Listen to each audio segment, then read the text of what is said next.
So as you guys know, Khabib is currently having his assets seized by the Russian IRS, and we're going to talk about it.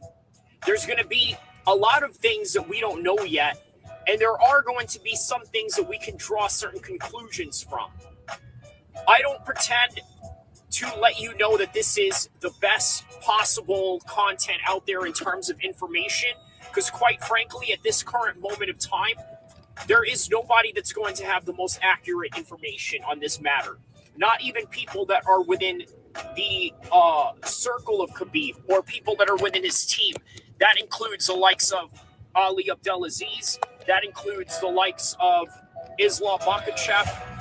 And by the way, that's really interesting considering that Islam Makhachev is going into this very tough fight against Dustin Poirier without Khabib potentially coaching him. So we got to think there is something that we can sort of draw from an MMA conclusion, but also a real-life geopolitical matters at hand.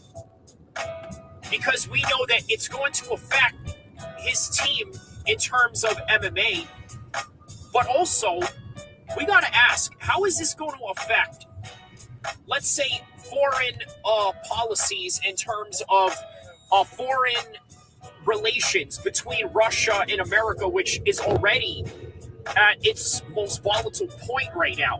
And considering the fact that America is supporting Ukraine against your war against Russia, how much of that is correlated? But on the other side of those matters, I want to talk about why this is happening to Khabib. Because I got to be honest with you, right?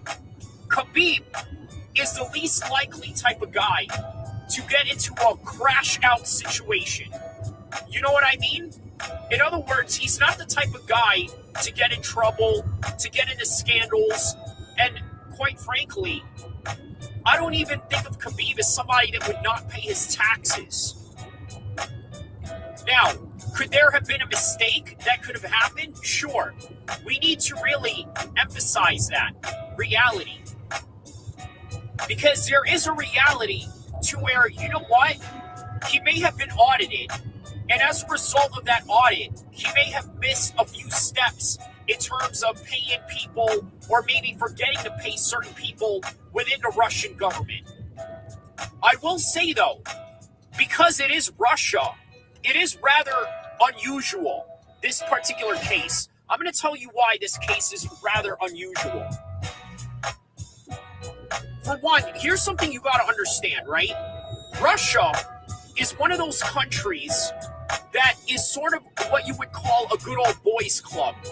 In other words, if you're a celebrity, which is the category that Khabib belongs to, if you are an oligarch, and by the way, Khabib has known a few guys like that in the Dagestani community, guys that were billionaires, guys that knew the Russian government and things of that nature.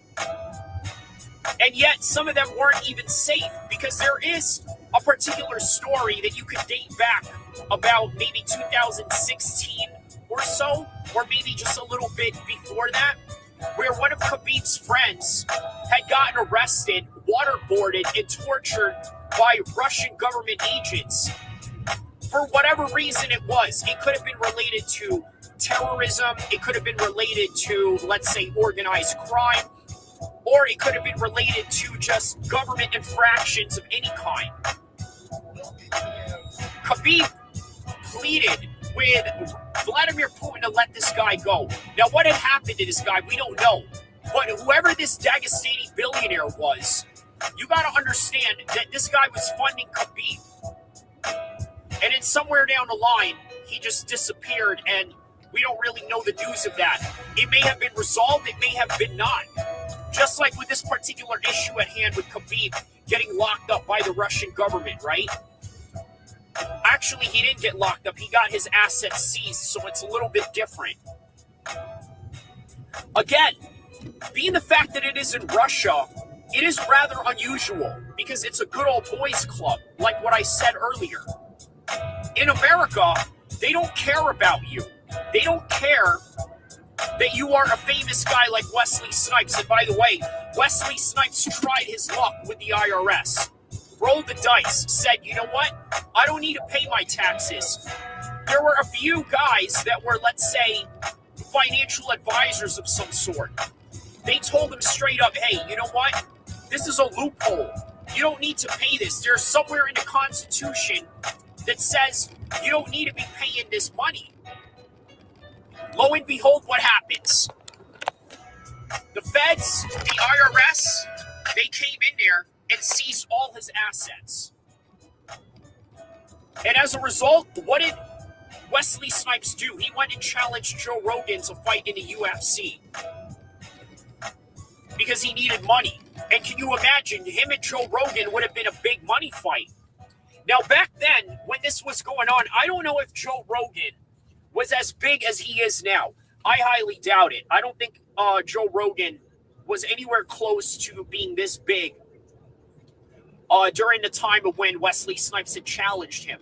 But either way, it would have been big money for both men because it's Wesley Snipes finally getting into the octagon against Joe Rogan to face him just so he can pay his debt.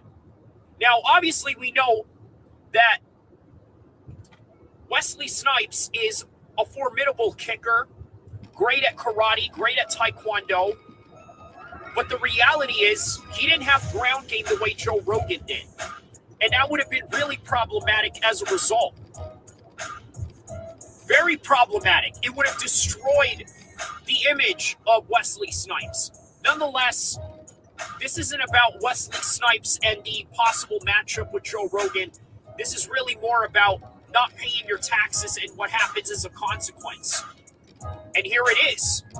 Well, now with Khabib, you got to understand that we don't know enough about this situation yet.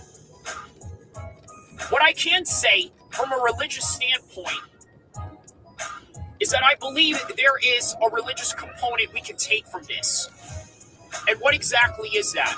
You got to understand that Allah tests the best of us believers, right? I was mentioning earlier that Khabib doesn't get any scandals, doesn't do anything wrong, doesn't do anything bad. And as a result, you would think that nothing is going to happen to him. But the reality is, Allah tests the best of the believers. The more devoted and the more religious you are, the more that Allah is going to test you as a result of it. And that's exactly what had happened with Khabib right now. And again, this little jam that he got himself into could probably be fixed within a matter of days. Talk to a few guys here, get this guy to comply, get this guy to sort of sort things out. Because again, there's a lot of things that could have gone wrong here. Here's what I do know about Khabib's business practices.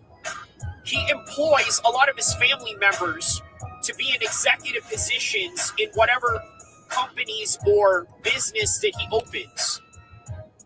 And quite frankly, I'm a little wary of this practice, and I'm going to tell you why. I don't highly recommend it one bit. You want to know why? Because when you have family members working for you, there is a sense of entitlement that they have whenever you have to push the issue in terms of being an authority figure or being somebody that is trying to get things done and trying to propel everybody to do the same course. So in other words, you're going to conflict business with family interest. And that right there, quite honestly, is a serious problem. And it could be the reason of why we're seeing this situation right now with Khabib. But again, we don't know. There's only so much limited information we can pull from this particular subject. Very limited information. But this is all that we have so far.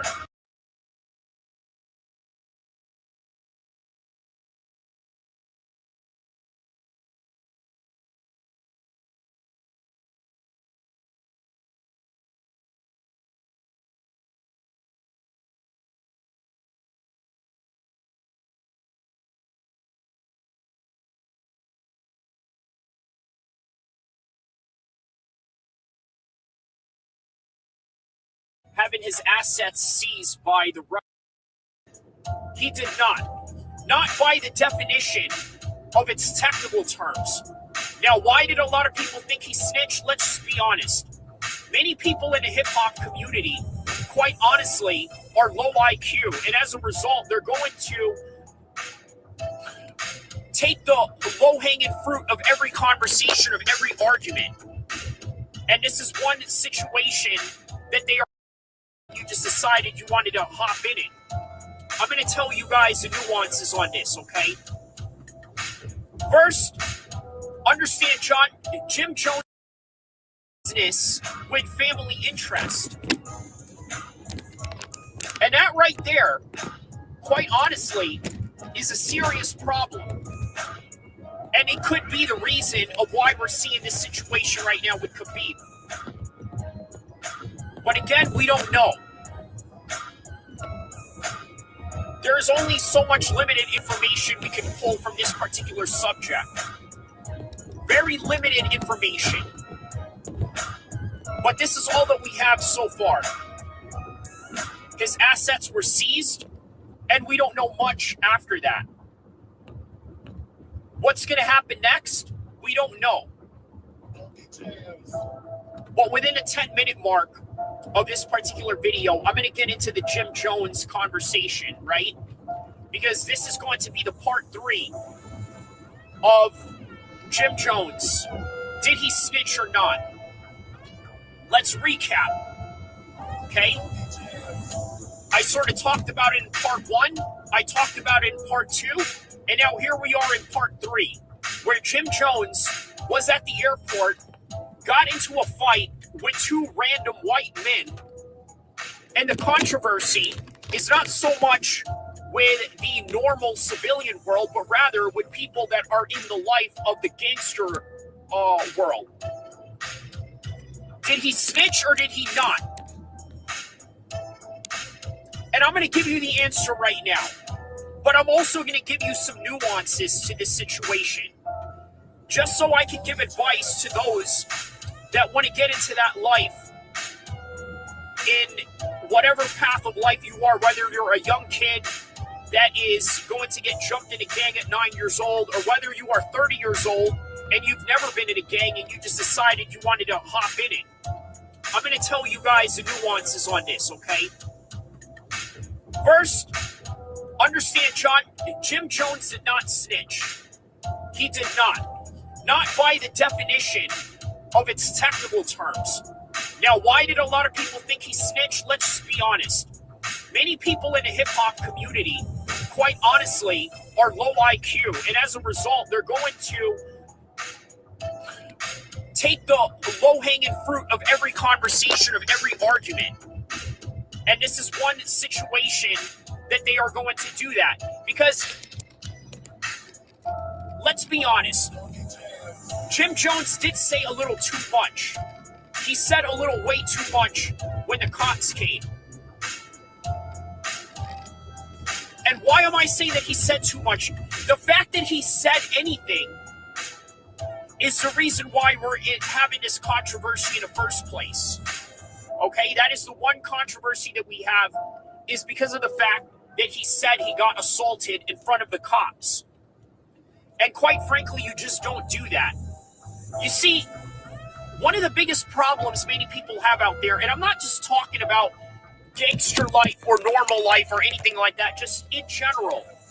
The biggest problem many people have is that they have a disclosure problem. And what do I mean by that? What do I mean by a disclosure problem? People disclose way too much information than they should. You ever met a guy at an airport or a stranger at the bus stop that starts talking about their life story on and on and on and on? They start talking about their kids. They start talking about their job. Next thing you know, they start telling you exactly how much they make. And then to top it off, they even give out locations of their whereabouts on social media only for people to exploit it. Whether that would be, let's say, oppositions or people that are in the path of destruction against them. So there's people out there that give too much information. This is the problem that Jim Jones had. It does not mean that he's a snitch. Now, is he a snitch in terms of what he did prior and all these other allegations that he has against him? I'm going to be honest with you. We don't know. But I got to tell you, where there's smoke, there's fire. You got to remember that too. Where there's smoke, there is fire. But you have to be very objective and understand there is no evidence to tie him into snitching, at least not in the current moment of time. But as somebody that is a blood member like himself, quite honestly, that was very irresponsible for him to speak that way after the cops had came. Knowing that a lot of people were going to film it, and not only film it, use it as a way of making him look like a snitch. Now, another similar stories that I could draw from with Jim Jones to sort of give context to this situation, right? I'll give you an example. There's this rapper named Big Sad from West LA, Playboy Gangsta Crips, right? I remember telling you guys this, but if you don't know and you didn't watch the last video, let me recap. He gets shot at and then gets put in an interrogation room. The cops ask him about the situation. He never mentioned the killer, but he does mention situations of him being there. Now, is that snitching? Well, here's the thing. It's very similar to the Jim Jones situation. He didn't get anybody convicted. And he didn't say anything that the police already didn't know. You see, the police already knew that him and his friends in that particular neighborhood were the target. And I'm talking about Big Sad and the Playboy West LA Crips. He was the target. Now, did he mention who the shooter was? No. But once again, some people disclose a little too much. You don't need to tell the police that you were the target or you were there when they knew you were there. Because what that does is it's not so much that it proves you're a snitch or not a snitch. What it only does is really just indicate how dumb people are going to take these particular matters at hand. They're not going to give you a mature response to it. And not only that, they're not going to give you an objective take. So it's better to not say anything at all to prevent any controversies just so you can keep up your gangster image to the world. So he said too much. That's the main bottom line. Another scenario that is very similar to this. You guys know Big U, Rollin' 60s Crip. He was affiliated with Nipsey Hussle when he was alive. By the way, he's also considered a snitch in some degree because of his programs that he does with the LAPD. For those of you that don't know Big U, his real name is Eugene Hansley, right? So Eugene, his son, is an NFL player. He's helped a lot of kids in Pee Wee football and has raised them up to be high school football players all the way to NCAA and all the way to the NFL like his son. Right? So Big U is a big, important community leader. And not only that, he's a gang leader. And also, I guess you could say he was a music producer because he helped Nipsey Hussle in some kind of way or some kind of manager. But that's not the situation we're talking about. Those are all allegations, and I don't have the time to prove to you whether that is true or that's not true, and quite frankly, that's none of my business. But what I can tell you is he was at a hotel, he got into it with a female, okay? The female started screaming at him, and somewhere in between this shouting match, the female or him threatened to call the cops. Now, because this female was saying that, oh, he harassed me, or he said something derogatory towards me, or he threatened me, or something to that extent, right? So Eugene, in this particular argument, you could say, you know what? He wasn't trying to get caught up. So the fact that he wasn't trying to get caught up, you got to ask yourself, right? Was he saying, hey, go ahead and call the police just so I could be at the clear, just so people know that I'm not doing anything here? That right there is the most plausible reason out of this whole entire situation. And that also includes Jim Jones. That also includes Big U. And that also includes the rapper Big Sad from West LA. All of these things are correlated. Okay? So what did Jim Jones, Big Sad, and Eugene did wrong? What they did wrong was they talked way too much, being too disclosive. Now, being disclosive doesn't make you a snitch.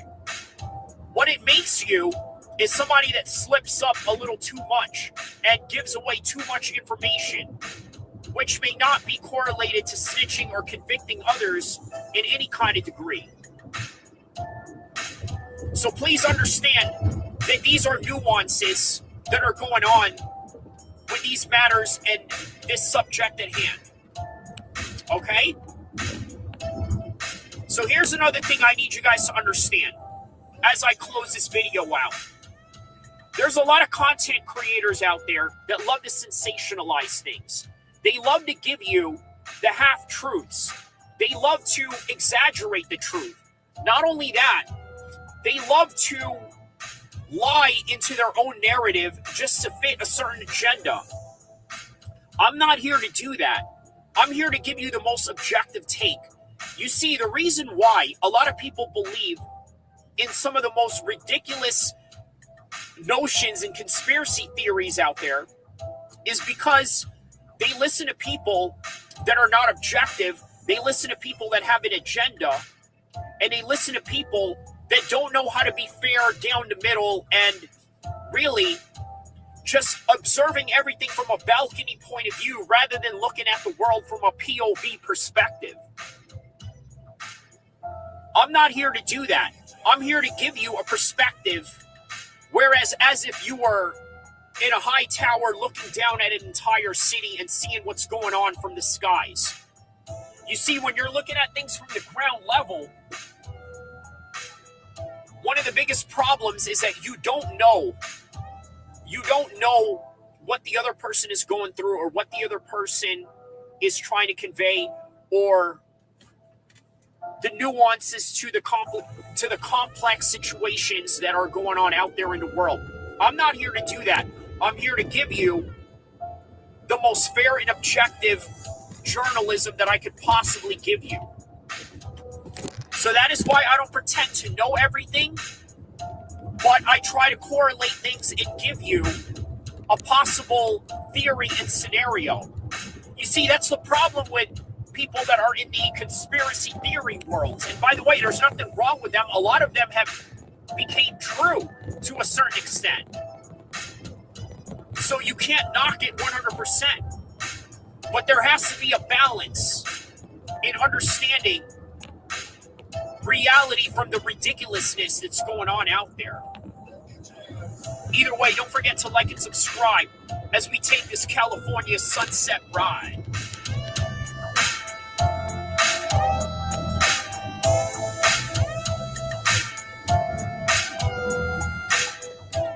Like and subscribe to the most gangster MMA channel in the West Coast, if not the world.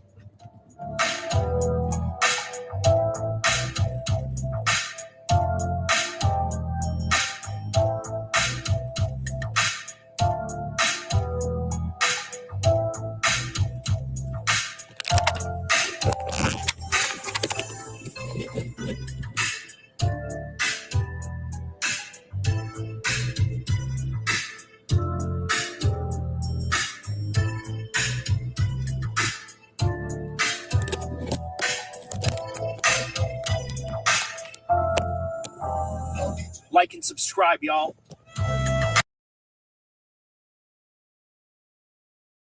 There's no fucking way. There is no fucking way. That's in my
All right. Well, here we go. Mic check 1 2 1 2. We just tapped in right now, 30 minutes into the live stream, and we're going to talk about a whole wide range of different subjects. Number one, we're going to talk about the delusional supporters of Jay Z. Obviously, there's a new information coming out right now that the charges are still sticking. We're actually going to react to a video on that with Jesse on Fire, and we're going to sort of delve into is Jay-Z the king of black entertainment, or is he just another chomo and a nonce? Also, how about UFC 311 and UFC news? How about Paddy Pimblett possibly taking on Michael Chandler in UFC London in March? Now, that's something to look forward to. Absolutely something to look forward to. But in the uh, immediate future that we have in front of us, we have UFC 311. We're going to talk about Armin Sarukian and Islam Makhachev. Now, we're going to delve into a much more controversial topic regarding that particular subject. We all know what happened in the first fight. We've seen them go at it. We've seen the scrambles that Islam Makhachev and Armin Sarukian are well capable of.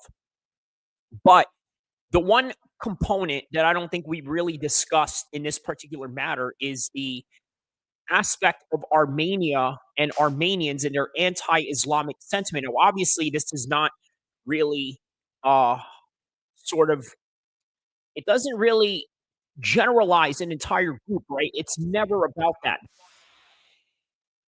The history that Armenians had going on with the Turkish in the early 19th century and how they were slaughtered by the Turkish. And by the way, to no fault of any Muslim around the world or anything like that. It's just the way that it is in every generation. Somebody is doing something to someone, somebody is getting oppressed, somebody is getting invaded, somebody is getting colonized. It's a reality of life and a fact of life in every generation, and of course, the debate is out on whether certain people of certain heritage or people that come from a certain background are responsible to these things. Obviously, once again, that is a matter of debate.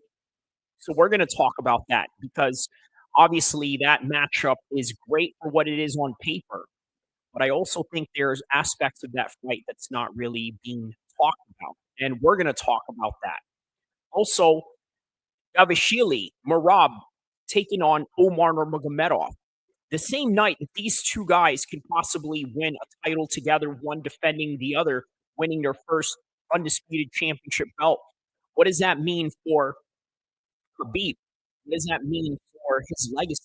Now, obviously, Khabib was the forefront of the subject in the intro video regarding potential ties to terrorism as what had happened 7 months ago. Obviously, 7 months have passed now. It's a little bit of a different situation. We are in a different stance with how the world views them. But either way, we're going to look at the contrasting difference in that because guess what?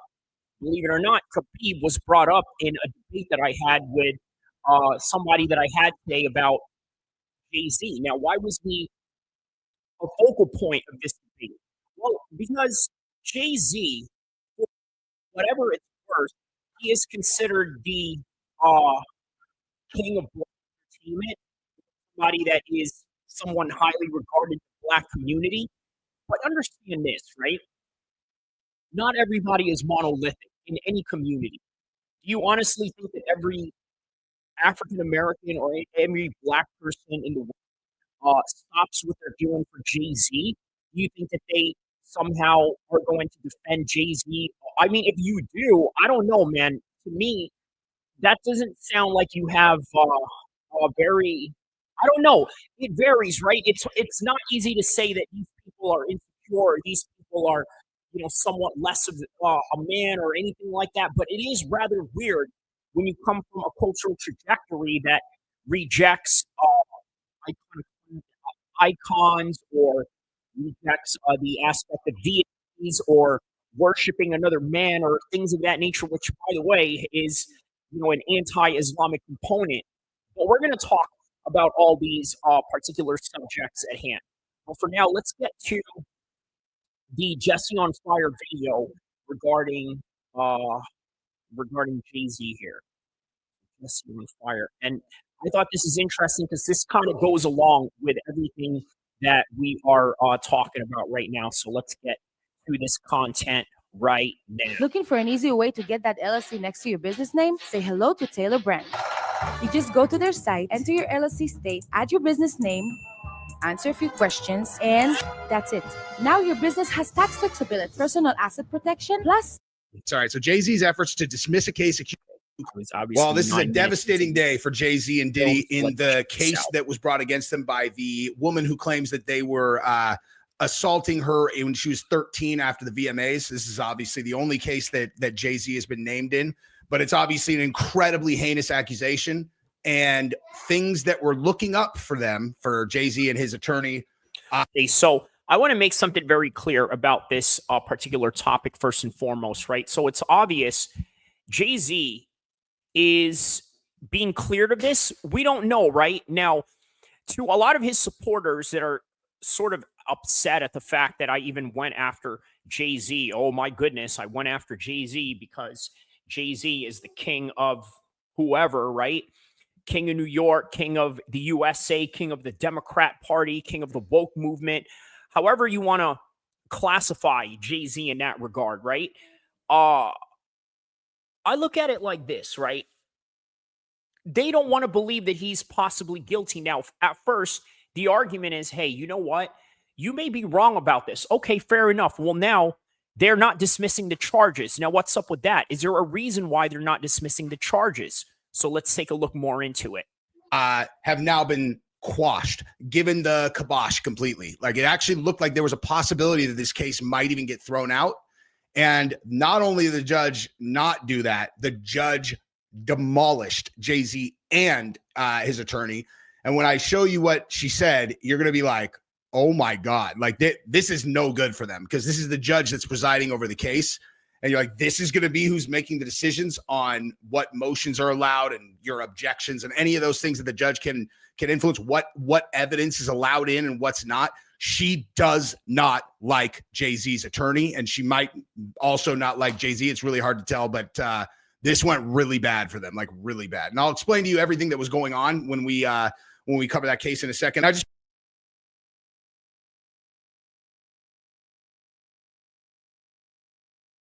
So that's a very important component to really look at, right?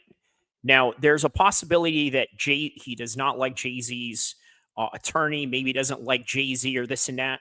We still have to understand that, hey, we are all innocent until proven guilty. Okay, so we'll go from here.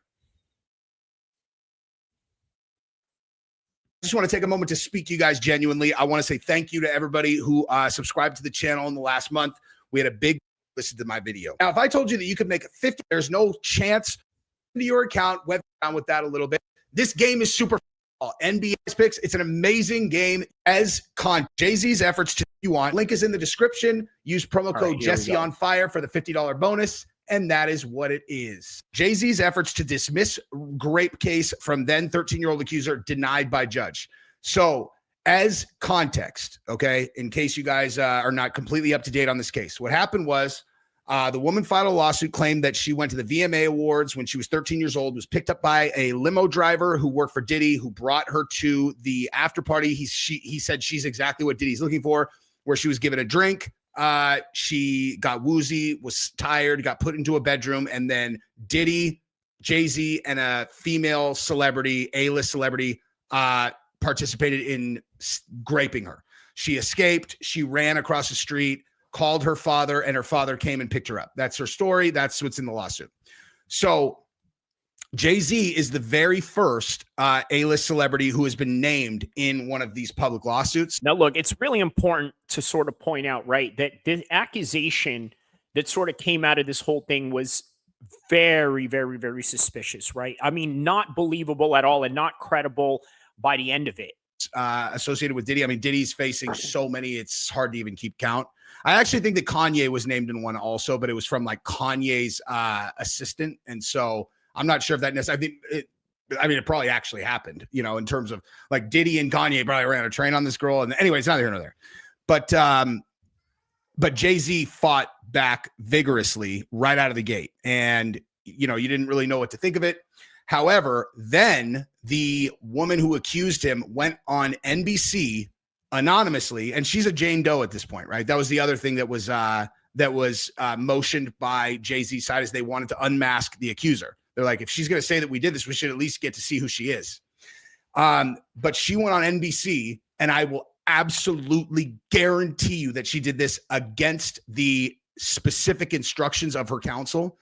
Tony Busby is the attorney who is representing her and all these other accusers. And when she did this, and she went as a Jane Doe, she probably got paid for the interview, didn't talk to her lawyer, and they asked her specifics about her story, which she said in a nationally, covered program. And of course, it's going to get an enormous amount of coverage. And so for the first time, the NBC people, investigative journalists, were able to go and back into her claims and see whether or not they were true.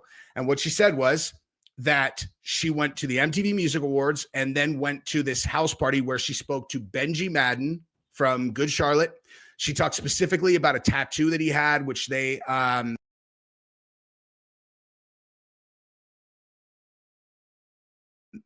discussed.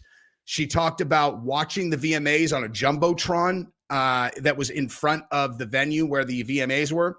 And then, like we said, she said that her father had picked her up, and she lived in Rochester, 5-hour drive. And after the interview aired, they went and talked to people. The VMAs did not have a Jumbotron that year, so that part was not true. The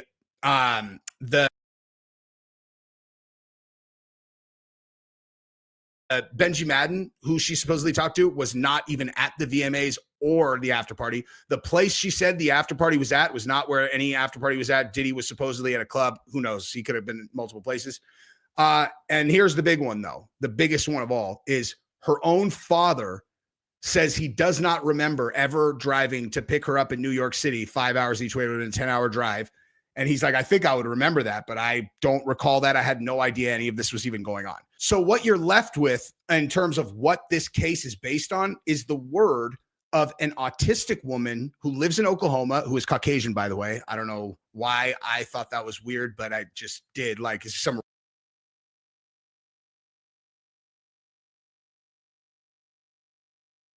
Jesse is like, well, I don't know why I thought that was weird. She's a Caucasian woman, and it's because I don't think that she would ever be around these people. And yeah, no lie. It is kind of strange, right? Like, it's not unusual that it's a white person, but it's unusual that it's a white person from Alabama that, for all I know, may not really have any ties to hip hop or any interest of that. But all right, Good Charlotte was there, and this and that and other musical acts. Okay, but whatever, that's near here or there. Random white chick in Oklahoma who's saying that 24 years ago when she was 13, this happened. Every single fact that she laid out about her story has been verified to have been false. Okay. Now, when she was confronted with the inconsistencies in her story, she acknowledged them and said she may have made mistakes, but what happened to her is real. Okay. So is it possible she got the dates wrong? Would that explain all of this? Yeah, most of it. If she got the date wrong, she got the wrong VMAs, she got, whatever. I mean, okay, so what does she mean by everything that happened was correct, or it really happened, but all the dates were wrong? Okay, now, whether you like Jay-Z or not, whether you're for against him or for him in this particular matter at hand, I got to tell you, man,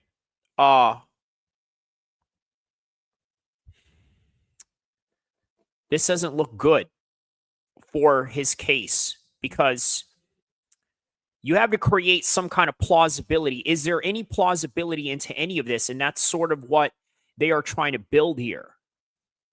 Okay, so if you're saying that it did happen, but the dates are wrong, we got ourselves a Conor McGregor, Nikita Hand situation.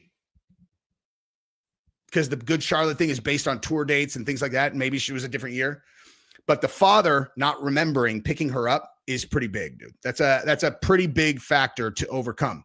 And so, bringing us to today's update, the attorney for Jay-Z had filed to multiple things. A, to unmask the accuser, and then B, to dismiss the charges because the lawsuit's based on nothing. And then he filed to have Tony Busby, the attorney, sanctioned under what's called a Rule 11, which essentially, if I'm understanding correctly, which I'm pretty sure that I do, means that the attorney filed a frivolous lawsuit knowing that his client was lying, or their client was lying. And it's a really big deal. It's a really big deal for an attorney to get banged for or getting sanctioned for a Rule 11. And so that's where we are going into this thing. Now, Busby issued a response to the accusation and the ask for Rule 11. And what he wrote back, to summarize, he said, Tony Busby does not condone this bullying and stands by the idea that these gaps and discrepancies do not invalidate his client's alleged experience. Of course, he also pointed to Jay-Z and Diddy's. So here's the problem with this whole entire thing, right? Being the fact that she is somewhat autistic, they can build a case saying that, hey, you know what? She's not going to remember the dates because she's not really coherent in that particular matter. So that's what they're going to try to build off of this. Now, many people in the past were sort of criticizing Busby for saying that, hey, you know what? Why, out of all people, if let's say he set this up, if let's say this was just a matter of false flag or creating something that isn't there, why would you pick somebody that's not mentally coherent to do this job or to lie for this job? Well, now we understand why. Because with a person that has all these underlying conditions, you can create some kind of plausibility in order to fight your case. And again, I may not agree with that. Again, I don't know whether Jay-Z or did this or not. But on a side note, understand this, right? From what I understand and from what I've told you in my own anecdotal evidence, in the East Coast, it was not that unusual for dudes in that culture in the 90s to pick up on anybody that was underage. And there weren't a lot of cameras back then, so this whole entire shame of the whole matter at hand was not spoken of. But behind closed doors, where there were no cameras in the 90s, people felt like they could do whatever they wanted, and Jay-Z was no exception to that. So this idea that Jay-Z is somehow like it's impossible for him to do this, I don't believe that for 1 second, right? It's possible. But again, I don't rule anything out, and I don't have a dog in a fight either way. If Jay-Z is innocent, Jay-Z is innocent. If he's not, he's not. But that's what it is by the end of the day.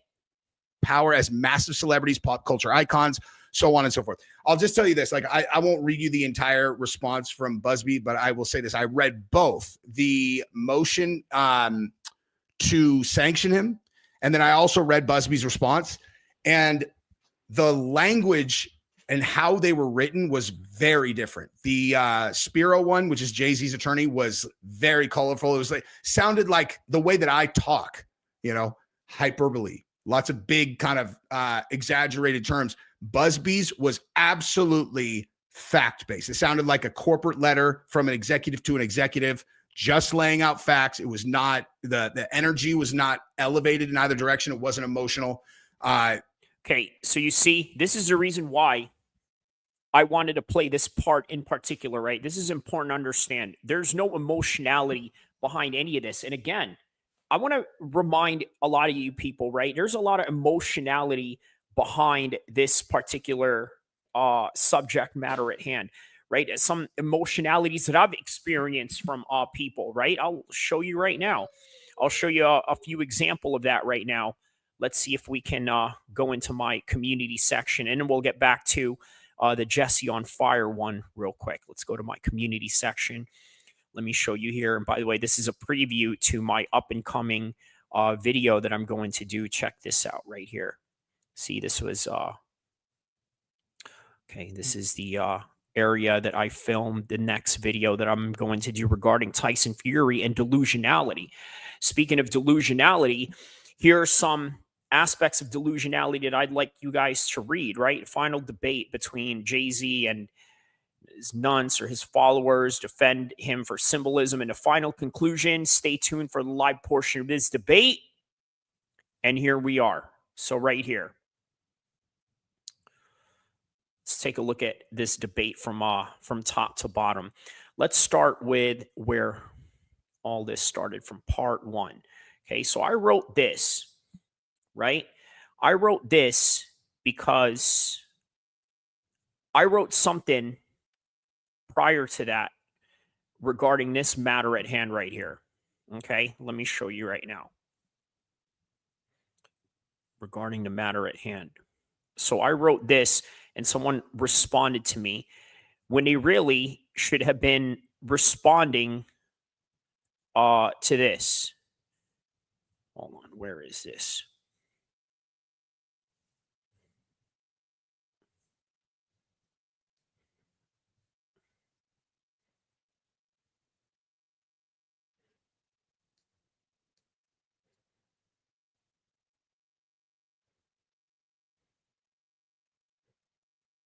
Where is that? Hold on a second here.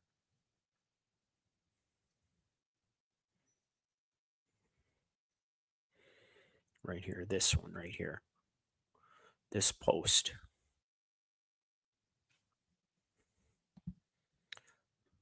See, so I wrote this, okay? And then I also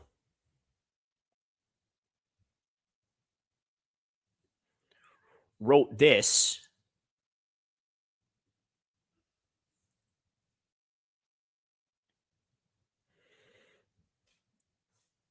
I wrote this right here, and this is the response that I got right here. This is the response that I got for this one right here. I'm gonna give you the time to read this on your own. Okay, so this is okay. No, that's part two. Let's go to part one.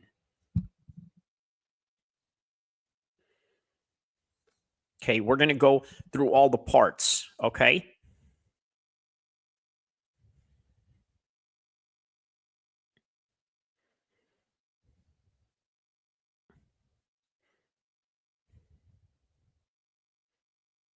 All right, here's part one.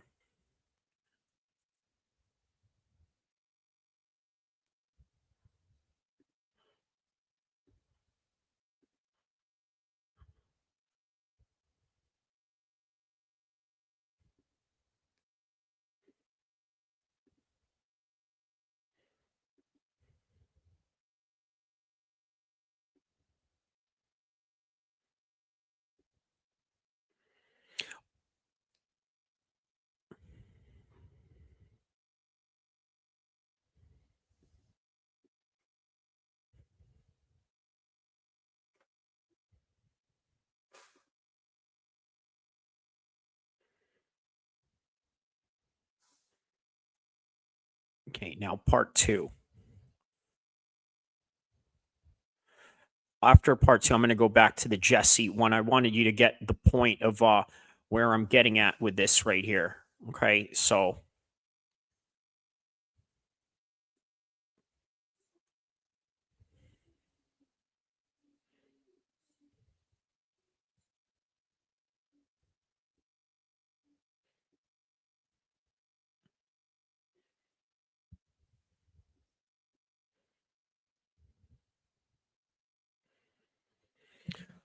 I would say you aren't sophisticated enough to understand what Jay-Z stands for. So let's try and understand is what exactly does Jay-Z stand for? Like, do people have this imagination that Jay-Z stands for some higher cause bigger than himself or this and that? And again, this subject is not about whether he's guilty or not. That's besides the point.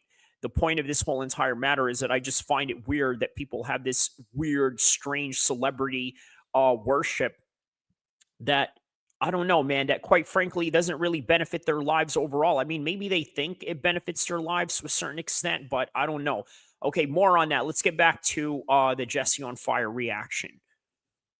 Buzz became off much more professional in his response. So, which brings us to exactly what happened today, and that's what we're going to get to now. So the most important motion was to dismiss the case, and the judge denied that and said that the case moves forward. I am not. I would not have been surprised if they would have dismissed this case, but They didn't. And so listen to this. All right. So Jay-Z's efforts to dismiss a case accused. All right, so here's the thing. Well, why didn't they dismiss the case, right? Because the best argument that you could have for this matter at hand, which, by the way, is a rightful argument, is this. Hey, this is America. We are all we are all innocent until proven guilty. That is a matter of fact. That is the reality that we have going on in this country. And as a result, we have to allow a fair and speedy trial in order to find out what we need to find out. But they're not dismissing this case, and you got to ask yourself why. Accusing him of raping the then 13-year-old girl in 2000, been denied by the judge, and this judge hates these guys, man. She also granted the Jane Doe accuser the ability to proceed anonymously, despite efforts from the rap mogul's legal team to have her reveal her identity publicly.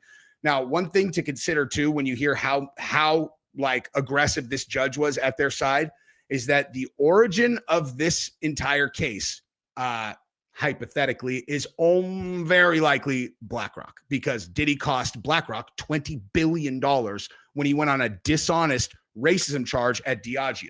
Okay. He threatened them with it. He delivered on that threat, cost them $20 billion. The Diageo stock. Wait a minute. So you know what? I got to be honest with you, man. There's something to this particular story at hand, right? BlackRock, that's a very influential company. Can they do things to you if you want to get in their way? Yeah, absolutely. I am in no doubt that they can make things happen. But the skeptical mind that I have goes and states is this. Hey, you know what? P. Diddy is one of them. Jay-Z is one of them. We always put Jay-Z and P. Diddy in the whole Illuminati category. Is it true? Well, we don't know. We don't know. But where there's smoke, there's fire. And again, this is why I say that I don't really have a particular stake in this matter or not. I don't really have a care in the world. I'm going to have my opinions on Jay-Z, but the important matter at hand and the subject matter at hand is if the guy is a nonce or not. And right now, there's just too many cases and too many unknown theories on both sides to really say one way or another. And then this gentleman right here, I mean, he wants me to jump straight on right away into this idea of Jay-Z being this guy that deserves innocence straight away, right? And then he writes, it's crazy me think it's my place to tell me about Jay-Z. Like he thinks it's anyone's place to tell anybody about Jay-Z. And then obviously I shouted out the video that I'm reacting to right now, and here we are. So this is what I wrote, right? You get emotional about tribes, and quite frankly, that's a disease in the heart to our religious interpretation. This is why Islam thrives under diversity of our brothers around the world, under the banner of belief in one God.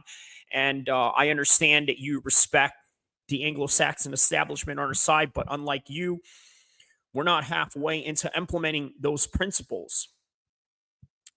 And so we'll get to part 3 of that particular matter in just a bit. Stock went down $20 billion single-handedly from Diddy. So if this all is a vendetta from people who can control funds like that, there's a high probability, in my opinion, that maybe there are relationships where they can kind of, pull the strings on the judicial system, what judge is assigned, how they behave. All you have to do is look at the case against certain other people in that state and how those went, where you're like, clearly they were putting the finger on the scale. You know what I mean? So Jay-Z has vigorously denied the accusations. In an order filed on Thursday, Judge Annalisa Torres penned a scathing decision condemning Carter's lawyers' aggressive tactics in moving to dismiss the case.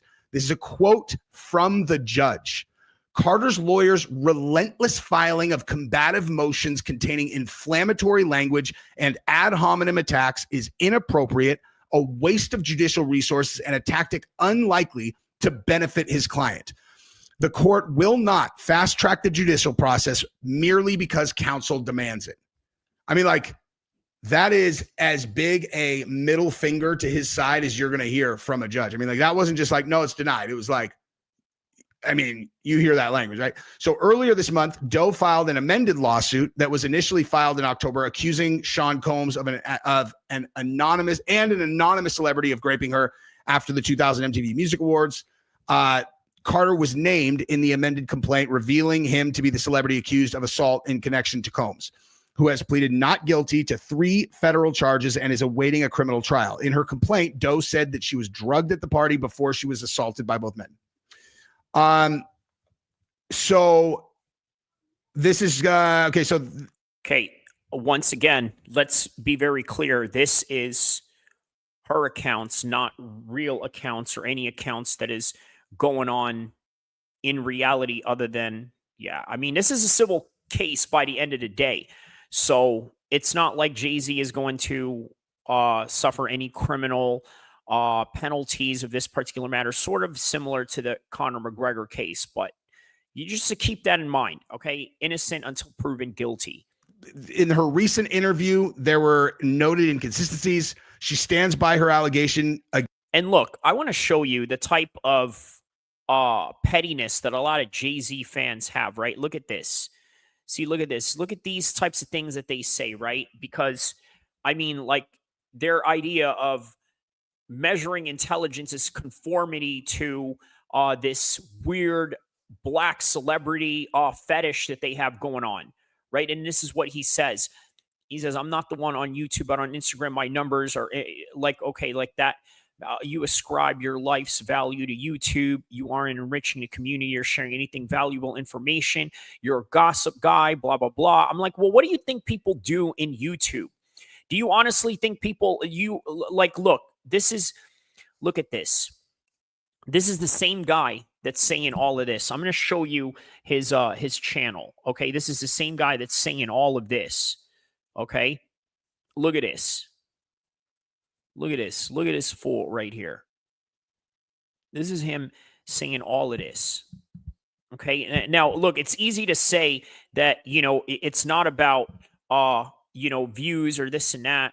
But look at this. Look at this. Overall, it's great. 2 million views, nearly 3 million. So let's round that off to 3 million, right? But let's take a look at right here. So War Machine videos from 10 years ago. This was when YouTube was not really that strict of the content that you could put up, which, by the way, sort of explains why he has a reckless way of YouTubing, because, his hottest years in YouTube was just mostly subjects. So he talks about random men. Look at these. These are his highest views, but they're about random men. Right. But I mean, that's the business that we are on. And look, he's not even commenting on any of these or anything like that. All of this is just videos on people that's not even him or anything that has to do with him or anything of his commentary. Right. Like, this is the person that's saying all of this. Keep that in mind. Okay. Like, all of this right now, those are the popular views. Now you look at the latest. He hasn't done a video in over a year ago. I wonder why. 11 views, 10, 14, 6. And then the live, obviously the live that had gotten taken down.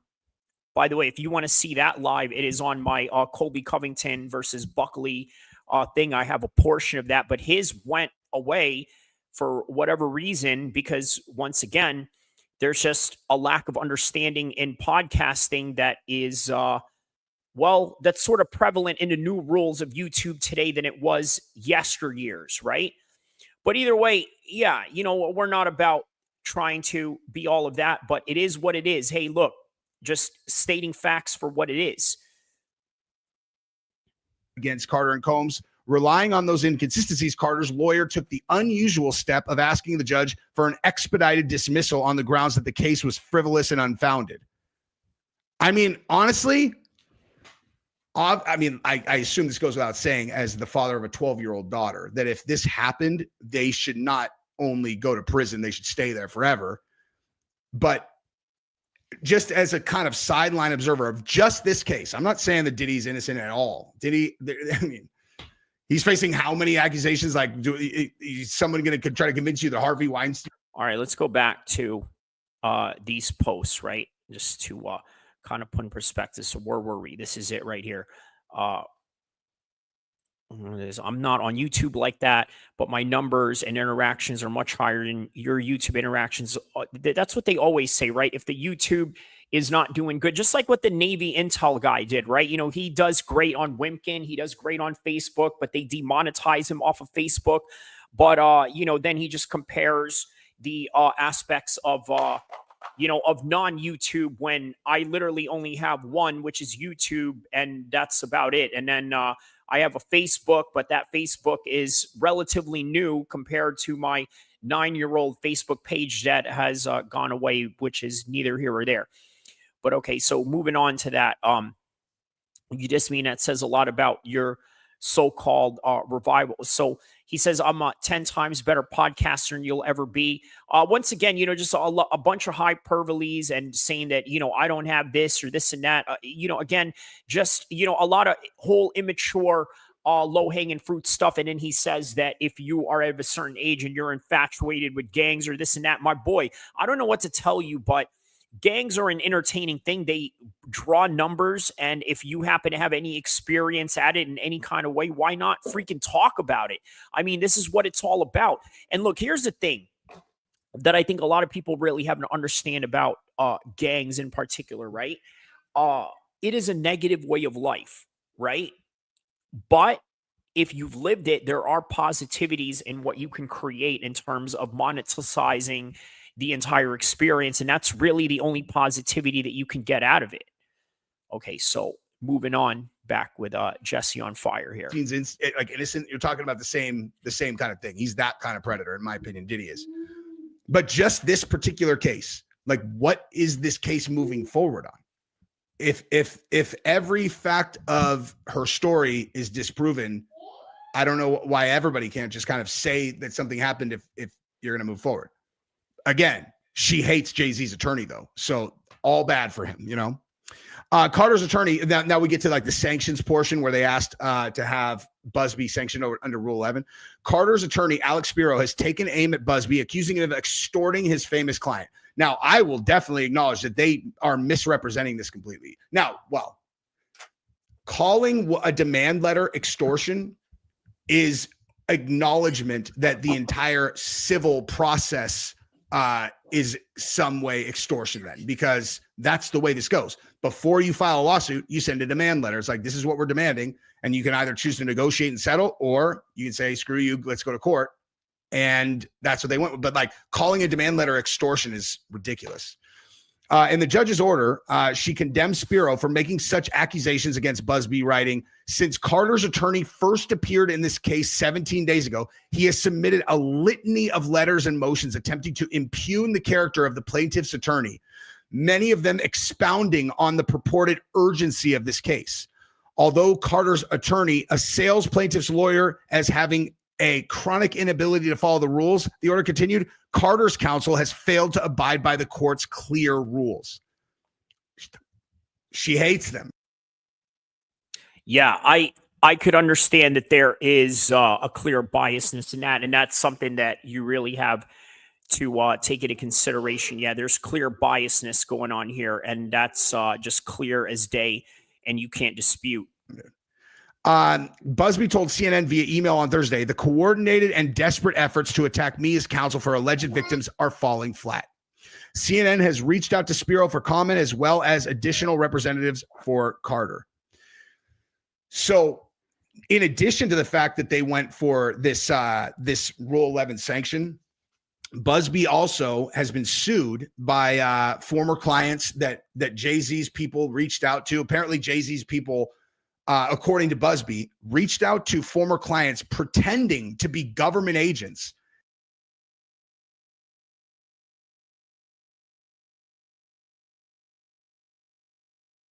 That is wild, pretending to be government agents. I mean, how far are you willing to go to try and take this guy down? I mean, come on. And then got them talking about their former cases with Busby, and then convinced them to file lawsuits under false pretenses. And there's now this new lawsuit against Busby saying that he assaulted some woman that he had a relationship with and that he gave her an STI. The way that article and lawsuit are written, it's very clearly very personal and intentional at Busby. I have to assume that the Jay-Z camp is behind that as well. But you know, I'm sure that the judge is aware of all of those things.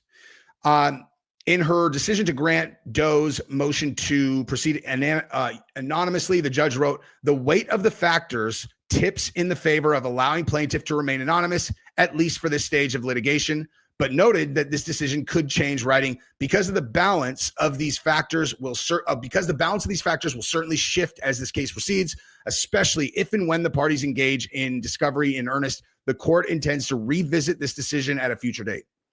The judge's order explained that factors in granting Doe to be able to proceed anonymously included the allegations concerning assault are highly sensitive. All right. So once again, a case that is not very clear, right? Look, the argument that I had with this other gentleman was about, you know, the case in point of innocent until proven guilty, right? And we all have to get our fair trial in court.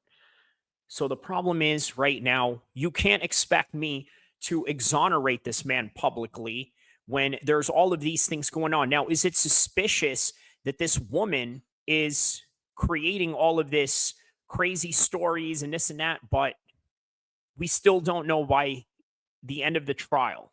Okay, that's just a reality of it. Sensitive, given that Doe alleged that Combs and Carter drugged and raped her when she was only 13, as well as Busby's assertion that many of his other clients who have filed similar lawsuits against Combs have been threatened by Mr. Combs for their decision to speak out. Representative Sir Combs declined to comment on the judge's decision. Okay, yada, yada. So you get the point. Okay, this was devastating for Jay-Z's side. Okay. Now, I use a lot of hyperbolic language on this channel, but I'm telling you right now, when I say this is devastating for them, that's not hype.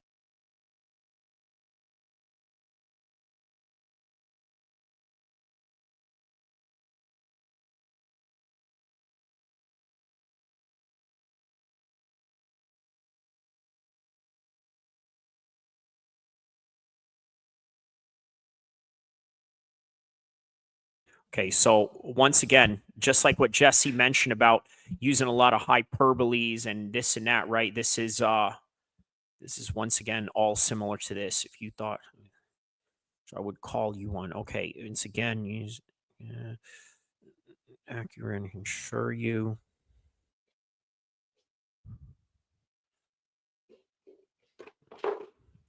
I'm not taking any new info. I haven't gotten out of my way to talk about. So basically, the whole entire matter here is that they're upset at the fact that I didn't go and exonerate this man right away and get out of my way and basically exonerate this man in some kind of way. But once again, why am I going to do that? Now, look, is there a lot of biasness towards Jay-Z in this particular case in the way that Jesse on Fire was sort of conveying this particular story? Yeah, there's a lot of plausible reasons to believe that. At the same time, though, man, am I really that confident that he's innocent? We don't know. And you can't expect me to go and, just exonerate him straight away because you kiss his butt in ways that I don't. Hyperbole. This was a huge middle finger to Jay-Z's side. And candidly, I'm not really sure why. That's why I'm suspicious of whether this judge is impartial, you know. Look, and I am not in any way, like, if anybody's been watching my coverage of the Conor McGregor case and thinks that I'm some guy who's going to be on here like some grape apologist, that's not at all what's going on. I'm looking at. Yeah, so that's the important thing, is to kind of look at all of this in different perspectives. Legal cases. And I'm trying to be objective about the evidence that's being presented against these people.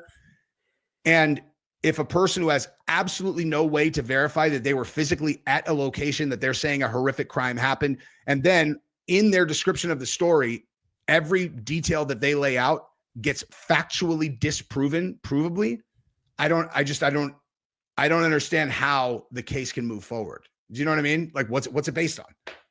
If she wouldn't have said anything, if she wouldn't have talked on NBC, so there's still some kind of like fact checking that needs to get done. Like, they've already fact checked all of her claims and there's nothing there, right? Except for her saying that this happened. Now, maybe it did happen. Maybe she got some of the details wrong. But if it's a he said, she said thing, I mean, I don't know. I'm not a trial attorney or a trial judge, obviously, so I'm not like a super great source on this. All right. So the important matter to understand here is that the way Jesse is looking at this is by the strong understanding of knowing that, hey, you know what? Maybe I don't have all the answers.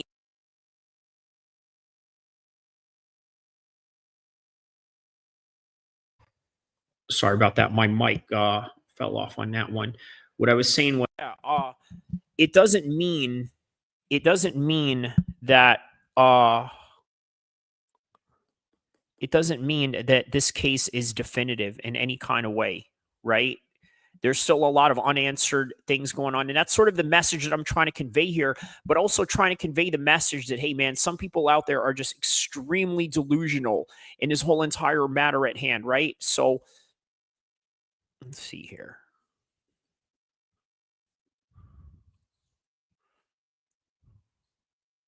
Okay, so he also talks about how, hey, if Adam somehow gets corrected by WAC 100, that he goes and he, adjusts to the new information. He said, regardless of the lifestyle Adam has, we both ascribe that we don't ascribe to. We can credit him for that. He is consistent in seeking out the truth against even his own people. We're talking about Adam 22, but brother, you can't fight a lie with a lie. How you've seen how I lived. I've been in FaceTime with you. I've showed you my world without going into details, just keeping it real. Then you call me an incel and this and that. And, and then by the end of it, he basically proclaims that, hey, look, I never said that you're broke. But either way, yeah, that's neither here or there. That's the end of that right there. But once again, there's a lot of unanswered questions. And if you think that man, you really got to question yourself if you think that you know. Okay, so moving on. Here's my members only exclusive right here.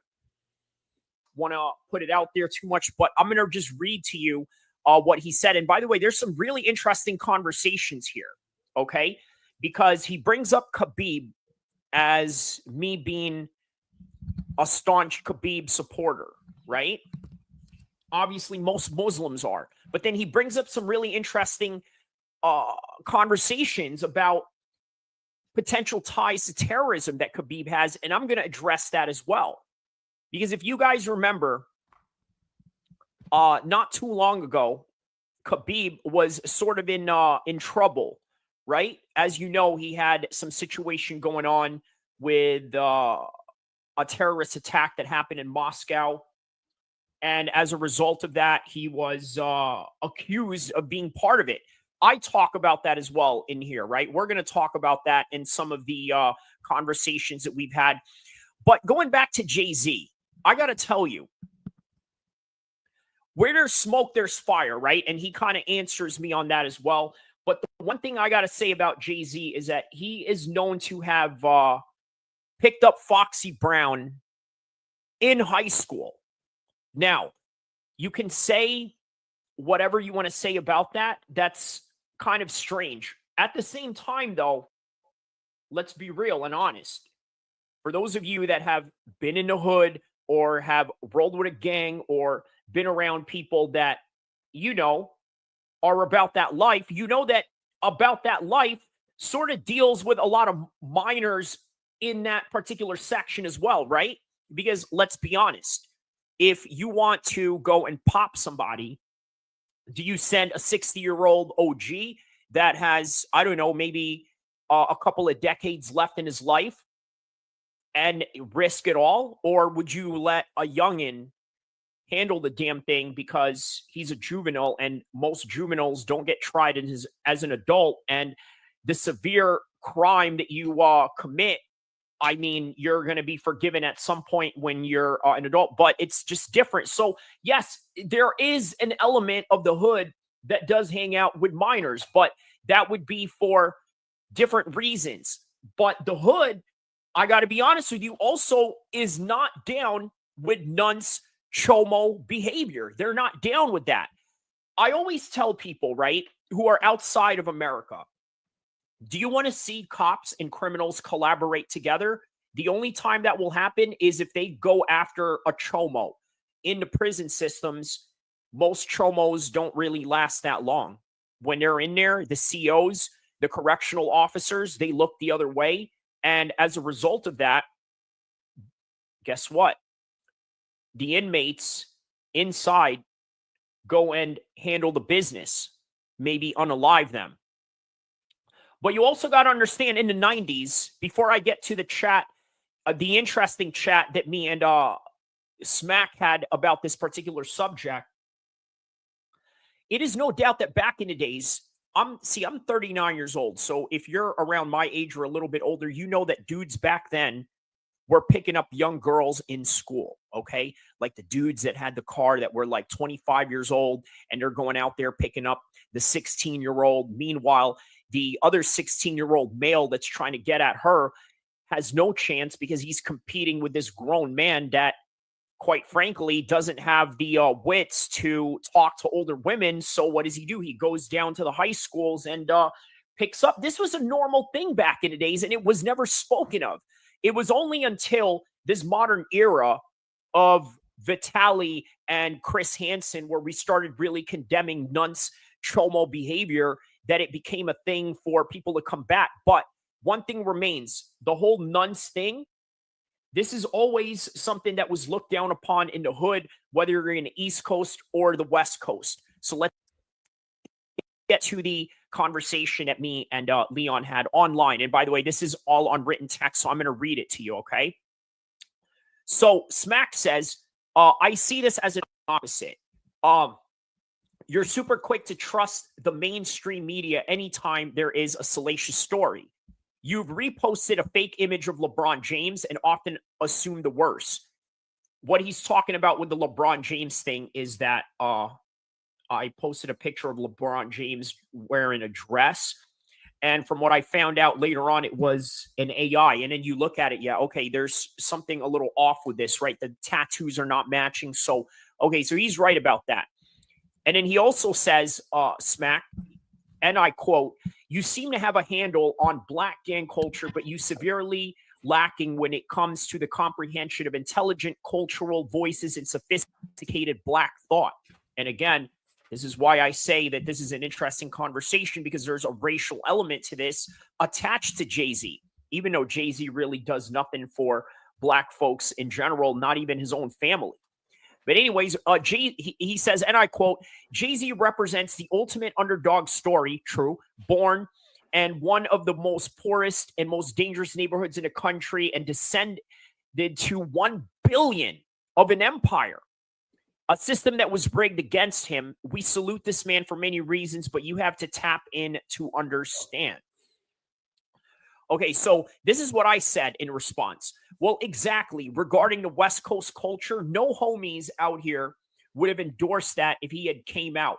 See, a 13-year-old is as clear as day. This is not some college freshman at 17 turning 18 with ambiguous cases.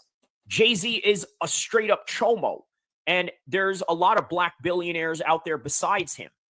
And so I also said, ask yourself, why is it that Jordan and even Kanye never get accusations like this?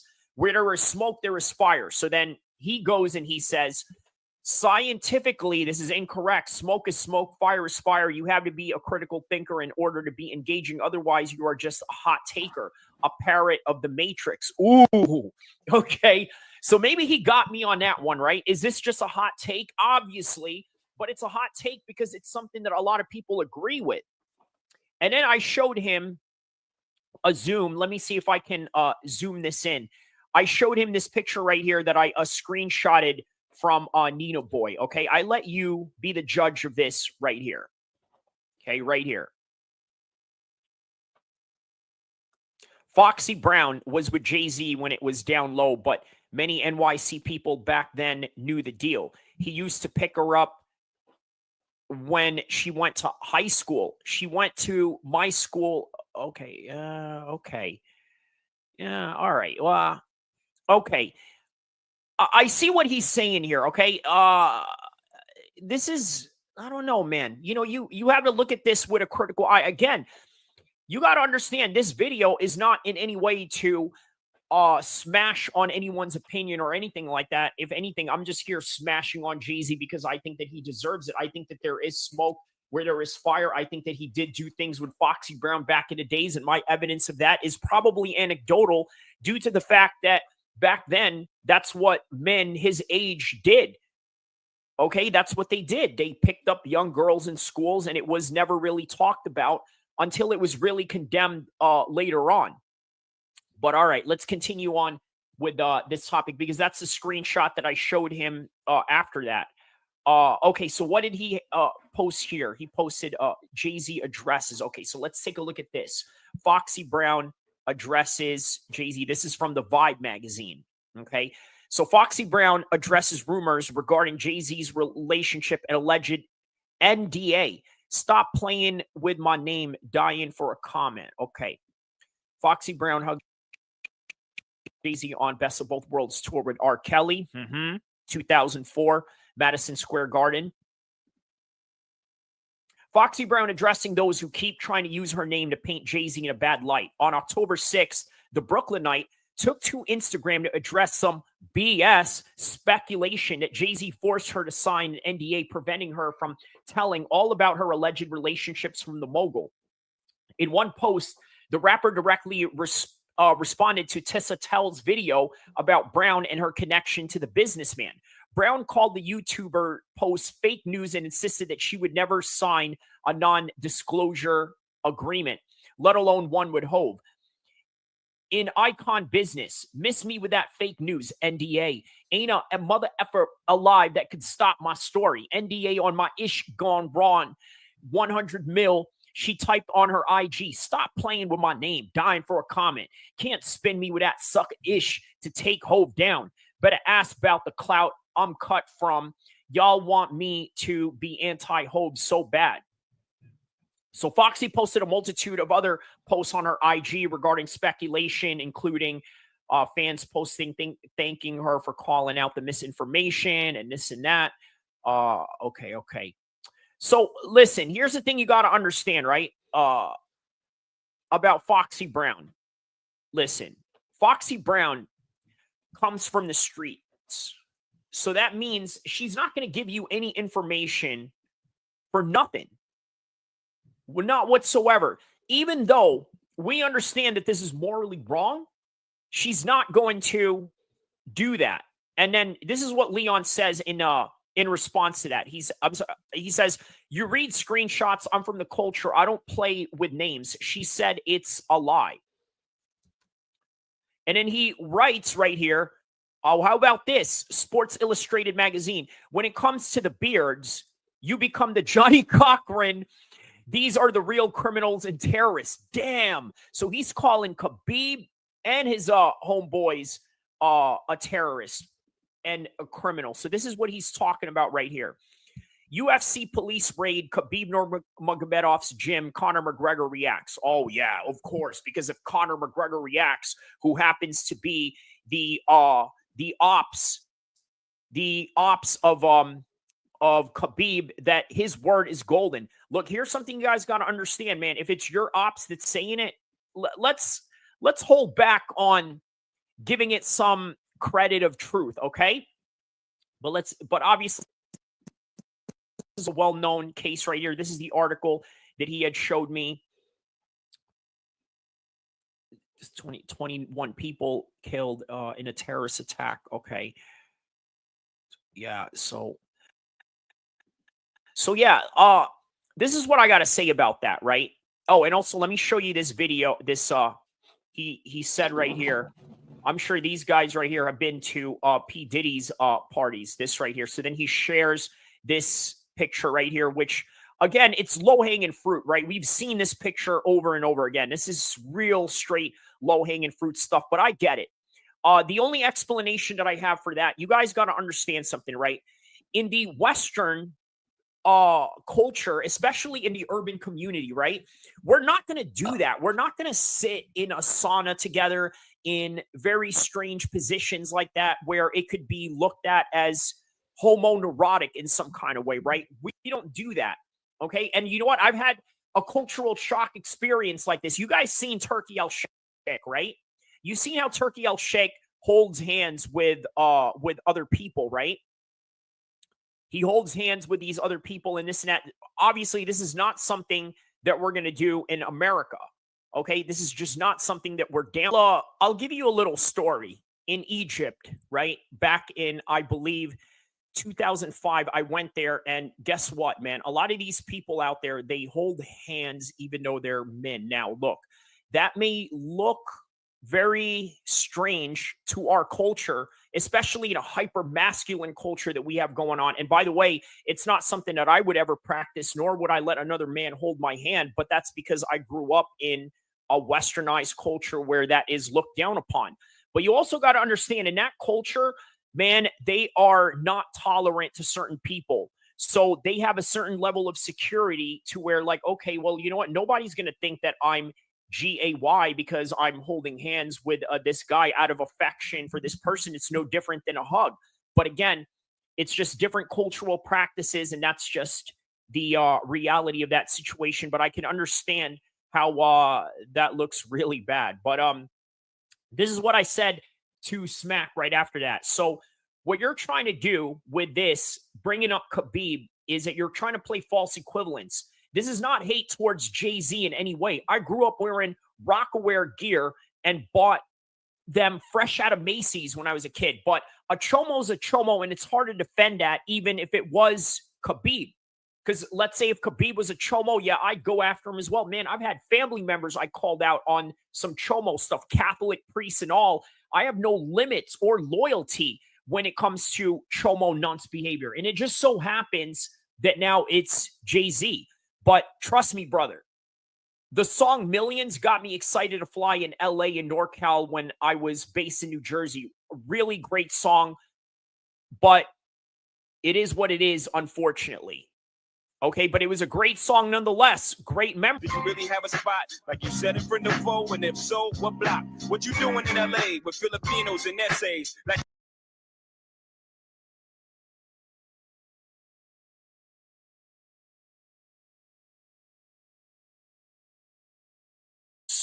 so that's really what it is. So yeah, man. So trust me, man, it's great memories with Jay-Z. So I can understand the biasness that you would have. So he asked, have you ever heard of a frivolous lawsuit? Do you know the age of consent in New York? I actually don't know what the age of consent in New York is. What is the age of consent in New York? So according to this, the age of consent in New York is 17. Okay. But we're talking about Foxy Brown when she was, I don't know, man, you know, so yeah, that's 16, right? So that's kind of the strange thing about it. England has a completely different metric when it comes to that. You say here. So now let's talk about the real crime, he says, okay? Which he's talking about, obviously, Khabib, going back to the story that I did a few months ago where he had been raided, right? So this is what he's talking about right here. These guys get excuses and empathy from you live on air. A sleazy lawyer can extort anyone with a name. You can fold and pay, or you can stand on your name. Allow the man to speak his truth and quit parroting. Every smoke isn't fire. That's a lie. So yes, I'm going to defend Hope with facts and evidence. Show me the black billionaire they haven't come for. They want us in that. They don't want us in that club. And then he says 60% of black billionaires have been smeared and attacked in less than 24 months. Kanye lost his deals by speaking out on certain people. P. Diddy lost his money for throwing parties. Cosby gave protected statements in civil case that was later used against him in a criminal case. Hove is being sued for alleged assault that occurred in 24 years ago. Wow. Okay. So 24 years ago, MJ was smeared. Show me white billionaires being separated from their money and status. Well, Epstein, right? Because that's sort of called for. A whole bunch of people, Weinstein. They don't want us to have the resources to build for ourselves. And it's very, very clear. People. And that is ironic. So I responded and I said, yeah, but MJ and Kanye are not homos. You see, what they both went through is no different than any billionaire. I honestly don't think anyone at power could care if someone was a black billionaire.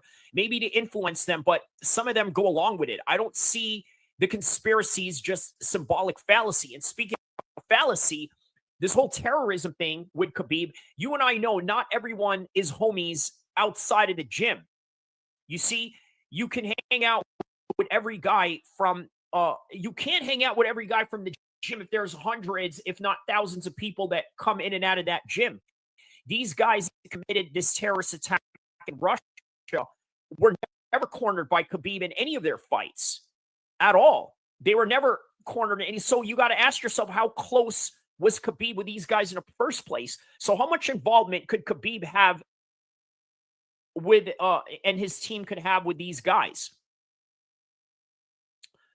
So then he writes, and I quote, see how you come to critical thinking to defend these people. Do that with everybody. Otherwise, you are a hypocrite. Well, this is why I'm doing this. I'm reading his evidence that he's presenting to me about Jay-Z.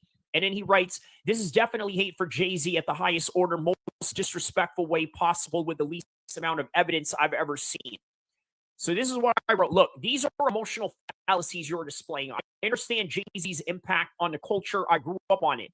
You've seen some of my East Coast homies, and we've been around it. We've had great memories, but our childhood heroes are frauds and monsters. And speaking of black gang culture, if Jay-Z had to answer to a hood out in the West, they would pack him out or not stand on business and just take the hush money. Okay, but most sets would pack him out for this. This is why Jay has hired security and not his original homies from his hood. It's over, bro. This is not the same Jay from Jigga What? Jigga Who? Or a Jay-Z that was in the Corrupt soundtrack, the movie that I was telling you about, the Chinatown NYC NYPD movie with Mark Wahlberg and Chow Yun-fat, the international martial arts kung fu superstar in the movies. Right now, Jay-Z, he's a rich weirdo who likes European art, and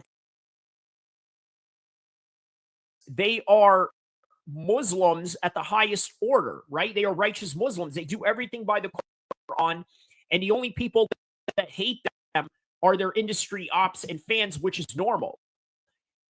They don't get that. Does now. Okay, so then he writes, Jay grew up in the Marcy projects. He doesn't answer to them. They answer to him. I see nothing to glorify when it comes to gang culture. It's not an emotional response. It's a disappointment for a low IQ take. I don't think you listen to Hove for everybody, but his impact is undeniable. This is a cash grab. And if you fell for it, like you fell for the AI, LeBron James.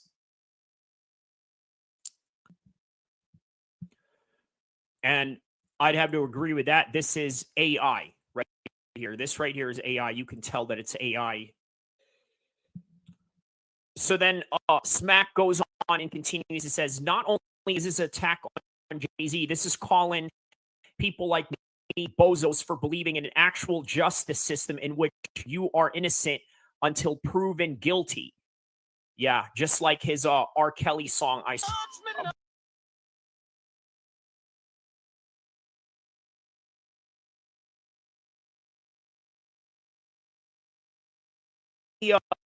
continues on saying this is a lame response. By this logic, Khabib and his camp are guilty of terrorism and you support them. So by proxy, you are sympathetic to terrorism.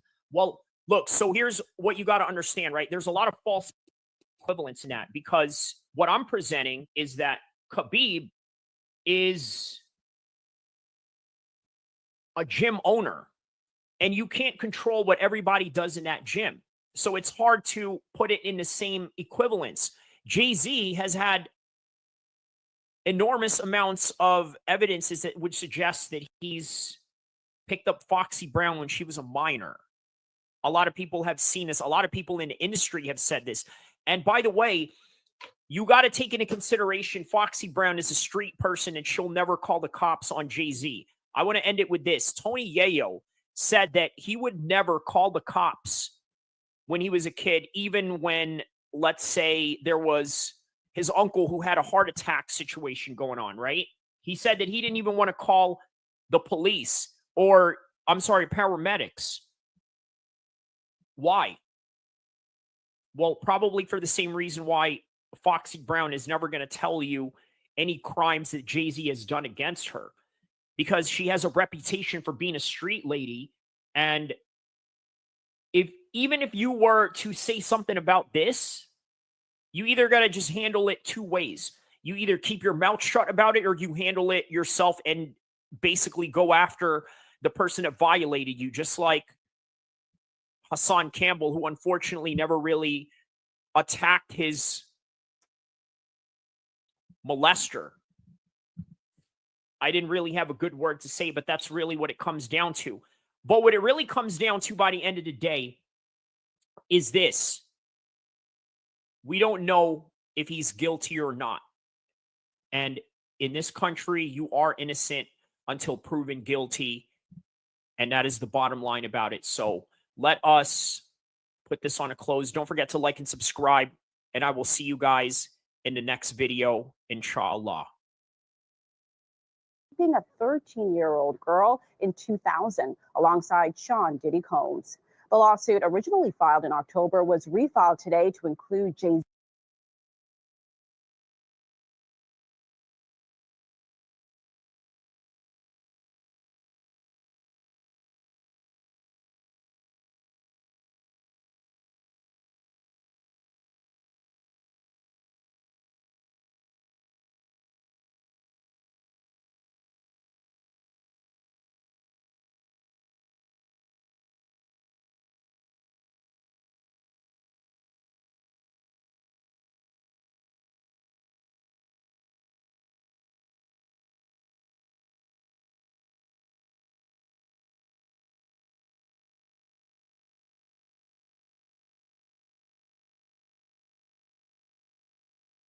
Last time I left off with the video not really giving a definitive answer to who won the fight.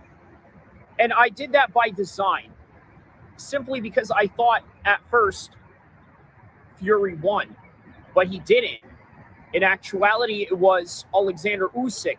And just like the thumbnail and the title, it said the judges got it wrong. But did they? Now, the reality of the situation is that when it came to accuracy, Alexander Usyk was just one step ahead. That's just the reality of it. It's a little bit harder to see that live. And full disclosure, I'm talking about the statistics that I saw after the fight, not so much in the category of rewatching the fight and seeing a different spin to the whole entire aspect and the entire narrative of the fight. The reality is Alexander Usyk is the best in the world, but now the question remains is what is next? And quite frankly, there's a lot that Alexander Usyk can take on. Obviously, there's unfinished business with Daniel Dubois, and we're going to get to that. The first thing is the other types of fighters that are out there for him right now, especially in the heavyweight division. There's Martin Bakole. Not only is there Martin Bakole, there is also Johnny Fisher, a little green, but he's still there. Moises Otama, He's there, a little young and green, but still an exciting matchup. And why not give a 19-year-old the possibility of beating Mike Tyson's record, especially when he has about maybe a couple of months left in order to do that. So here's a couple of things that I think is important to understand in the scope of reality in Alexander Usyk's career. He probably only has maybe at best 3 or 4 fights left, maybe even less than what I'm talking about. The bottom line is this. You got to understand that what Alexander Usyk has going on is a very limited time in his career right now. And he has to choose wisely exactly how he's going to go about those last few fights. Do you take on somebody who is youthful, like Moses Otama, and give him a shot at becoming the world champion? Do you take on exciting names that are coming up right now, such as Johnny Fisher, who got sort of, I'm not going to say a gifted decision, but he got a gifted decision, okay? And shout out to Dave Allen, because he has nothing to be ashamed of when it comes to the performance of his fight in that night against Fisher. But either way, one thing rest assured is that Alexander Usyk definitely has Daniel Dubois in his crosshair right now. The first fight was full of controversy, not really understanding whether he hit below the belt or whether it was right on the body. And even Tyson Fury, you've seen that night of the fight, he had his shorts all the way up here. And what was up with that? His reasoning for that was because he did not want to get hit in the body. And Alexander Usyk, unfortunately, looking at videos and reviews of the whole entire Dubois and Alexander Usyk fight, I gotta say, man, that was right on the body and not below the belt. But to each its own when it comes to different interpretations of what you consider below or high above the belt. I'm going to be honest with you, man. I think that Alexander Usyk is not invincible, even though he did great. He looked invincible, but you know what? I think there are just certain matchups that are bad for certain people. Maybe Daniel Dubois' forward motion, aggressive style is bad for Usyk. But on another note, Alexander Usyk has literally beaten everybody. He's beaten all the top heavyweights, all the top cruiserweights, and now he's beaten Tyson Fury twice, beaten Anthony Joshua twice. But there is that asterisk with Daniel Dubois, and that's real unfinished business to begin with. So what do I suggest for Alexander Usyk? I think that he takes on Daniel Dubois, and then maybe even Martin Bakole, and somewhere down the line maybe gave Moses Otama a chance, if that is even possible based on the two contrasting ages and career paths that they're on right now. Usyk in the twilight of his career, and who knows, maybe we'll see 5 more years of him. But one thing we understand, and one thing that we know about Alexander Usyk right now, is he is the crowned lineal undisputed champion of the world, regardless of the IBF being spreaded out there. But you know what? Shout out to Turki El-Sheikh. You know what's great about all of this, right? Turki El-Sheikh is giving every single one of these boxers an opportunity of a lifetime. And this is a reason why we're seeing a lot of these guys literally give up their records. A lot of these guys right now, if it wasn't for Turki El-Sheikh, they would be fighting prospect fights, building up and constantly trying to pad up their records with no challenges. Right now, if you notice, a lot of the boxing records right now are starting to look like MMA records. You see a lot of guys now with 18-5 records, 20-5. Look at Anthony Joshua. He's on his 4th loss, on the verge of going into 5 losses if, let's say, he takes on Tyson Fury in the next matchup. And let's be honest, Tyson Fury has a great chance of beating Anthony Joshua if they go and fight next. That's a great Riyadh season idea coming up. Are they going to do it in Britain? Probably great to do it there because it's a big home crowd and a great economy for the UK, but it also brings notoriety and, well, sports glory to the Saudis either way in whatever city they decide to do it, just like what they did in Los Angeles with Crawford and Israel Madurov. But that is all that I have for you right now. That is what we got going on for Alexander Usyk, and let's wait and see where he takes his career next, because right now he is the best boxer in the world, and he can choose to go one way or the other in whatever direction he wants with his career. But for now, it's only time for him to rest, and maybe we'll find out in a couple of months. Either way, right now, in boxing and in the world of MMA, we got a whole lot of exciting matchups, and I can't wait to see each and every single one of them. I'll be here to cover it between Alexander Usyk and Tyson Fury for the rematch in Saudi Arabia, December 21st, 2024, which is right now. But the rest of the card has concluded. We're going to start with Muhammad Akil. Gets a 6-round decision, second career fight. I think he's got a lot to learn, but that's what getting rounds are in there for. Obviously, not a very big amateur pedigree. Nonetheless, he went through 6 rounds. Okay, round number 10. Andre Nowitzki versus Edgar Ramirez. He gets a unanimous decision, Andre Nowitzki. Edgar Ramirez did a very good job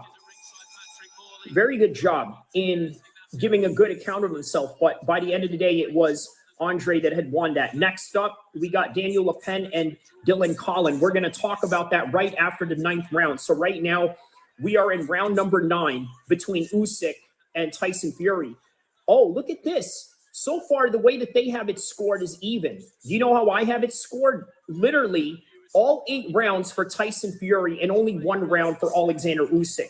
Out of those whole entire 8 rounds, what is the round that I gave Alexander Usyk? I gave number 6, round number 6 to Alexander Usyk. We are in round 9 right now. If you want to sync this up, it's at 216, 215, 214, 213 of the 9th round. So here we go. So far, Fury has been fighting a very disciplined fight. Fury has showed a lot of discipline in the way that he approaches this fight. There's not a lot of showboating, okay? That's sort of one of the things that I noticed. Somebody in the chat had mentioned that. Shout outs to Edward Allen, who had mentioned that. He's not showboating to any degree in this fight. He's all about business. And so far, from what I'm seeing right now in round number 9, it seems that he's on a track to win this fight. So we are at 135, 134, 133 of the 9th round. And the one thing that Fury has been doing from round 1 all the way to round 9 right now is doing a very good job of creating ring generalsmanship, or what we call in the octagon control. He's doing a very good job of controlling the pace, controlling the jab, controlling the distance, not allowing Alexander Usyk to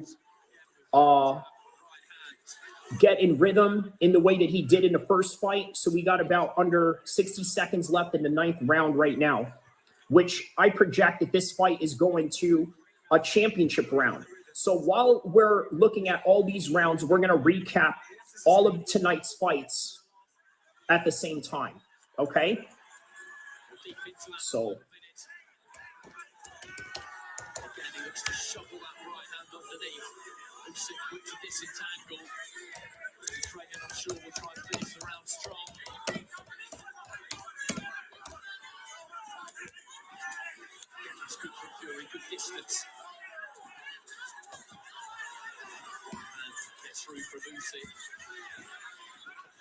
all right, so, ooh, that was a good straight shot by Usyk right there.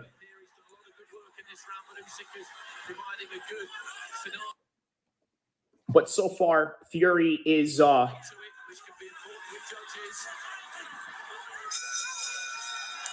right, so that is the end of it. I'm going to have to give that round to Alexander Usyk. Usyk did a good job right there. So round 9, we're going to give to Usyk. Okay, so moving on to Daniel Le Pen. Okay, Daniel Le Pen gets a unanimous decision against Dylan Collin.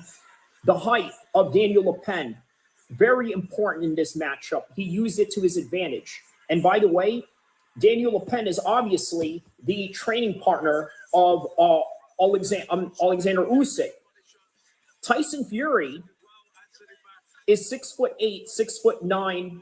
Some will even argue maybe really 6'7". Either way, the height of Daniel Le Pen was perfect to get ready for a fight like this. As we move on to round number 10. Next round after that, Peter McGrail against Bryce Edwards.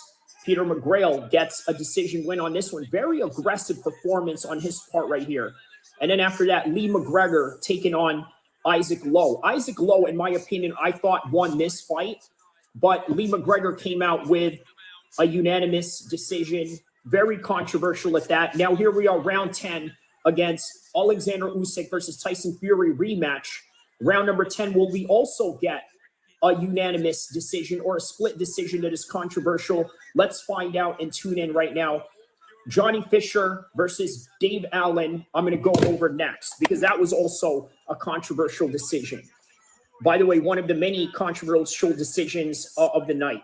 Serhiy Bochak, obviously that fight ended in the 6th round. Doctor stoppage. Not even a doctor stoppage. It was a corner stoppage. No, a referee stoppage. And then the only knockout of the night, Moses Otama, at least so far. Right now we're in the 10th round against Fury. Shows you the level that Moses Otama is at. 19 years old, still has time to beat Mike Tyson's record as the youngest heavyweight champion ever. Maybe somewhere in March he can do it. Maybe get a title shot, maybe just try something else. But he's got a great chance of beating the record. I say, why not? Chase greatness. He earned it after that 1st round knockout. Now here we are, 10th round. Tyson Fury versus Alexander Usyk. Let's see how this fight plays out with 120, 119, 118 of the 10th round. So right here in the 10th round, we already gave a full breakdown of the entire card. And as we gave a breakdown of the entire card, hey, guess what? Round Fury is for 9. What did he say here? Round Fury 9. 5-3 for Fury. No KO in the 7th. I reckon all 12 rounds will be decision. Usyk is such a hard worker, according to Sabachi Financial. Yeah, he's definitely a hard worker. He has to work hard in order to get this fight going right here. He's not winning this fight at all, in my opinion. Now, the way that the judges have it here, they have it for a tie. You know what? Don't be surprised if this goes to a draw. But we're in round number 10, and we got about 6 minutes left for this fight. 6 minutes in total to figure out who won this fight right here.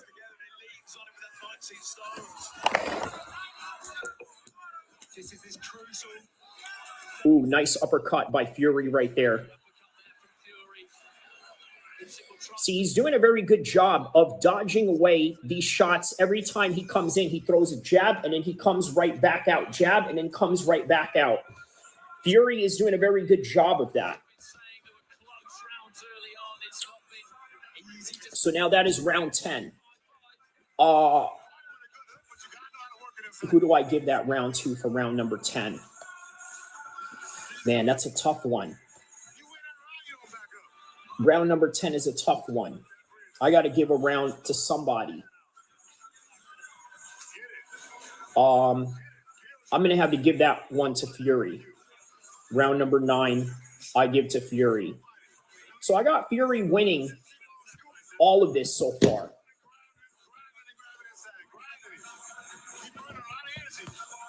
Right? So round number 10, 11, and 12 coming up right now.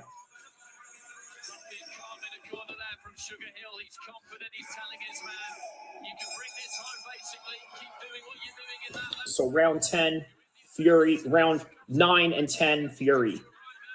Now we're in round number 11. 2 rounds to go right here in this breakdown that we are watching right now. So round number 11 starts 244, 243, 242.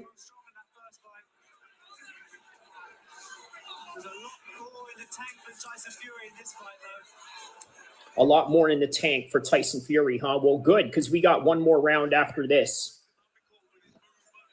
Alexander Usyk needs a knockout.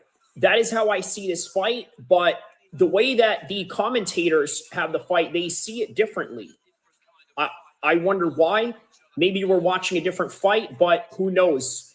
Don't be surprised if there is a split decision coming this way right now.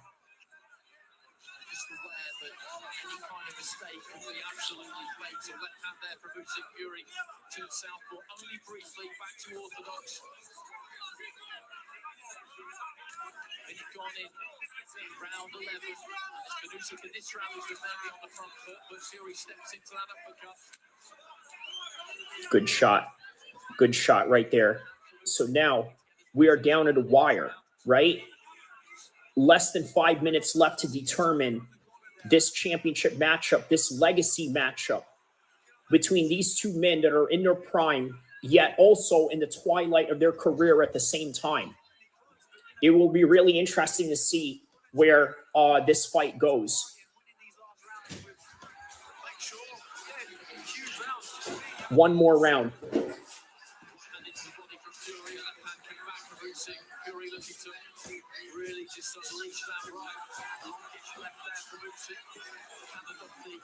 Here we go. 103, 102, 101 in the 11th round. After this, one more round.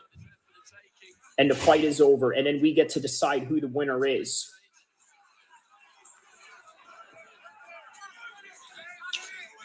.47 seconds left in the 11th round. And so far, I really think that Usyk needs to get a finish at this point. There it is. He had a nice 1-2 shot right there. Looked like it hurt Fury a little bit.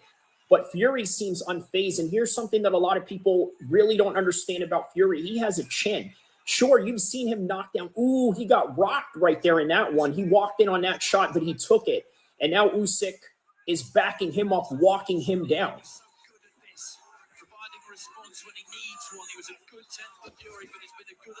Ooh, nice shot.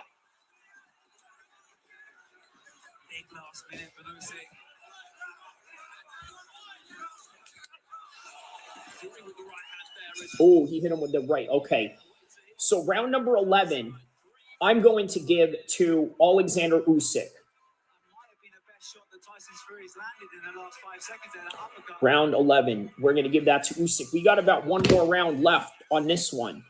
And so far, going into the final round, this is what I have. Round 1, I got Fury. Round 2, 3, 4, 5, I got Fury. Only round 6, I got Usyk.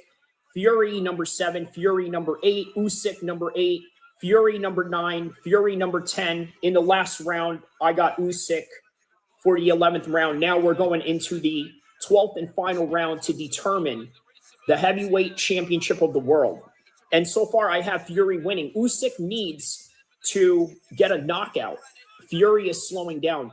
Usyk needs a knockout. Only way he can win as long as Tyson can last these 2 rounds. Correct. Round 9, Fury. Did I have round 9 Fury, Edward Allen? Yes, I did. 5 rounds to 3 for Fury. Okay, we read that one. All right, so 12th and final round. Here we go. 12th and final round in this contest. So 244. Ooh, nice uppercut by Fury. Fury is going really rapidly aggressive at Usyk right now. Boom, look at this. He's got the elbow up. What is it? I think he's complaining about something. Ooh, nice shot.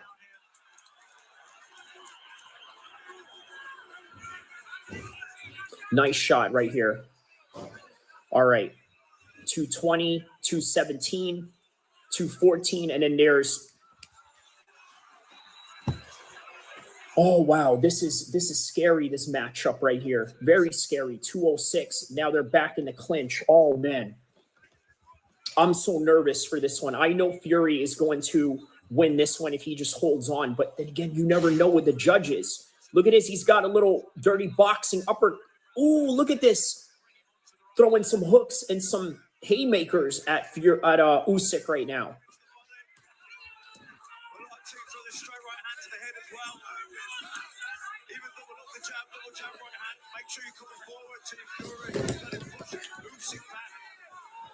So we got 132, 129.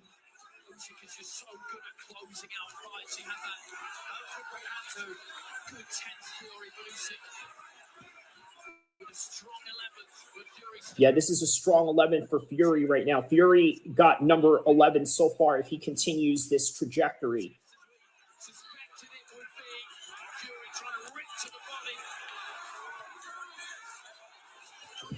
All right, we got about 60 seconds left into this contest.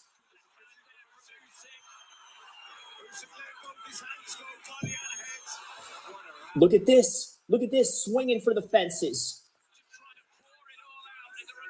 Swinging for the fences on this one.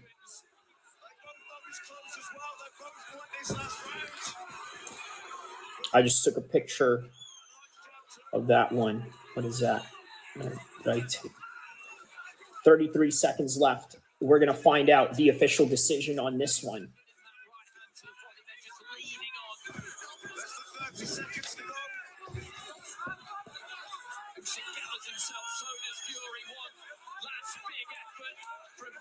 These two, as Fury just grabs him, manhandles him a touch. The clock is running down here.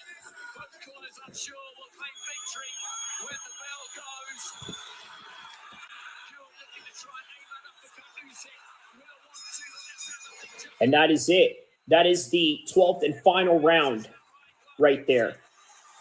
So now we await the final decision. We await the final decision. So the 12th round, who do I have that one for? I have that for Fury. I got that one. I got 12th round for Fury. It's a close fight.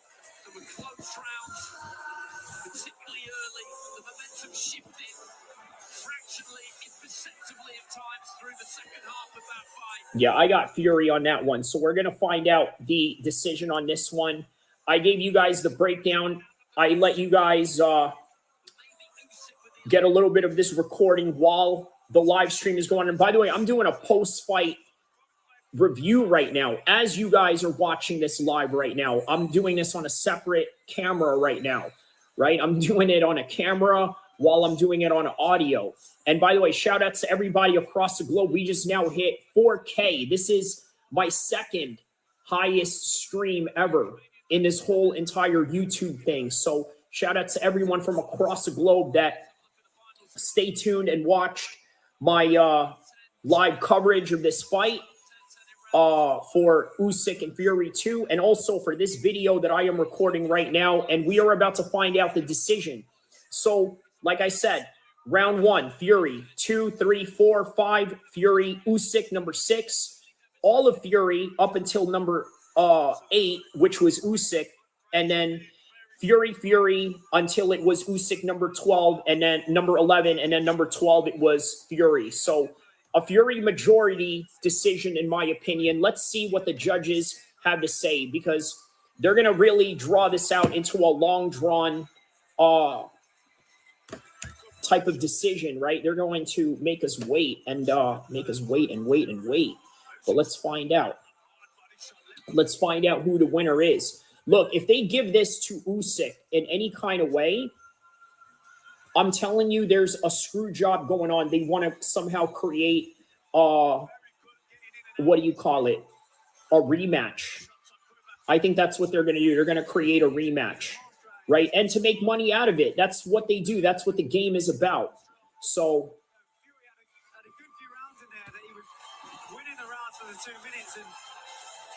yeah.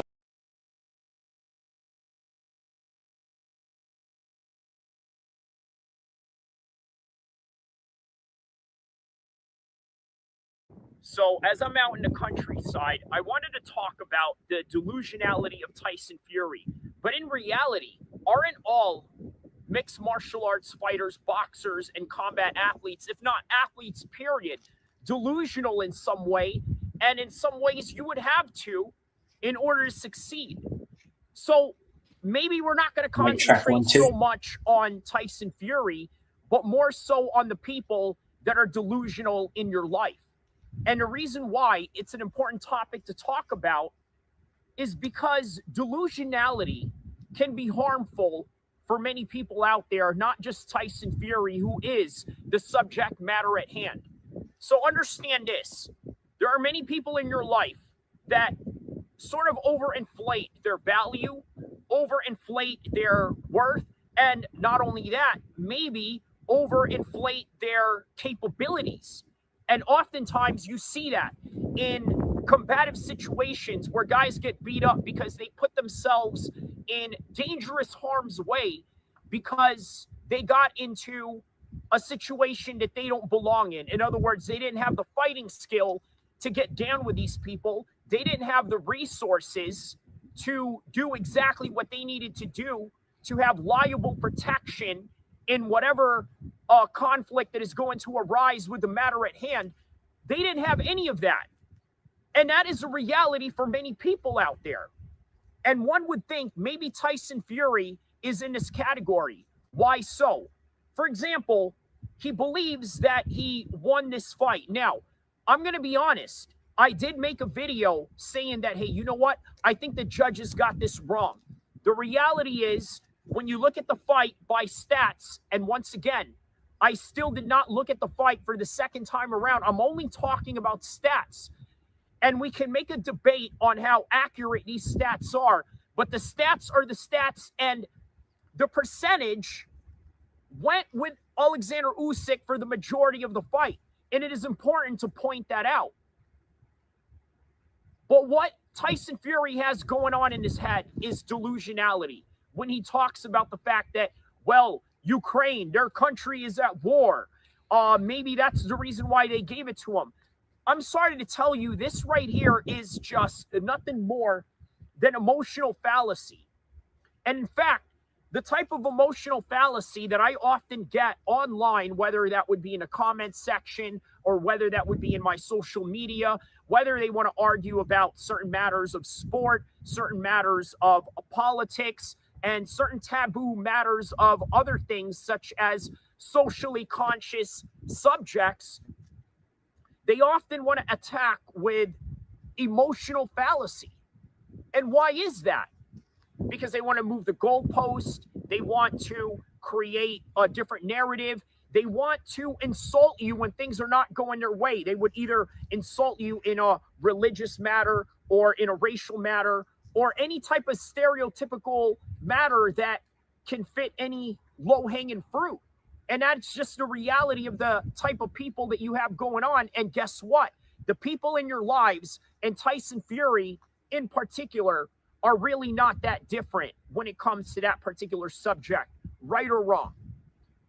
Now, going forward with Tyson Fury, does he have enough skills to be able to go on and become one of the best? Not the best, but one of the best. Yes, he can do that because obviously you need a little bit of delusionality in order to fight at a certain level. And guess what? Tyson Fury absolutely has it. He has the delusionality to be able to train and to be able to step up to that level.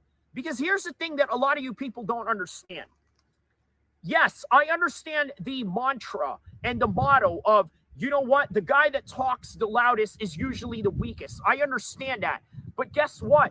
There are guys out there that really can do severe damage based on the fact that they train all hours of the day and have the capability to put all of these things together. Okay, so there are people out there that can do things based on what they are forcing their mind to do. But Tyson Fury, unfortunately, is not in that particular sequence right now. Where Tyson Fury is at right now in his career is a very limited option of what he can do. In other words, the limited option that he has consists of being able to fight prospects. Maybe not. Maybe Otama may be too explosive for him. How about Martin Bakoli? Maybe a very dangerous fight. How about Daniel Dubois? A very dangerous fight, considering what Dubois was able to do with Usyk, controversies aside and all of that. But the reality is this. The man has to get in grips with his reality and what he is capable of doing. Because unfortunately, Tyson Fury is delusional, but great for his career. But what about all of you in the normal world out there who carry this same delusionality or this narcissism? And I get it.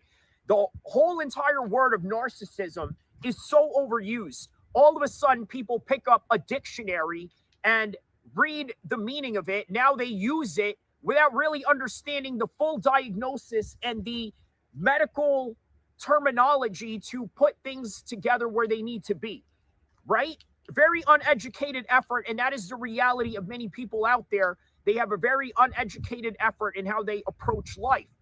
Just like Tyson Fury did. He have a very uneducated approach to this matter at hand? My answer is no. What Tyson Fury did was the best that he can do, and he has to come to grips with that. The best that he can do was good enough to beat the likes of Dylan White, the likes of Derek Chisora, the likes of Vladimir Klitschko, and the likes of Deontay Wilder. But the upcoming generation, I'm going to be honest with you, it's going to be very difficult for him. So he has to come to grips with the reality of that. And that is all that I have for you guys right now. Don't forget to like and subscribe for all my live contents, videos, and everything in between. Don't forget to check out the community section. I will post a picture of this. See you guys in the next one, inshallah.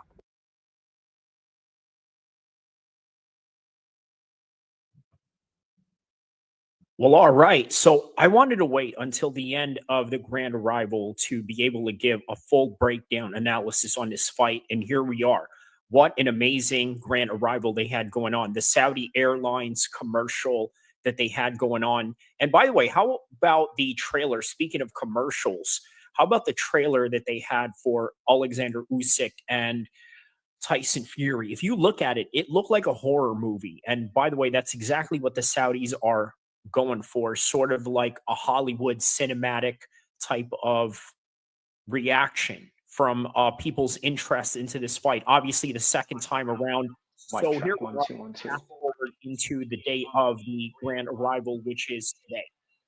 And the Saudi Airlines had the 1980s look behind it, because if you remember anything about traveling in the Middle East in the 1980s, especially with all these planes that were shot down in Scotland and then Gaddafi and this and that, it was quite an interesting choice to bring that nostalgic look back. But nonetheless, hey, the one thing that the 80s sort of represented was all of these things that we are sort of seeing right now. Great fights, great action, and everything in between, right? So going into the full breakdown of this fight. Now, I wrote right there on the thumbnail, it's a different fight. Let me explain a couple of reasons why it's going to be a different fight. Obviously, the weight of Tyson Fury was the conversation into this whole entire matter at hand.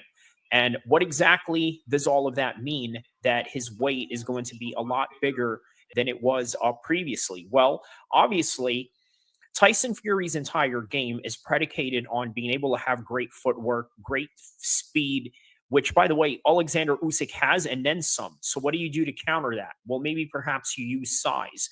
Maybe you use your width. Maybe you use your height that you are God-gifted with.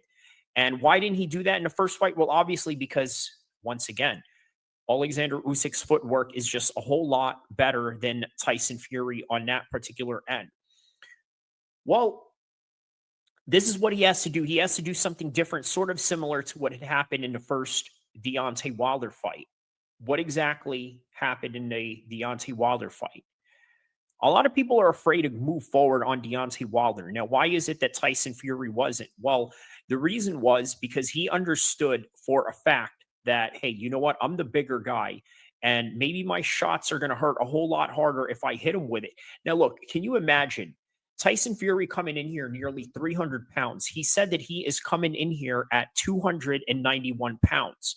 What exactly does that tell you? That tells you that this guy right here is looking to drop bombs and not dance around like he normally would in some of his fights, such as the Klitschko fight, which, by the way, till this date, probably one of the greatest performances of Tyson Fury's life.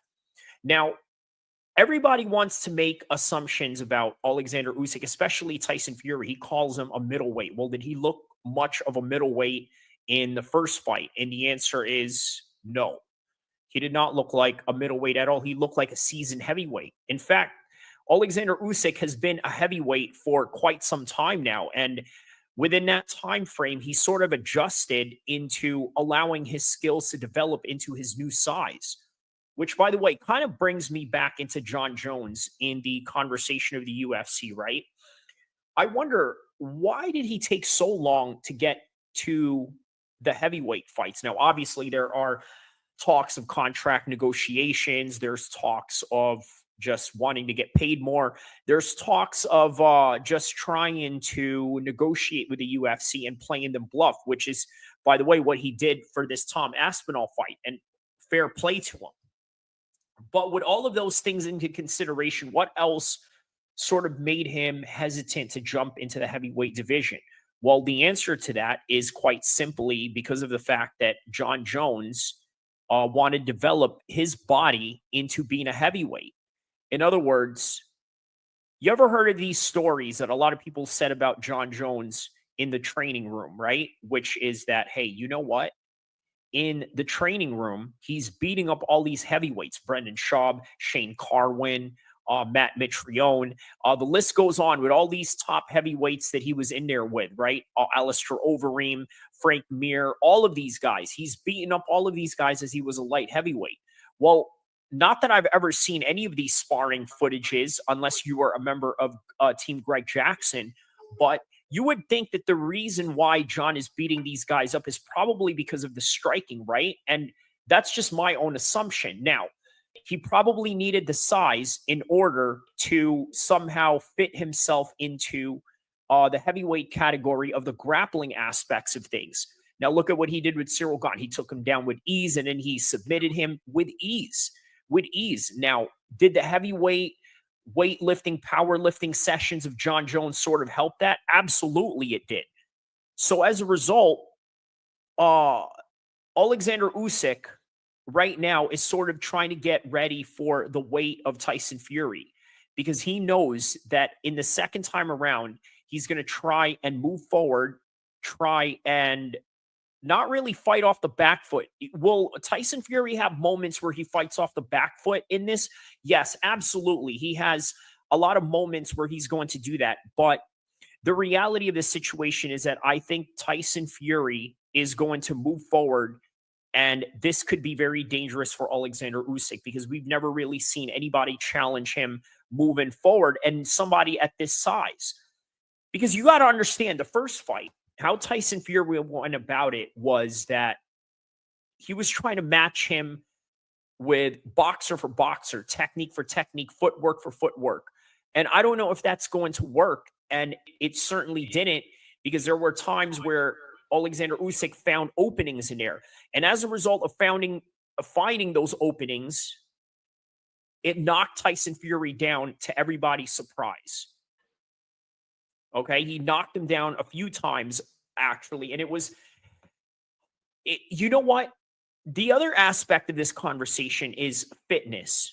Who is the most fit guy between them? Obviously, I'm going to say Alexander Usyk. Look, the Eastern Europeans, man, they do not miss a step when it comes to fitness. In fact, it is fitness all year round. The life of an American athlete, in particular, the life of a Western athlete, states as this: we're going to train 12 weeks into a training camp, go into a fight, and then we're going to party for, I don't know, maybe 4 or 5 weeks. And the next thing you know, these fighters go and gain weight, like the likes of Paddy Pimblett and Ricky Hatton. Right? Is that sustainable for a long time? Well, for Paddy's case, he seems to be doing okay right now, at least in his UFC career. Right? Let's see how long that lasts. Or will he switch up and just live the life of living healthy all year round and being focused on your craft, right? Because obviously Patty Pimblett is now moving into the top 10 of the divisions now. So yeah, I think it's time to hone in, right? Well, guess what, man? Championship level, amateur level. By the way, 300 fights amateur for Alexander Usyk. And guess what? He's held it together. He stayed consistent. He stays in the training room. He stays studying his technique. I think that right there is going to be enough, quite honestly, to win this whole entire fight.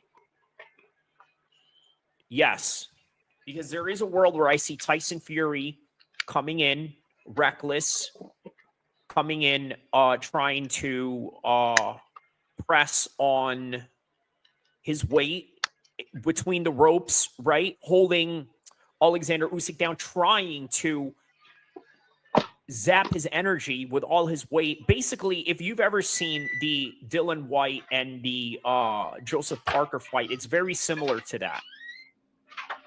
Right? He used a lot of wrestling to win fights. And that's something a lot of people don't realize, is that you can win fights in boxing with wrestling or use it as some sort of countermeasure. Now, Anthony Joshua was known to have worked with British Olympic wrestlers to work on his clinch. Also, Alexander Usyk has mentioned that he's worked on some wrestling for this fight as a fitness regimen, not so much as maybe a little bit of both, obviously, because there's going to be some certain clinching involved that is legal in boxing that can be transferred over into wrestling and MMA. So, speaking of which, obviously we have a little bit of some MMA talk along mixing with this boxing talk. But look at this. This is the belt that they have for this fight right here, the WBC belt. If you look at it closely, let's see here. It says Rumble in the Jungle, Alexander Usyk versus Tyson Fury 2. So that's the 50th anniversary. Okay, so that is the 50th anniversary. Look at that. That belt kind of looks like a Prince Nas type of like it's the same trunks that Prince Nas has, but I think it sort of symbolizes the jungle, obviously being a leopard, where the fight had taken place in Zaire with George Foreman and Ali. So this is another one right here. So another one of these classics. So yeah, man, big ups to the Saudis for being able to put up all of these fights and bring these big matchups. And by the way, here's another thing that I think is really interesting about boxing right now with the Saudis in play, right? A lot of these guys that would normally protect their record right now, they are sacrificing their records for the bag. And guess what? As fans, as hardcore fans, we love it. We absolutely love it. It is amazing, absolutely amazing that we could have that opportunity to see all of these top matchups in boxing, because guess what? This is something year in and year out the UFC has emphasized over the years. And by the way, now that this is basically one of the last major fights of 2024, the Tyson Fury and the Usyk rematch, maybe we might do a review of UFC's year 2024 and go from there. Maybe do it on a separate video. But for this video, I think this is going to be a different fight. I'm going to tell you right now, I do not see a finish coming into this fight. I think that Tyson Fury is very durable, but I think that he's not going to allow certain chances to allow him to get hit the way that he did in Deontay Wilder fight, the way that he did in the Usyk fight. None of that. I don't think that he's going to allow any of these small mistakes that he's made in the past that got him knocked down. So as a result of that, I think Usyk is going to have a tougher fight in his hands, but I also think Tyson Fury is always going to have a tough fight in his hands with Alexander Usyk, just like with anybody else. A man who has fought 300 fights in his amateurs, undisputed in cruiserweight, and then moving up to heavyweight and doing the same thing. This is a very difficult man to defeat. But can he defeat him? Well, he can. But I think it's going to take a lot out of Tyson Fury in this fight to do so.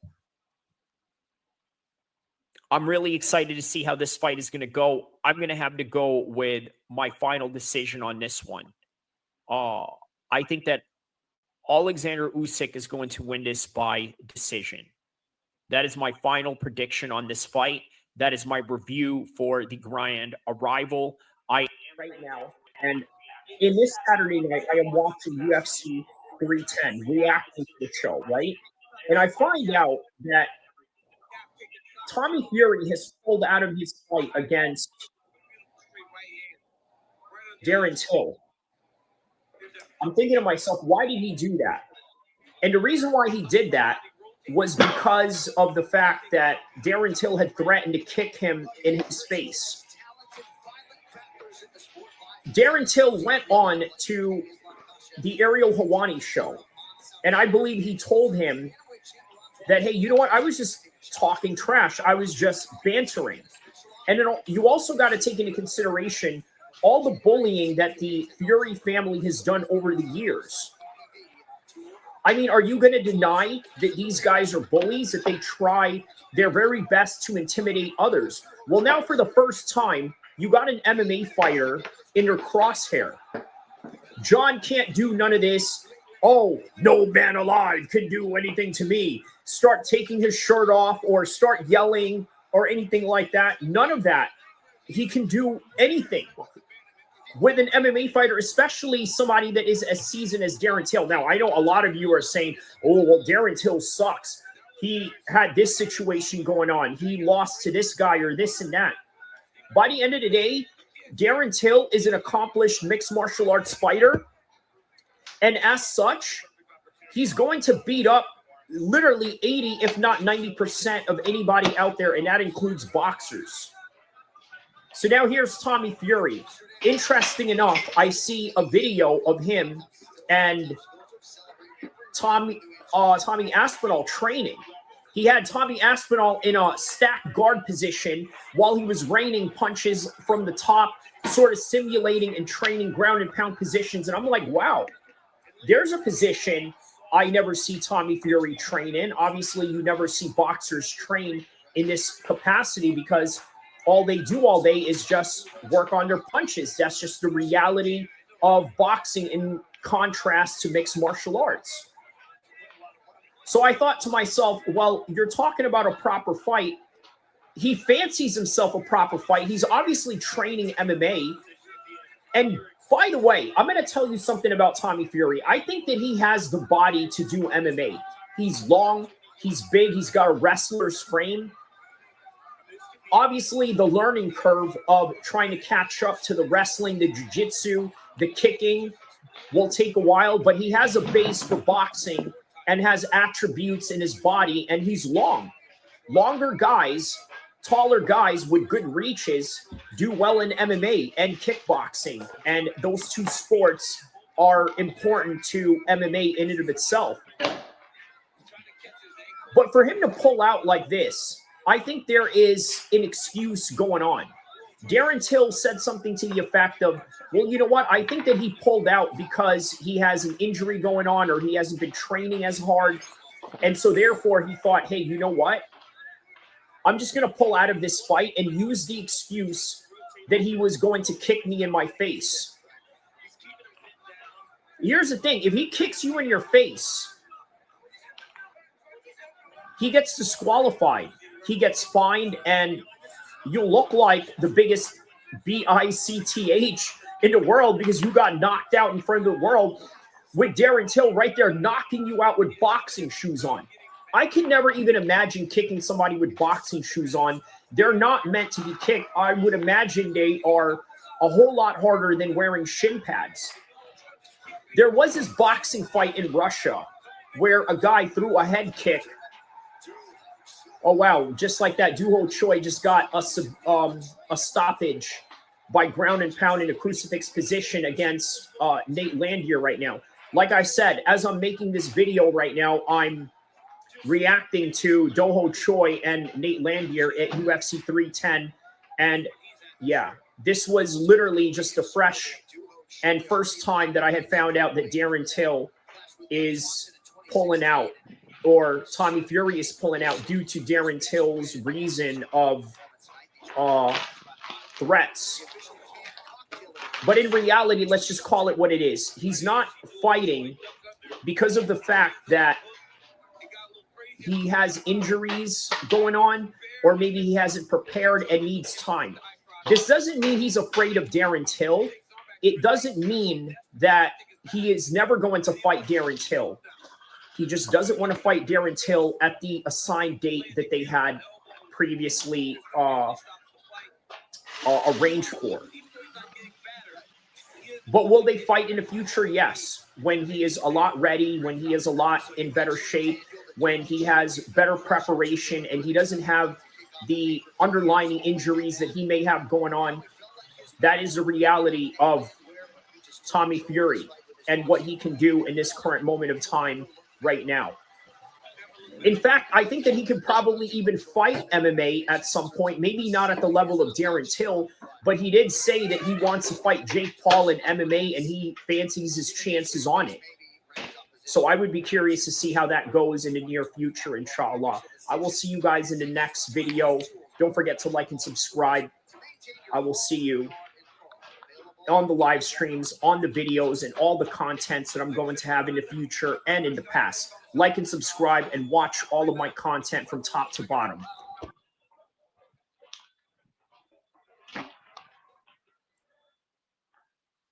West Coast legendary rapper Exhibit is signed to Greenback Records, which is owned by Conor McGregor.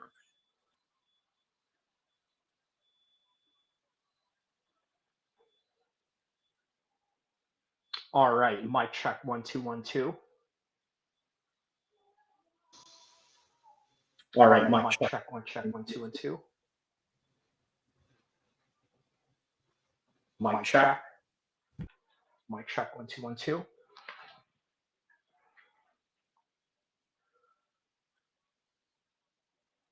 Mic check, am I on?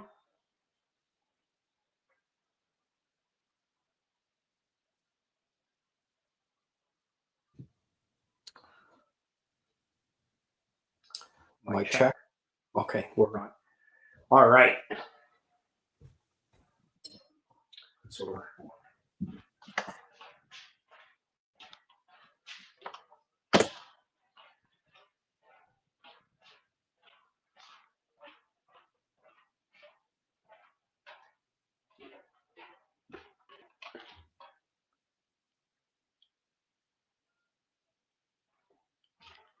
all right.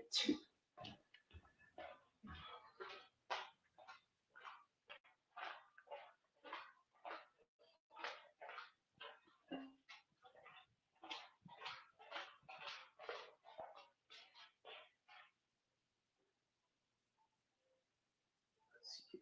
Chat. This is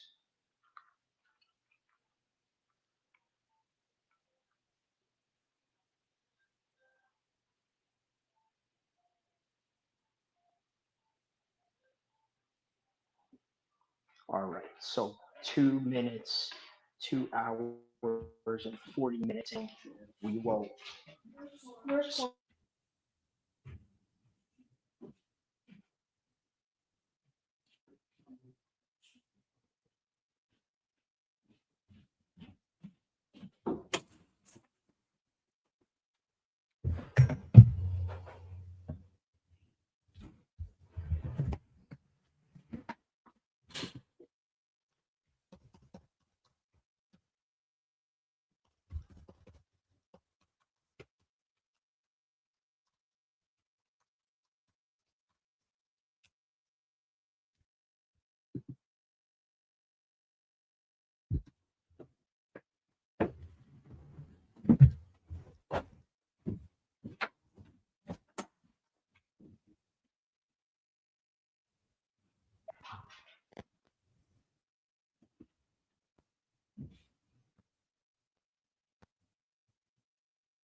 Here we go.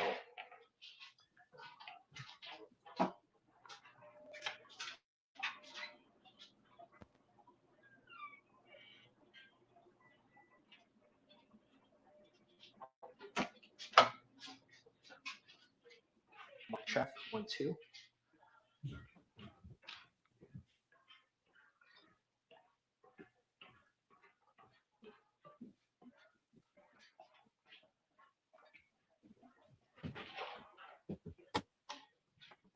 Mic check, check.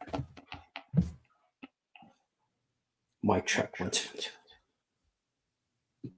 Mic check. Mic check, 1, 2, 1, 2.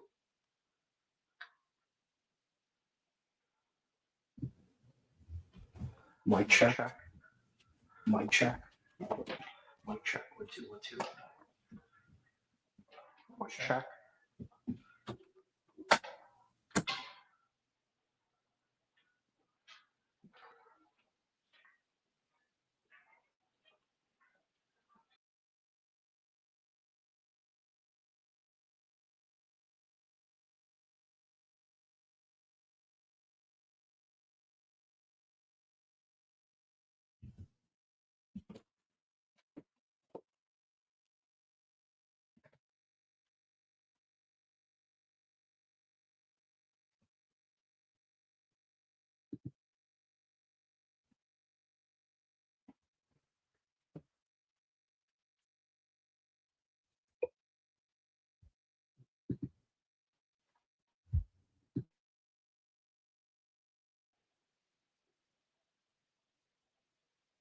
All right, mic check, 1, 2, 1, 2.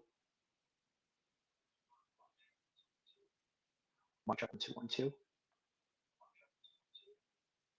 Mic check. Okay, we're good. All right, we're ready to go.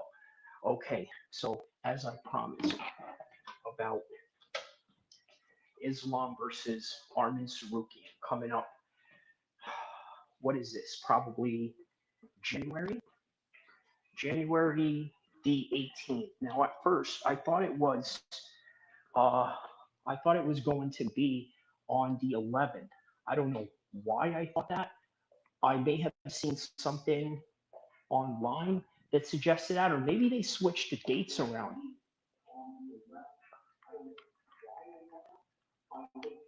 So, yeah, I believe that it is on the 18th, officially speaking.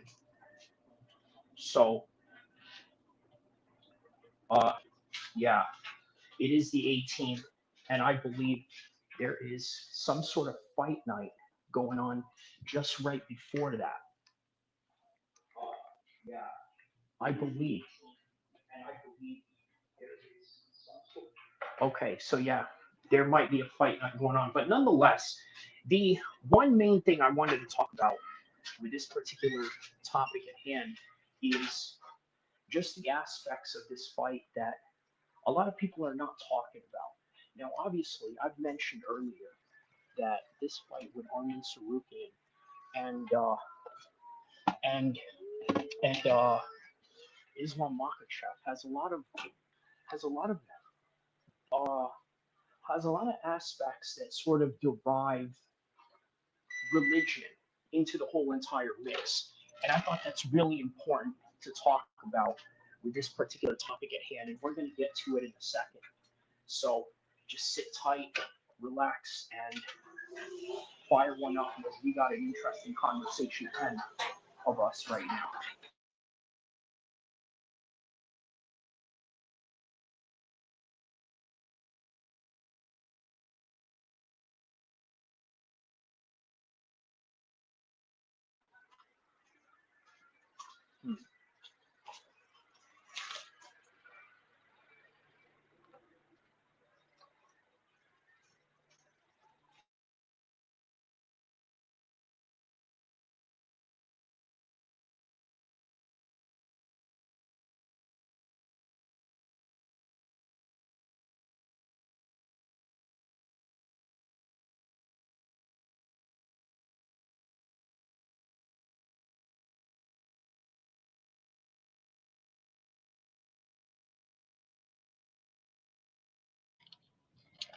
So I got to tell you, the reason why I'm extremely excited about this fight with Arman Tsarukyan, as I've mentioned, right, there's a religious element to this that not many people have really talked about. Well, the religious element of this whole entire fight is predicated on the fact that, let's just be honest, right? Obviously, we can't speak for all people, but there is a strong anti-Islamic sentiment in the Armenian community. Okay, and that's not always the case. Obviously, that's a generalization, but if you go down to LA and you ask any random LA native, especially if they're Armenian, right, are they going to have any positive outlooks on, let's say, Muslims? Maybe some will. Obviously, not everybody is monolithic in the way that they approach life. Obviously, there are people out there who have a different approach to life. They have a different outlook. Even though, as a collective, they have suffered under the Turkish Ottoman Empire in the late 19th century, the one thing you can understand about Armenians is that they all don't hate Muslims. In fact, a lot of them were welcomed in many Muslim countries. One Muslim country in particular is Syria, which, by the way, is sort of the hotbed issue of what is going on right now in the world of geopolitics and war and Middle Eastern conflict and things of this nature. So obviously, a little synopsis on what's been going on with Syria. If you've been under the rock for the last decade, there's been a civil war going on, which, by the way, was raged on and provoked by the Arab Spring of 2011. And when all of that happened, when all of that went down, the whole world changed. Maybe for the better, maybe for the worse, maybe for something a little bit in between. But there was one country that did not fold, and that was the Syrian government. Now, why is that significant to bring up to this particular topic? Because the Syrian government has been harboring a lot of Armenians over the years, okay, in ways that other Muslim countries can't say. Obviously, the Saudis can't say that, the Emiratis can't say that, the Egyptians can't say that, the list goes on. Which is why, if you look back in 2014, they had Armenian gang members from the Armenian power gang fly all the way to Syria to fight for Bashar al-Assad. As you would imagine, if they came home, they probably would be charged with terrorism in the same light that you would give the likes of, let's say, I don't know, a person that went to fight for ISIS overseas. That's just the reality of that particular subject. You are going to be charged with terrorism. But once again, it goes back to the old saying, hey, you know what? One man's freedom fighter is another man's what? Is another man's T-word. So that's that in that particular matter. So this fight with Arman Tsarukyan and Islam, it's a little bit just beyond, how do I say this? It's a lot beyond than just, let's say, cage activity. Because cage activity-wise, what you got going on with Umar and what you got going on with, I'm sorry, not Umar, what you got going on with Arman Tsarukyan and Islam, but we'll get to Umar and Merab in just a second. But what you got is exactly that, Armenians versus Muslims. Now, I want to make something very clear, right? Boxing, MMA, and all of combat sports can be very tribal. That's just the reality of it. Very tribal. It's a fact of life in these sports, and that's just what you're going to have to deal with that matter.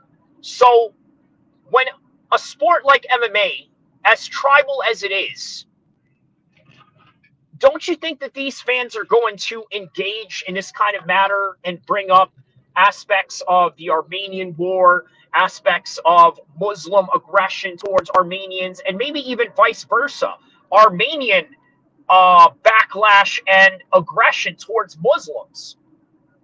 That's a reality and a matter of fact, right? Because let's be real, this one guy on the internet right now is saying that, yeah, you know, Muslims, everybody hates Muslims or this and guy. You know which guy I'm talking about. He was basically the subject of this whole entire matter at hand, entire live stream that we've been doing. But nonetheless, the one thing I really have to emphasize with a lot of people is that the two camps don't really care about what I'm talking about. They don't. They don't even see none of this, right? I don't think it even crosses their mind, the whole entire Armenian versus Muslims thing, right?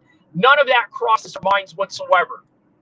But you have to take into consideration this fight in January is set to take place in Los Angeles. This is an Armenian home.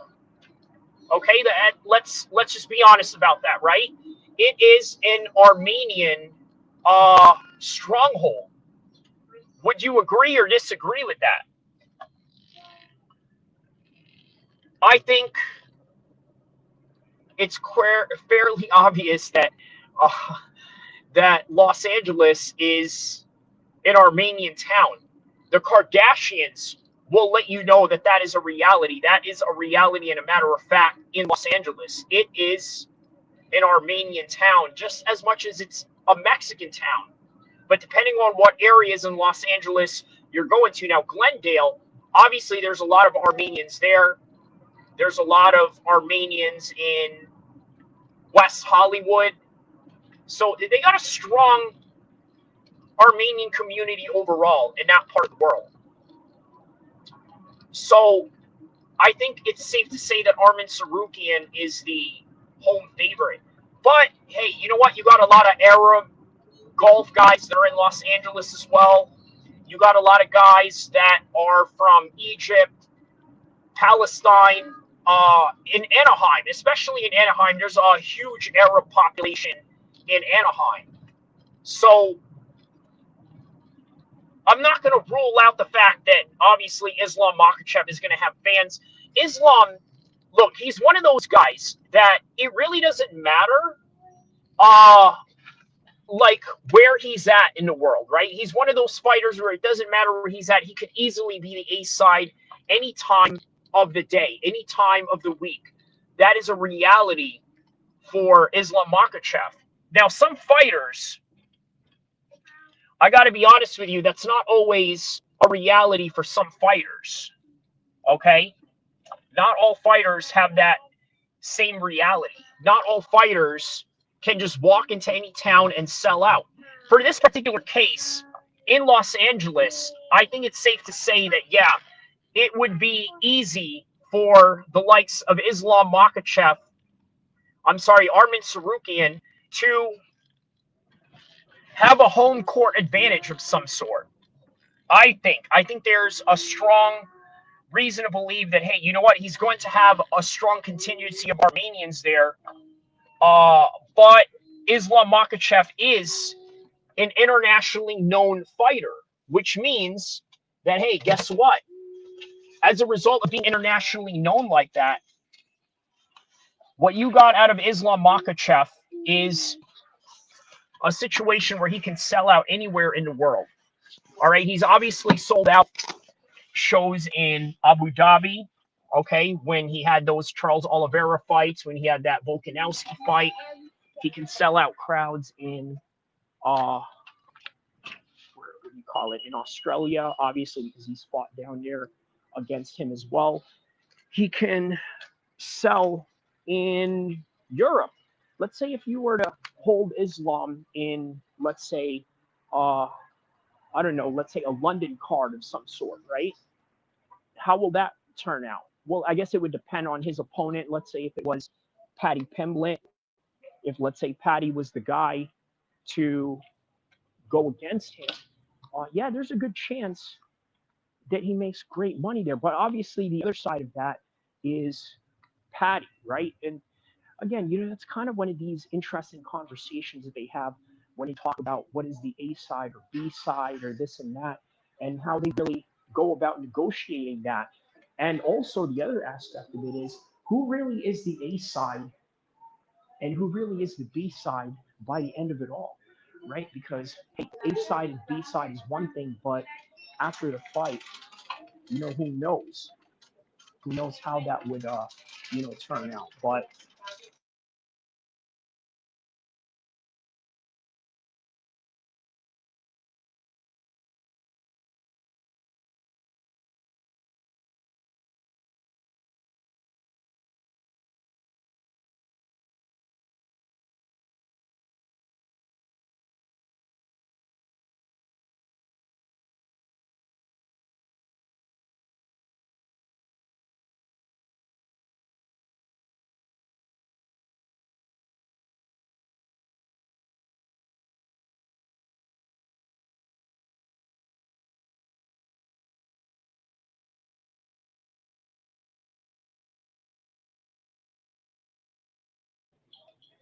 so yeah, I always wondered that, right? Like, what is considered an A side versus what is considered a B side, right? Because obviously, if one guy is more of, let's say, a bigger draw than the other, then obviously that's there. There are some where, one is clearly the A side over the other. Obviously, all Connor fights. Whenever that dude gets into a fight, guess what? Guess what? That guy, man, he's always going to be the A side. There's no doubt about that. You can't take that A side quality away from him. When he went up against Dustin Poirier, he was the A side. When he went up against Nate Diaz, win or lose, he was the A side. Same thing with Dustin, win or lose, he was the A side. He was the A side against Khabib, even though the whole world clearly knows and sees that he is a way better fighter than Conor ever will. But yet he's the consummate A side. I mean, it is what it is, right? That's just kind of how that goes, right? It doesn't go in differently. But it is interesting. It is interesting go about how they go about these situations and how they decide that. So, uh, for those of you that are tapping in right now, I'm just at Target right now, getting ready to pick up an order. I sort of added myself into the chat, and yeah, so I kind of figured I'm kind of right now. If you're listening to this, I'm sort of testing out methods of being able to create content while you're mobile, right? Because obviously not all of my content has to be visual or anything like that. A lot of it is just audio, which is okay, but you know, uh, with that kind of audio, I guess you can sort of take things in a mobile matter, right? Like what I'm doing right now. Obviously, I can still talk to you while I'm doing this and running errands. So it's just a little experiment that I'm trying to do at the moment. But yeah, man, I think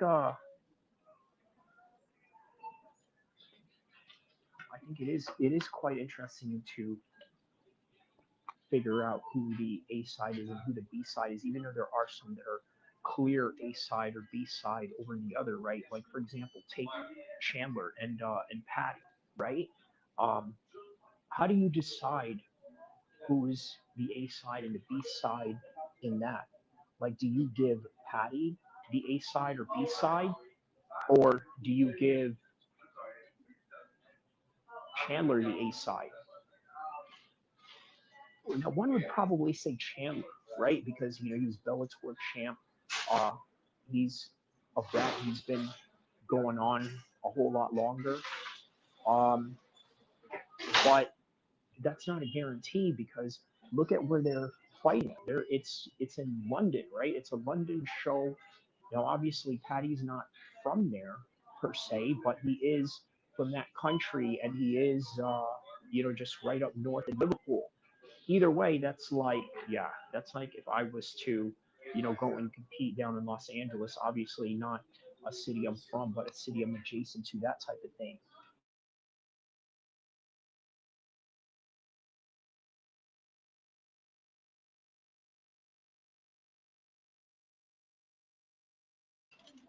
All right, so there we go.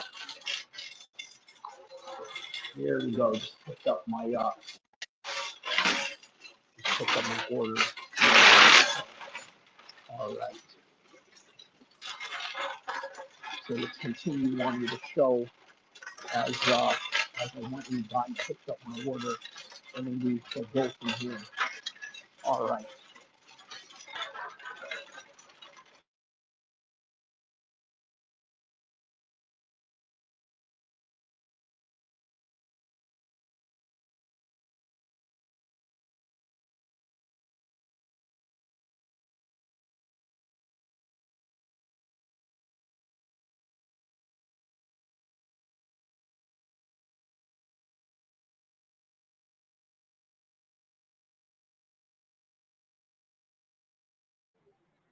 All right. So here's something I wanted to bring up, right?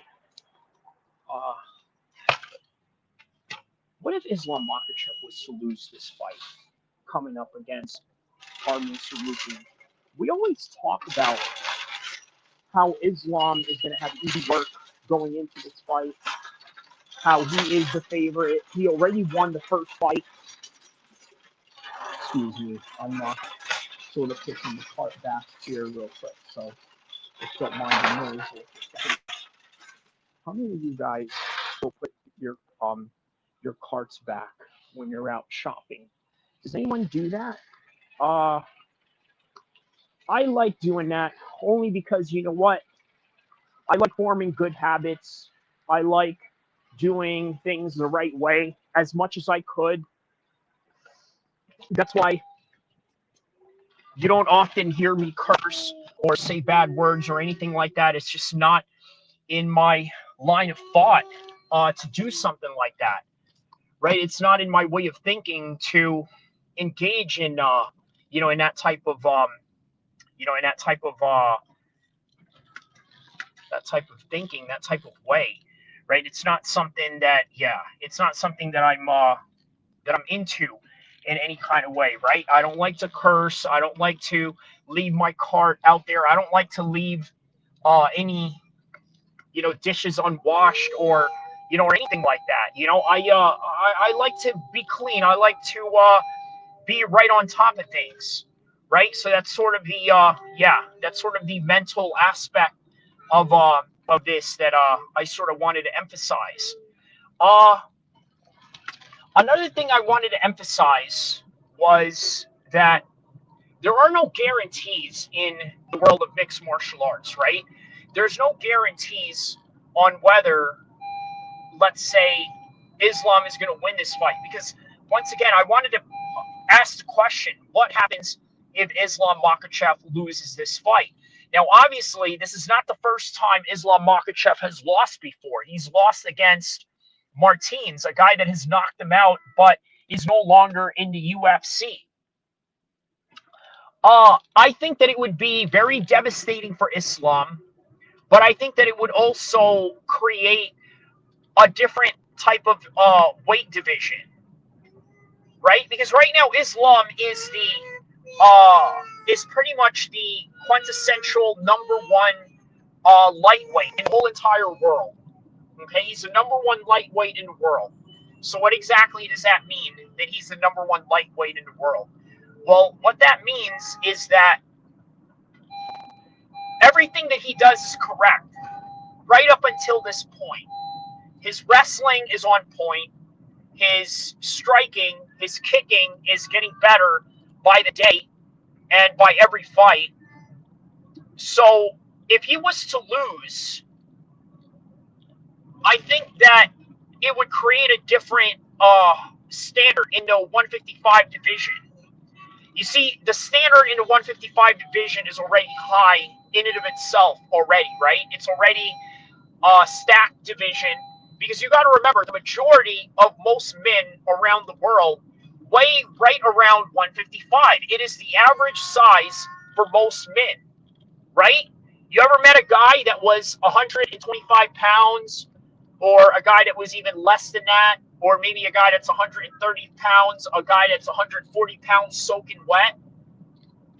Well, the contrast of that are guys that are 6'7", 6'5", 6'8", 200 plus pounds, right? That right there is the quintessential opposite of the 125er and the 135er and the 140s that I've mentioned.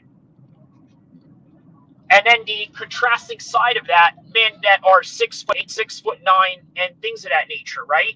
Well, what we got with Islam Makhachev, okay, he is basically the average size man around the world. Now, obviously, he's a lot bigger than most guys that are averagely at 155, but nonetheless, that is the average size for most men around the world.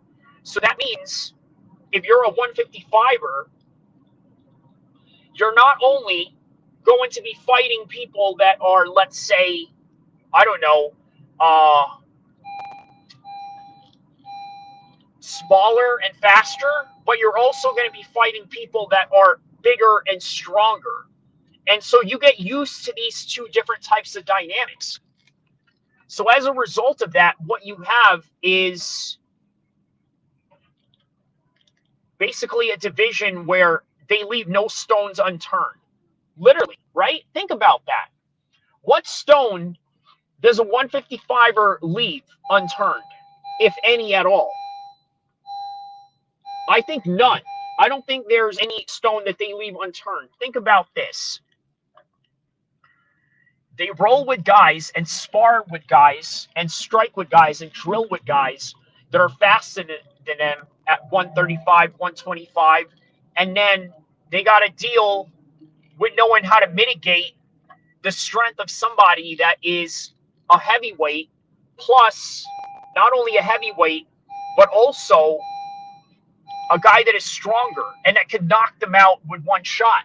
So when they're in a training room with guys like this, they have to be very careful about what they do and very meticulous in their approach. And as a result of that, they develop a skill that other fighters out there just don't have. And that's just a staunch reality of it. So what we see in Islam Makhachev so far is the perfect version of a 155er. You see, Khabib was the evolutionary step of that in Dagestani MMA, okay? Khabib wrestling, you can't stop it.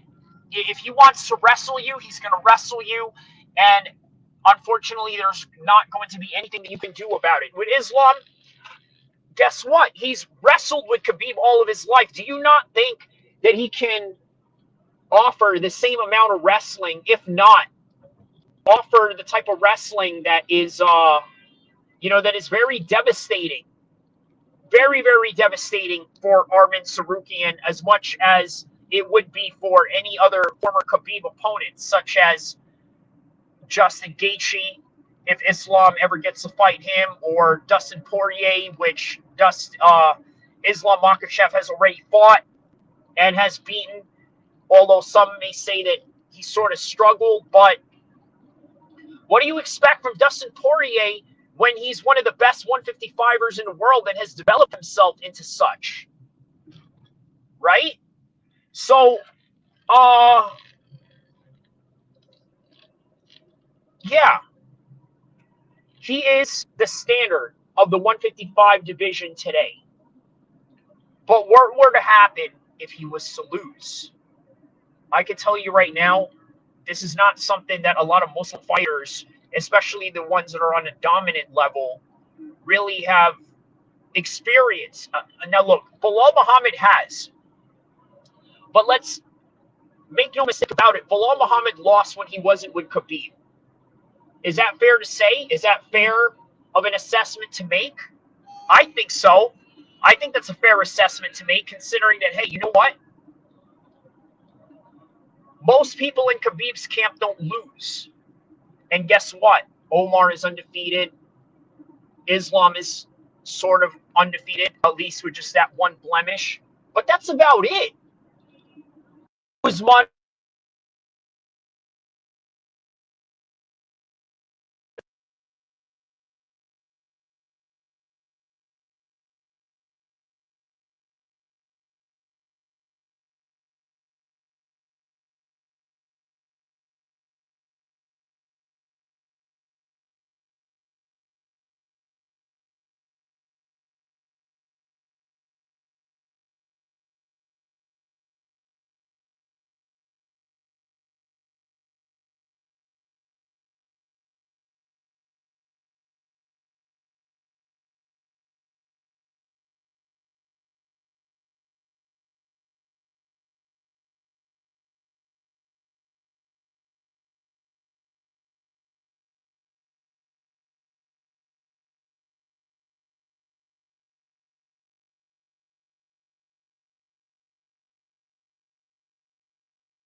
All right, so let's get to Omar and Merab, right? Very good matchup.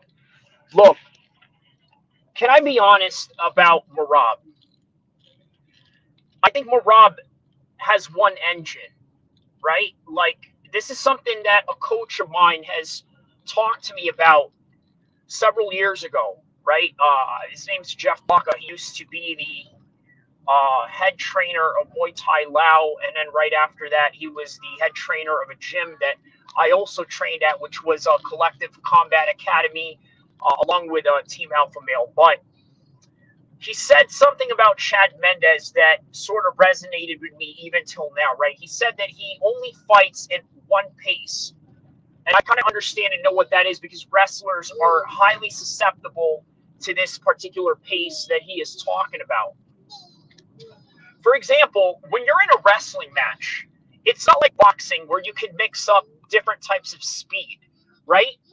There's a certain hand speed that you can operate in boxing, but there's a certain level of slowness and easy shots that you have to bring when you are fighting in boxing.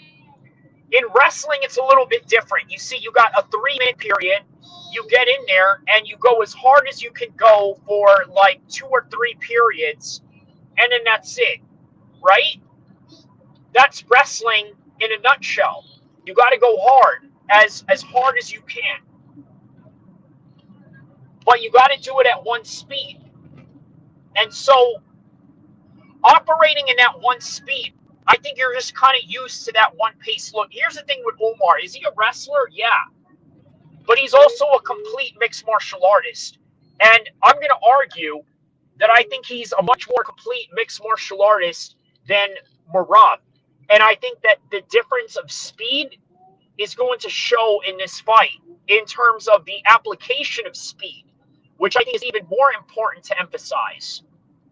Yes, the application of speed and the application of the tempos that have to be implemented in order to set up shots, to sort of create fakes, create feints, create different illusions to make the opponent go one way or make them think you're going one way or the other. That's what needs to happen here. And Omar is the man that can do that can offset that particular range and that particular movement. That's just what I think. I think there is an aspect of speed that I think really differs from Omar and Merab. That's what I think. I think there's going to be a difference in speed. Not so much that one guy is faster than the other. I think it's just more of a matter in terms of whose speed is being implemented the best. Because look, you can't go fast all the time, right? Not even in car racing. You know, in car racing, you have to make certain turns where you have to kind of slow down in order to control the vehicle, right? That's something a lot of people don't take into consideration, do they? They don't take any of that into consideration. They don't take the consideration of the different speeds and tempos that have to be implemented.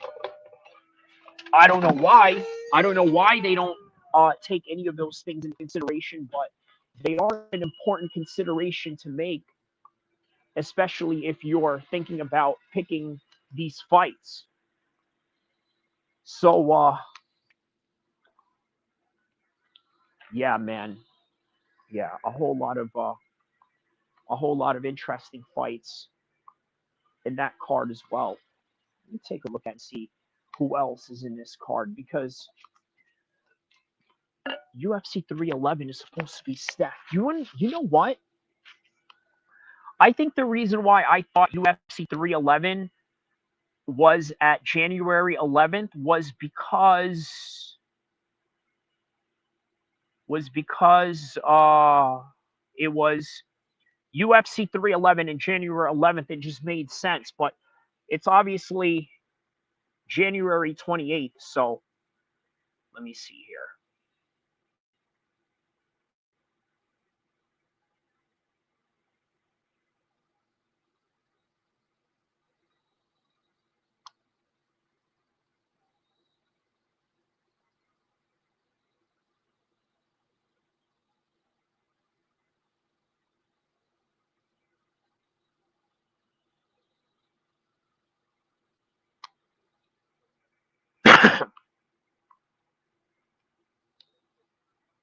Okay, so Jiri and Jamal Hill are also in that card.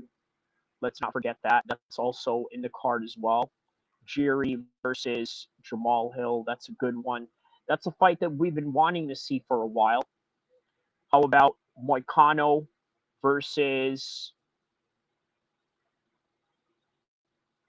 Beneil Dariush? So Beneil Dariush taking on Moicano. That's going to be a good one. How about this? Kevin Holland. Kevin Holland versus Renee Rendier, the new ONE FC former champion that they signed and brought over to the UFC. So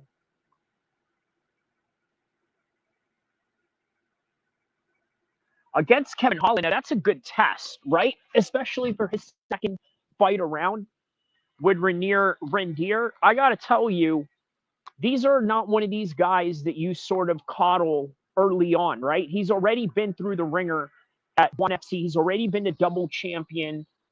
What he needs to do is come in and take a very tough matchup. And Kevin Holland may not seem like the toughest matchup considering what happened with him and Khamzat. And although most fights are always going to be different, that's something a lot of people have to understand, man, that fights can sometimes be different the second time around. Or, okay, let me give you an example, right? I'm not saying that this happens all the time with these two, but look at Sean Strickland training with Alex Pereira.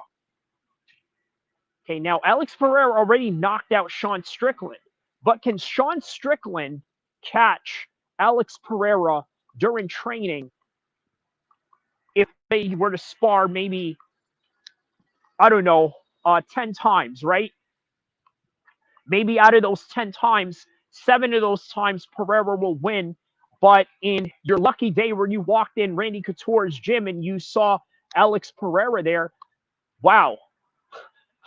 Sean Strickland happens to touch and finish up Alex Pereira in a sparring match. Again, it doesn't really matter, right? Because we're just talking about practice. We're talking about practice, dog, practice, like Allen Iverson used to say.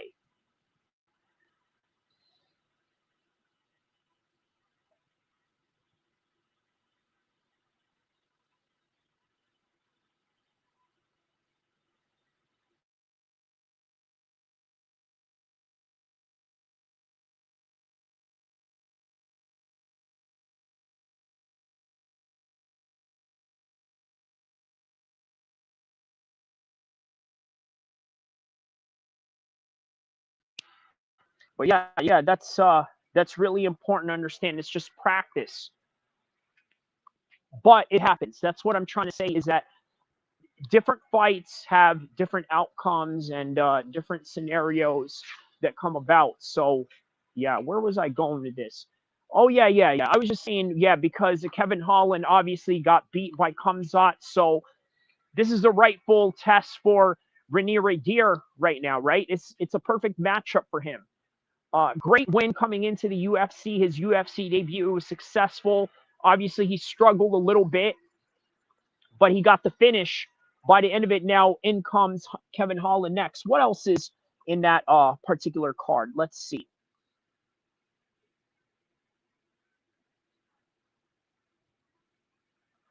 Peyton Talbot versus Ronnie Barsols.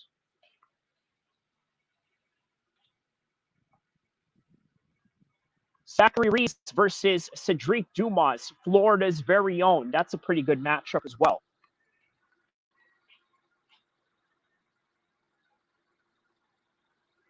This one I like very much. Jailton Almeida versus Spivak. Okay, so we all thought of the world when it came to Jailton Almeida. We thought, hey, you know what? Jailton Almeida is the end-all, be-all when it comes to the heavyweight division, right? We thought, you know what? Maybe this is the perfect matchup for John Jones. Maybe this is the perfect opponent for John. Maybe this is the perfect guy to beat him, be that he has the same trajectory of being a former light heavyweight going into becoming a heavyweight. And then the skills, the wrestling, the well-roundedness. But obviously, he's had a few setbacks, right? And Sergey Spivak is the perfect guy for this card to be put on as the perfect fight and the perfect addition to this whole entire set of matches that we have going on.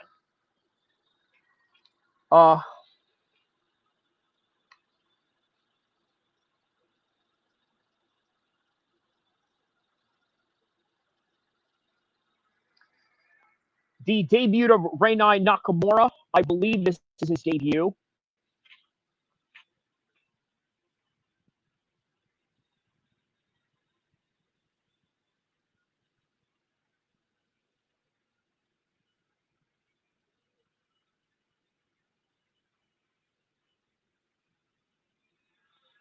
Wow, okay, so yeah, this is considered to be the Japanese Khabib 9-0. Perfect card to be in, because if you're going to be compared to as the Japanese Khabib, my goodness, man, that's the perfect, that is the perfect, that is the perfect matchup to be in, perfect card to be in an Islam Makhachev card, in an Omar Nurmagomedov card, considering that you are known as a Japanese Khabib. And you know what? People who like that kind of style are going to see the way that you fight going in here, and they're instantly going to build a fan base around people like that. So who else is in this card?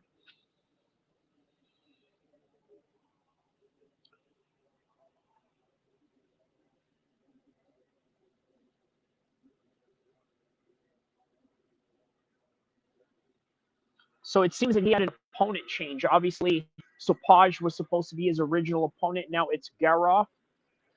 So it'll be really interesting to see how he deals with that particular change. So the rest, just a whole bunch of other normal prelim fighters that are going to be in it.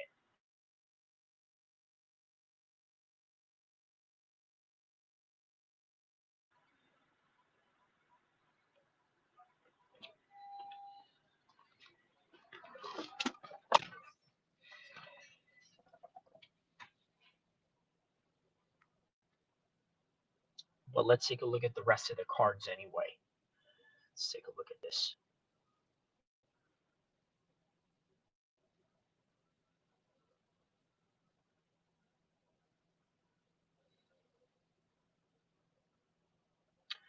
Carol Rosa and an Alan Perez.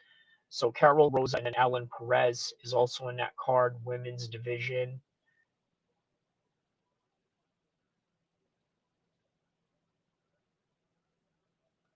So instead, Sopaj is going to be taken on Ricky Turquoise. That's the matchup, is Ricky Turquoise for that one. Tagir Olenbekov. How about this guy, Tagir Olenbekov? By the way, that was one of the guys that threw the bottle at Nate Diaz, if you guys don't remember. Just to kind of put that in perspective a little bit for you guys. Yeah, I remember that one. Nate Diaz, he threw one at Nate Diaz. A lot of people didn't like, so he's taking on Clayton Carpenter. Undefeated, too. So, all right, that's a good fight. Grant Dawson, and then Diego Ferreira are in that card. And yeah, Tagir Olenbekov is taking on Carpenter, the undefeated guy. So, okay, good matchups, really good matchups that they all got going on here. Real good matchups. I like it. I like it. So we got UFC 311.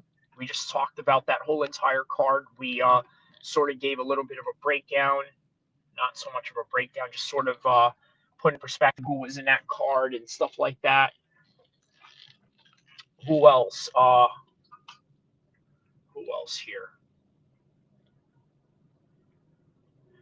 Who else? Not in that card, but yeah, the Paddy Pimblett and the Michael Chandler card. Now, I'm not mad at that fight. I'm going to talk about that fight next, right? Because I think that fight has some real great potential behind it. Real great potentials behind it, especially being that it's a headliner for UFC London in March. This is a weekly, a yearly type of card that they do. So we're going to talk about that in just a second. The Paddy Pimblett and the Michael Chandler card. So we're going to talk about that in just a second. Hold on, just.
All right, so UFC London, March, Paddy Pimblett. I'll tell you what I love about this card, right? Just from a nostalgic UFC fan point of view. And when I'm talking about nostalgic, I'm talking about 2014, 2015, 2016. We're talking about like 10 years ago, right?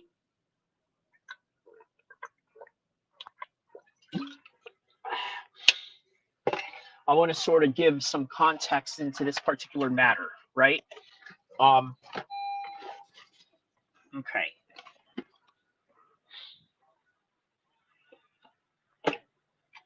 So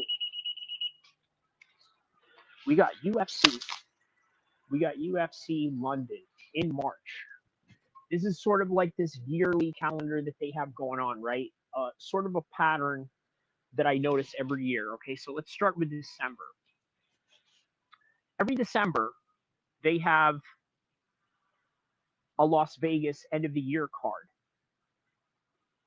We saw that with UFC 310. Every year there is an Abu Dhabi card, whether that would be a pay-per-view or a fight night. This year we had a Saudi Arabia fight night, and we're going to see more Saudi Arabian cards go on with probably more of, let's say, a twist to a bigger event in Riyadh season with a UFC championship fight.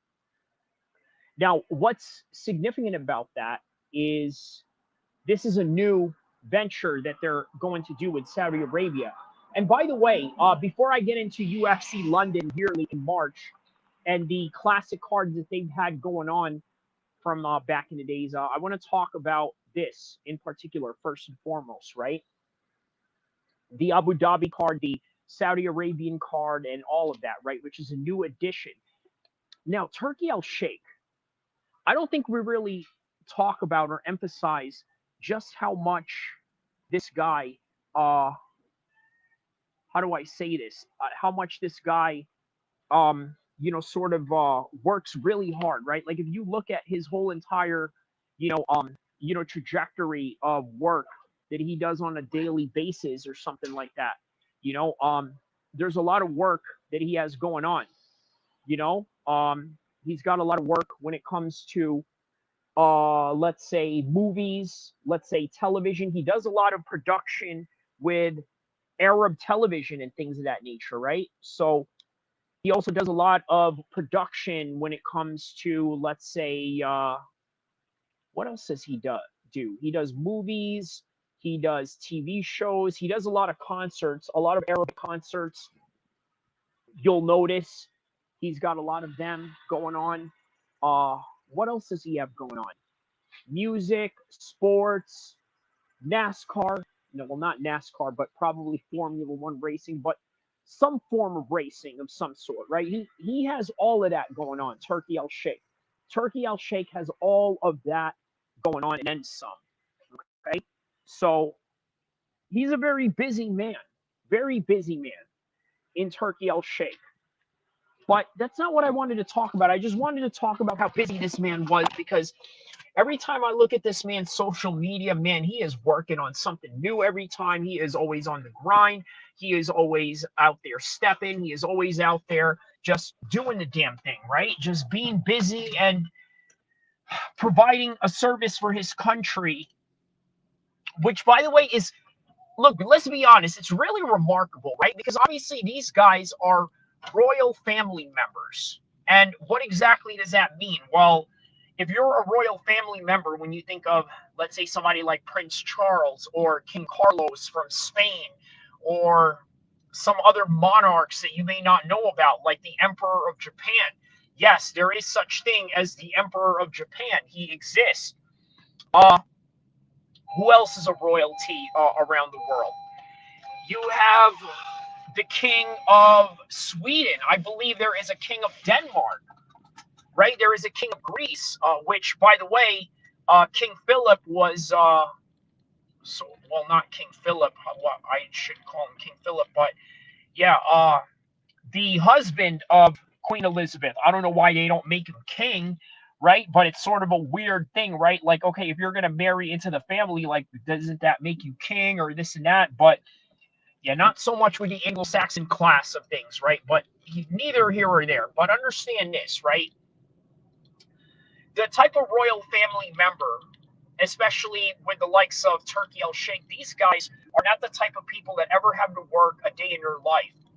But guess what? They do it anyway. They go out and they work. They go out and provide content. They go out and,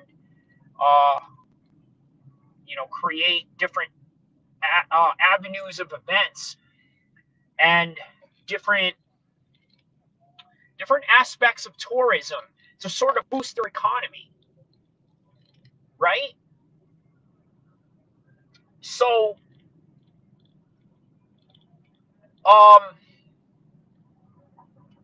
he doesn't have to do any of this, but he does it. And when he does it, man, it provides a lot of us fans great service to our needs when it comes to fighting. Yeah, man, they give us a lot of good services and needs when it comes to fighting.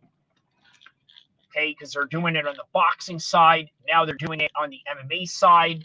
And now they're doing it for other avenues that we have just mentioned earlier. So, yeah, that's Turkey Al-Sheikh in a nutshell. Okay, now going back to UFC March in London, okay? We've had a lot of classic cards with UFC March in London over the years. One of the prominent cards that we have remembered, by the way, was Jorge Masvidal versus Darren Till, which, by the way, once again comes back full circle into everything that we are talking about and everything that is relevant to our space right now. Okay? Now, why is that? What's with the relevance to all of these things right now in this space? Darren Till. Remember when I made that video about Darren Till regarding the fight between Tommy Fury being canceled? Okay. Now, Jorge Masvidal, I believe he had a boxing match against Nate Diaz. But I don't know. Jorge Masvidal would probably be a good opponent for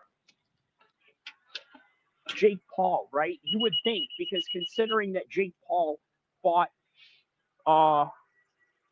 Nate Diaz, but man, Nate Diaz just looked like the better boxer between Jorge Masvidal, and yeah, he looked like the better boxer between them. He looked like the better boxer, honestly. Honestly speaking, he looked like the better boxer.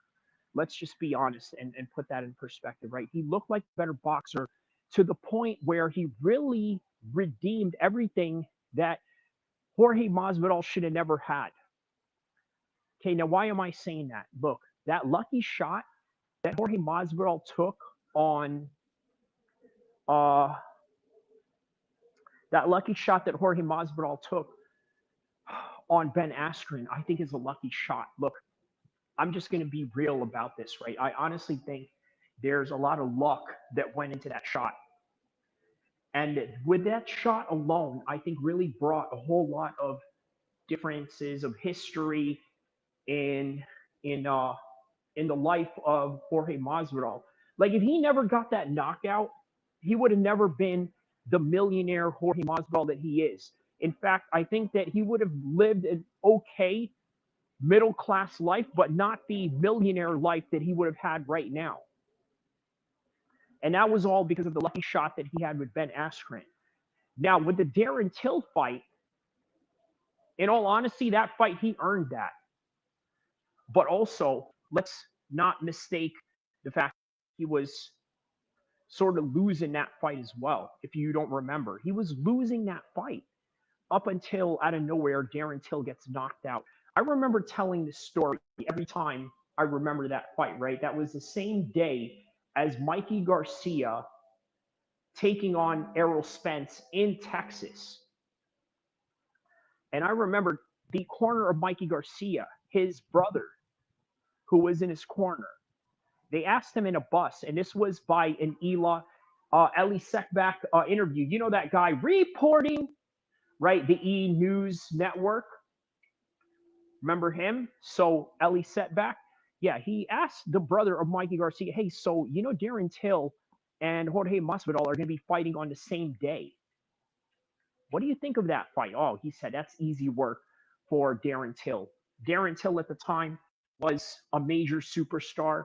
He was one of the biggest stars in the world in terms of MMA, biggest up and coming prospects, just never really connected the way that he should have in that particular matter, in that particular regard.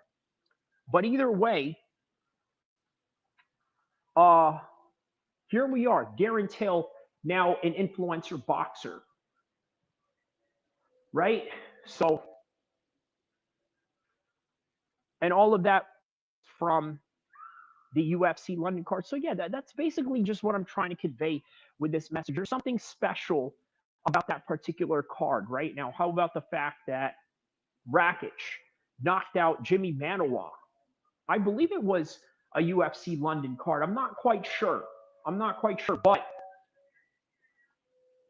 speaking of UFC London cards, even after the fact, when Jimmy Manuwa was already out of the UFC, he then already goes in and jumps right back as one of the crowd, one of the fans, one of the people in attendance, maybe as a special guest backstage in one of these UFC London cards. And guess what he does? He gets into a street fight with Rakic and then knocks him out and sucker punches him, even though Jimmy Manuwa lost the fight against him in a sanctioned fight.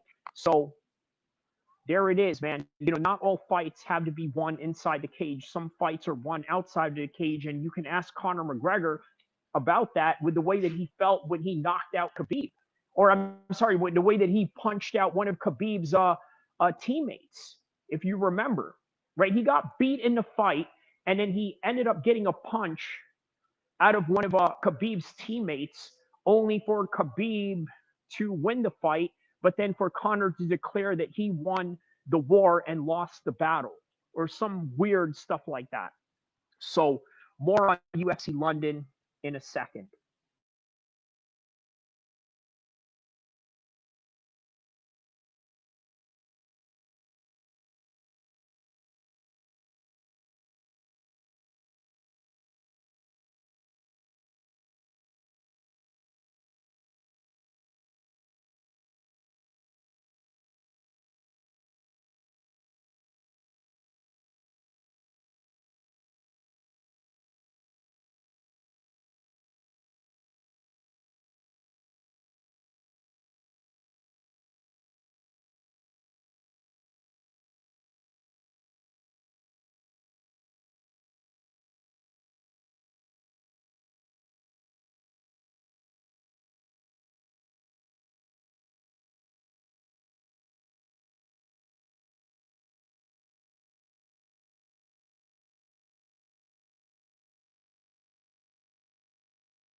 So that's wild, isn't it? Jimmy Manoa knocks out Rakic in a street fight. Okay? Conor McGregor punches one of Khabib's guys after the fight, after he loses and claims that he won. Jorge Masvidal gets beat by Colby Covington rounds, only for Jorge to catch him at a steakhouse in Miami to punch him. And you know what? I got to tell you, man, Jorge Masvidal is he's an expert sucker puncher. Let's just call it what it is, right? The guy is great at sucker punching. He knows how to sucker punch, and he will sucker punch you if he has the given opportunity to do so. He will do it. He will sucker punch you without a doubt. So we got to ask ourselves, was that damage significant that he had caused to Khabib? I'm sorry, to Colby Covington. Was that significant? Man, I got to tell you, Colby Covington didn't look the same. Not in the Buckley fight, not in the Leon Edwards fight. I mean, it's just, yeah, man. You know, I think Colby Covington retiring right now, I think is probably one of the best things that he can do for himself, quite honestly. It's one of the best things that he can do for himself is retire right now. You know why? It saves himself further humiliation, because I don't think that he's going to get any easier matchups from here on out. Conor McGregor, he's not going to get any easier matches from here on out. Just like in the boxing side, Moses Otama, he's not going to get any easy fights from here on out. It is just a hard streak of one tough fight after another, especially being that the Saudis are now in boxing and are going to keep it that way. They're going to pay you the right amount of money to get in there and box. You just can't be a coward. You just got to go and accept it. That's what it is. That's what it comes down to. So Moses Otama, on the other hand, he's 19 years old. He can handle all of these tough matchups that are coming in front of him, and he has a chance to still improve at his age. Colby Covington, right now, at his age, this is not the same guy. And it's crazy to say that, because I always thought that Colby Covington was the best 170 guy in the world, up until, of course, Kamaru Usman, right? Like, or maybe even Leon Edwards. And then we found out that he can't beat any of these guys. He can't beat Muhammad Bilal, even though they never fought. We can sort of see how that would go, even though, yeah, we've seen him fight Leon. We've seen him fight Usman. Buckley, you know what's strange about Buckley? Nothing is really going to come too much out of Buckley. I don't think he's going to be world champion, not at 170, not at 185, because if he was going to be champion at 185, he would have stayed up there. But he went and came down to 170 to try his luck, basically for the same reason that Kenny Florian, years and years ago, went from being a top 155er all the way down to being a 145er, and then eventually got his shot, but met his ceiling when he took on Jose Aldo. So yeah, that's the reality of the fight game as we know it right now. So, but yeah, UFC Manchester or UFC London with Paddy Pimblett and Michael Chandler. That's going to be a banger. Give me 1 minute. I'm going to describe to you how that fight is going to look like.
All right, so back to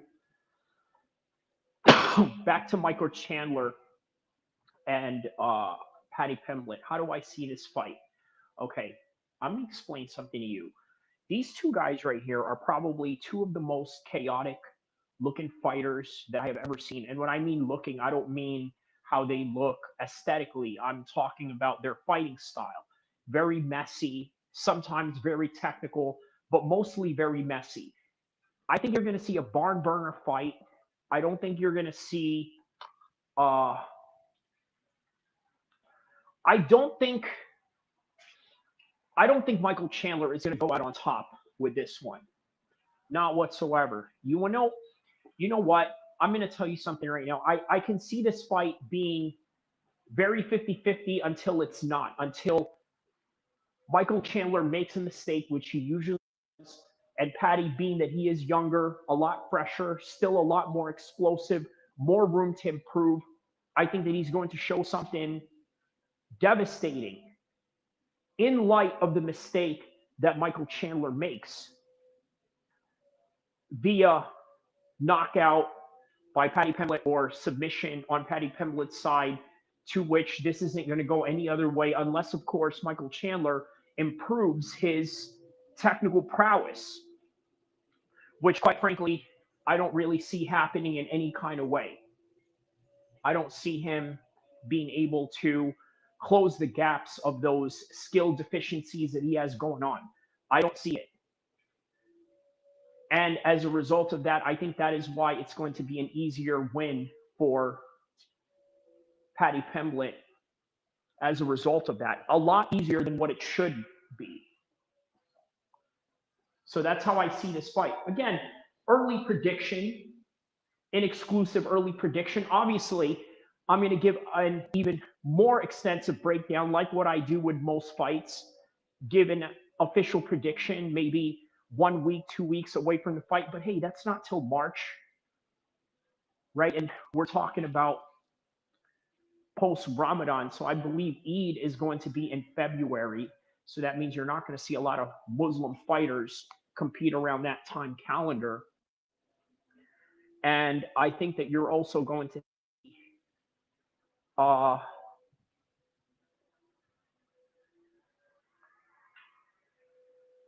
yeah, I don't think you're going to see a lot of Muslim fighters fight there. You're not going to see Islam. You're not going to see Kamzat, Olabekov, Sharaputin. None of those guys. So yeah, I'll probably give a different prediction then, but right now that's just what I see. A lot of chaos from Michael Chandler and Paddy Pimblett capitalizing on it, but you never know. You never know how it could go either way.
So, yeah, man, not going to see a lot of Muslim fighters, obviously, during Ramadan. So, man, so I think I've addressed a lot of things in this live stream.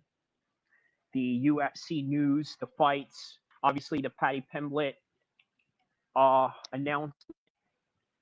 What else? What else was there? Man, you know what? I can go on and stream for a whole lot longer than this, right? So, you know what I'm going to do? This is what I'm going to do. Okay. I'm going to do a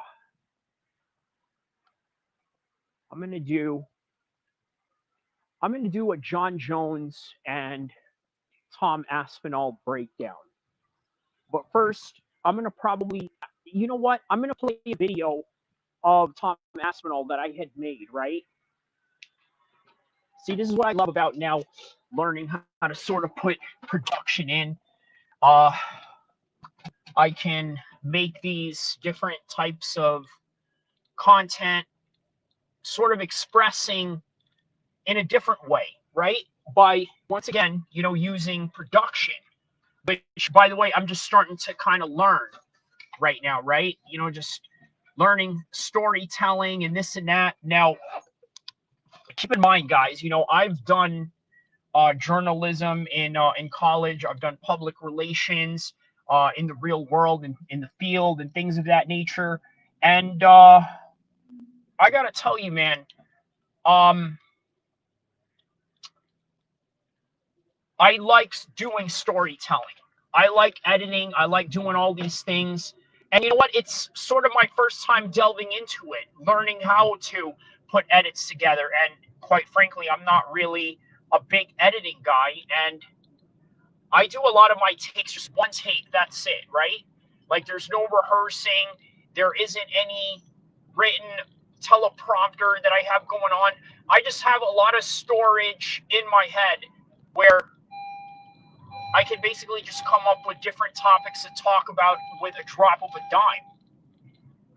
And I don't need a lot of practice to do it. I don't need a lot of writing or preemptive measures to get it done in any kind of way. Not at all. All I need is just one take, and that's it.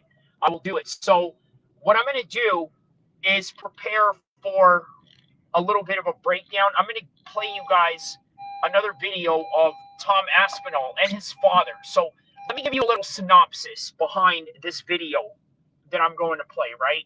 And why I think it's important to sort of delve into something like this. I think it's important to delve into this topic, quite frankly, because many of you out there who are searching for abnormal goals, let's just say it like that, right? And I know a lot of friends that have abnormal goals, which is what? To be a rapper, to be an entertainer, to be a professional athlete, to be a world champion fighter. These are unusual goals, okay? And for unusual of goals that these are, you can't have a plan B. So you want to be a rapper, you can't have a plan B, because otherwise, while you're having a plan B, another guy out there who doesn't have a plan B is already working on his plan A to be in the studio all day, writing down the tracks, getting the bars perfectively done, finding and brainstorming different ideas on what sort of topics to rap about, what sort of songs, what sort of hooks, choruses. They're on it. They're on it in ways that you're not. Another guy, let's say he's trying to be a world champion fighter. He can't have a plan B because the guy that he's fighting only has a plan A, which is this fight career. He's not worried about making college or getting some sort of degree or anything like that while training full time for a very tough fight coming up. No, on this sport with no particular plan B in mind whatsoever. You got to keep that in mind. You can't have a plan B. So I made a video about Tom Aspinall and his dad in particular. The focus was more about his dad. It took place during the time of the Stipe versus John Jones fight weekend. And the whole entire story of that whole weekend was, hey, John Jones is ducking Tom Aspinall. But I wanted to delve deep, a little bit deeper, into a story that a lot of people may not really take into account, which is the father of Tom Aspinall. And what is it that Tom Aspinall's father did exactly? He sacrificed his six-figure job as an IT tech in order to facilitate Tom Aspinall, his training, and the road of becoming a world heavyweight champion. I want you to think about that, okay? As a father, what Tom Aspinall did, some will say, hey, you know what, Tom, or Andy Aspinall, what you did was selfish. You sacrificed your whole entire family's well-being just so you can go out and chase for a dream. But did it work out in the end? Yes. Because by the end of the day, Andy Aspinall's aspirations in life was not about obtaining that six-figure job that a lot of you people out there yearn and try to fight for, that a lot of you people out there will kill and backstab anybody to have it. No, he didn't care about that. He hated all the politics of all of that, trying to be promoted, trying to have promotion, trying to have everybody love you, and trying to kiss your bunny off. He didn't want to play any of that. And then plus the unhappiness of working long hours and the stress that you build around it. Don't you want to do something a lot more fulfilling? Well, what's more fulfilling than that? How about helping your son become a world champion fighter and secure your lives in a financial matter that you never could have imagined? And guess what? John Jones negotiating this particular fight is only going to help the pockets of Tom Aspinall as well. Don't you forget that. So while we're calling John Jones a coward, while we are, on the other hand, deriding John Jones or glazing them, as the kids like to say online, behind the scenes, both of these guys are working together to secure their future. Because by the end of the day, that's what it's all about, is securing millions for yourself. So stay put. I'm going to put that show on right now on this live stream. Stay tuned. I'm going to put it on in exactly a few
Whenever you are trying to reach for glory, you can't have a plan B. You want to know why? It does nothing but distract you. And not only that, it's going to make you go at it half-ass, and it's just not the way to go, is it? Well, guess what? We're going to talk about Tom Aspinall's dad and the reason why he didn't have a plan B when he decided he was going to put all his eggs in one basket to try and reach for heavyweight glory in something that he's recognized in his son early on. Now, obviously, this weekend, in the time that this is being recorded, Tom Aspinall was on his way to New York to watch John Jones taking on Stipe Miocic. Obviously, a fight that really serves a lot of interest in his corner. He's the interim champion. John is the linear champion right now.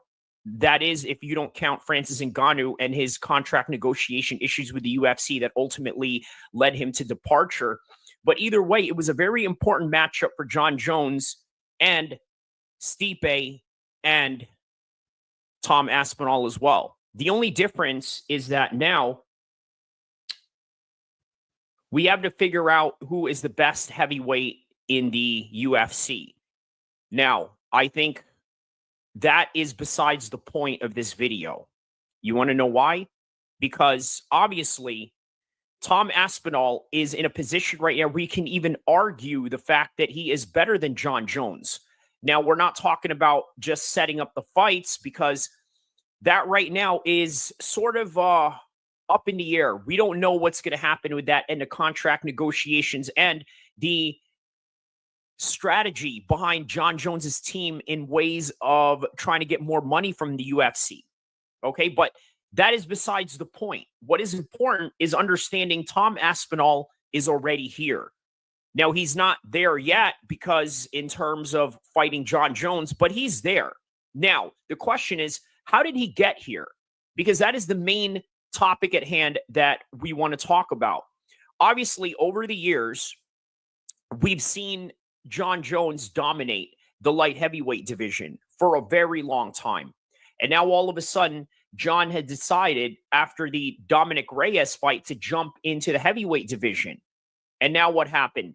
Cyril gone. He gets the undisputed championship, not the interim championship. And now the undisputed heavyweight championship of the world right now is so heavily disputed. But guess what? That right there is a life story for Tom Aspinall to complete later on. Right now, let's look at his past life experiences to sort of understand where this man is right now in his current career. And so the obvious theme that I'm trying to emphasize here is that you cannot have a plan B when it comes to searching for glory. And by the way, Tom Aspinall's dad, Andy Aspinall, is the main topic at hand of this particular story. Look, we all talk about the epidemic that is going on with fatherless homes and things of that nature, right? So it's very refreshing when we run across a story like Tom Aspinall and his dad.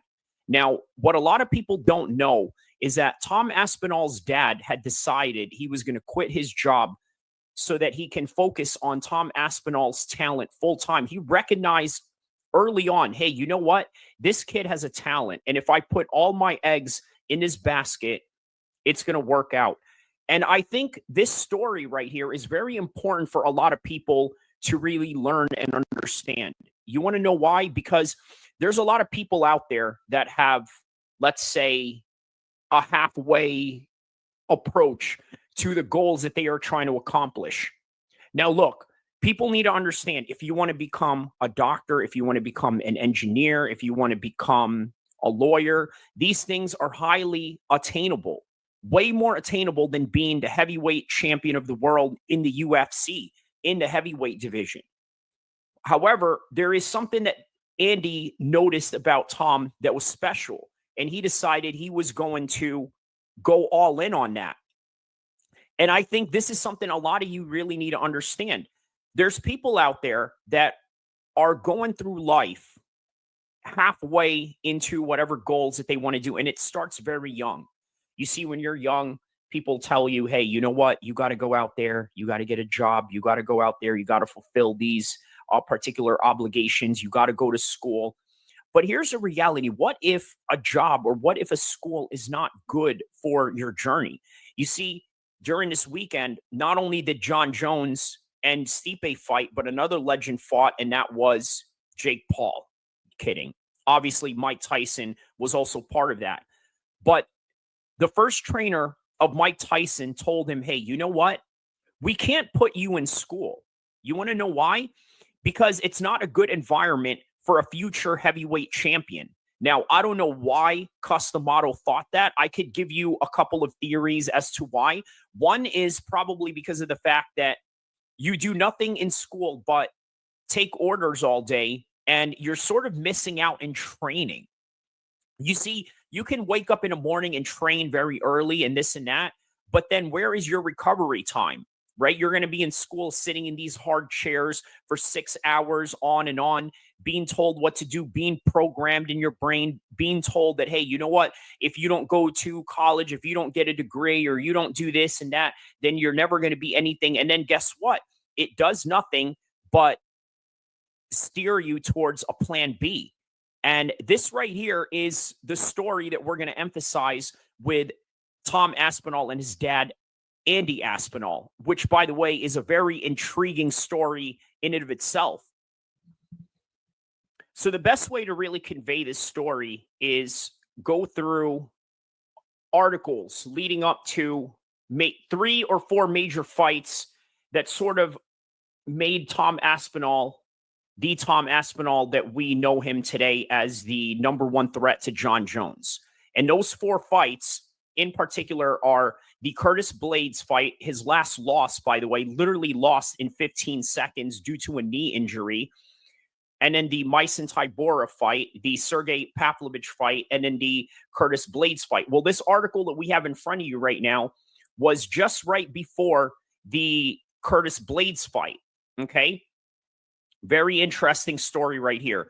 UFC London's Tom Aspinall is the dad of 3 on the cusp of a UFC heavyweight glory who almost quit MMA out of frustration.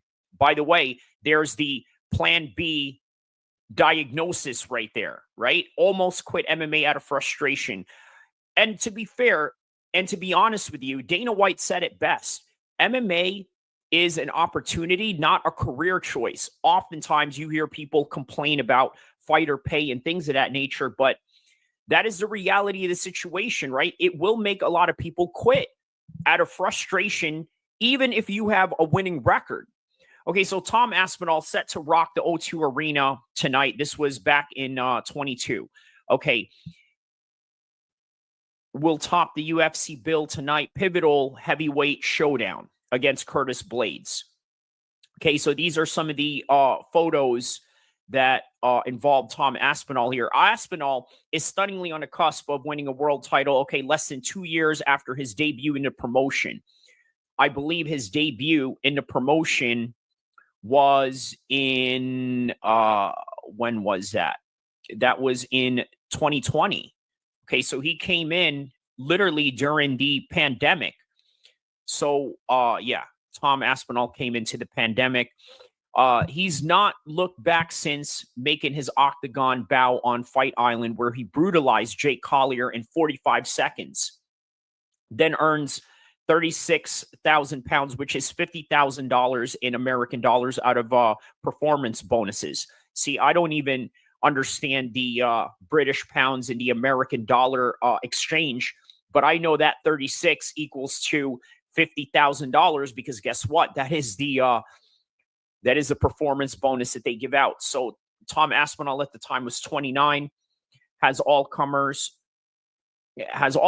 in record time, 5 octagon outings. Okay, so, but let's go back to his father right here. But the Team Urban's journey, which began in his garden shed with his dad Andy at age 6, was far from an easy one, with financial struggles being ever present. And again, remember, this is one of those situations that's going to want to make you quit. He told BBC, MMA in the UK, especially being a heavyweight, it's near enough impossible to make a career out of it. I absolutely had no money and had decided to provide for my family. Some days I'd only have literally 20 quid to my name.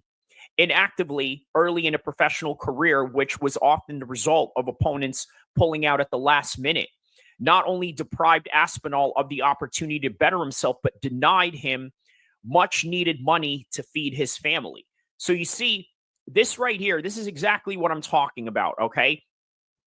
Is that you got to understand these types of pressures will make you quit. They will absolutely make you quit because you start thinking to yourself, you start really looking at the situation and you're like, well, is this really worth it? Is this journey really worth it? He recalled being a heavyweight MMA fighter in the UK is very tough. I had 3 little kids and had not a fight in 2 years because opponents kept pulling out all the time. There's just not a lot of active heavyweights, especially in the UK. So it's difficult to get fights and people want to protect their records. Yeah, it's just a tough time. By the way, Cain Velasquez had the same problem in the UFC. And not only that, even way before the UFC, he had one pro fight and they had to sign him to the UFC because realistically, nobody really wanted to fight him. And it made a very difficult time for his development. But eventually, Cain Velasquez made it to the UFC, beat Brock Lesnar, went up through the rankings, and the rest was history. But Aspinall's frustration with not being able to get a fight, as well as his need for cash, almost prompted him to quit MMA, according to The Sun, USA. He said, I had a child, then we found out we were having twins. I wasn't getting regular fights, and people were like, what are you going to do? How are you going to provide for your family? Once again, talking about the whole Plan B situation, right? For whatever reason, Tom Aspinall believed in himself, and this is me saying this. I'm not quoting this news article right now. Okay? He decided, you know what? I'm not going to have a plan B. I'm going to go through with this full commitment head on, and that's that. I was training all the time, but the fights weren't coming, and that was probably the toughest time of my career. But his mom and dad, who were happy to lend him a score or two to pay the bills, convinced him not to pack it in. So there it is. Andy told the BBC, me and his mom, we sat down and we lent him money and we helped out. There was a lot of arguing and crying. Now, obviously, this is one of the things that will make a lot of people quit.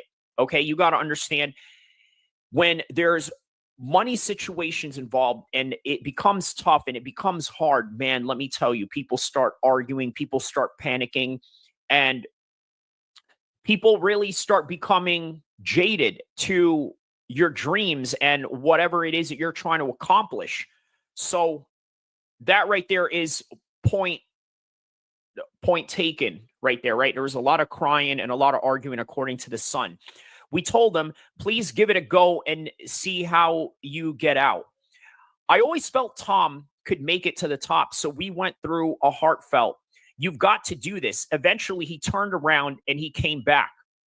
So in other words, there it is. This is the main theme of the story. Andy decided he was not going to have a plan B. And for Tom Aspinall to think about quitting, he was also telling him, look, you can't have a plan B. There is only plan A. And that is for you to become the heavyweight champion of the world. Now, it was a relief for Andy, who wholeheartedly believed his son could make it to the top of the sport and looks back on their early training with great fondness. Okay? Now, here's something you got to understand, right? Every fighter goes through this, which is why it's not the most ideal career. That's something that a lot of people have to understand. Andy recalled in a UFC interview, Tom started to grapple when he was 6 years old, or even 7. When he was about 10 or 11, he started to really enjoy it. And because I was teaching jiu-jitsu, he was with me every day. And I quote from Andy Aspinall. And I quote, he did all the traditional sports, jiu-jitsu, boxing, and wrestling. Then I met Colin Heron from Kaboom, and it just came from there. Now, for those of you that don't know who Kaboom is, this is the team that he had trained with in Liverpool, along with Darren Till and along with Colin, that he had mentioned here in the article. Aspinall would eventually get consistency so desperately craved in 2016 in full contact contender with 3 fights in 3 months. Okay. But inactivity would soon plague him as soon as it ended up going 2.5 years without fighting. Okay, so imagine this. He went 2.5 years without fighting. Espinal ended his hiatus of his career back-to-back first TKO victories in Cage Warriors 101 and 107, which ultimately saw him to get a call in the UFC. And he's gone from strength to strength, making it to the promised land of MMA, stopping Collier, Alan Baudon, Sergey Spivak, and submitting former UFC and Bellator champions Andrei Arlovsky and Alexander Volkov. By the way, just remember, this is an article that was from 2016. So Aspinall is a far cry from where he was a handful years ago and finds himself touching the distance of a UFC title. Okay, so now he's in the UFC. Now he's on the cusp of touching a UFC title. So a solid victory over Blades tonight. And by the way, this article is from 2022. Okay, so July of 2022. So just keep in mind and keep that in perspective a little bit. Okay, he said, "I will take it as it comes, the same way I do everything else. You can't guarantee the future, can you? You can't guarantee what's going to happen. I will cross that bridge when I come across it," he says. So obviously we knew how that fight had ended up. 15 seconds, he was out just like that. And we move on to 2023, where he is about to come back. After his comeback, he obviously came and beat Myson Tybura, first round TKO performance of the night back in July 2023, a year after, literally a year after, like literally 365 days. Look at this. Look at this right here. Literally 365 days, July 23, 2022. Now it's July 22, 2023, and there it is, right? The Myson Tybura win right after that, okay? So, yeah, obviously now they're back in the mix, and now let's go to this article right here, right? Tom Aspinall, a proud dad of 3 on the brink of a heavyweight glory at UFC 295, almost quit MMA out of frustration. Again, literally the same article, almost the same article, but within November. This is right after the Myson Tybura fight. This is going into the Sergey Pavlovich fight now. Okay, so let's go to that article. Okay, set to make Madison Square Garden history. Okay, this was his own Madison Square Garden history that he had made, similar to John Jones this weekend.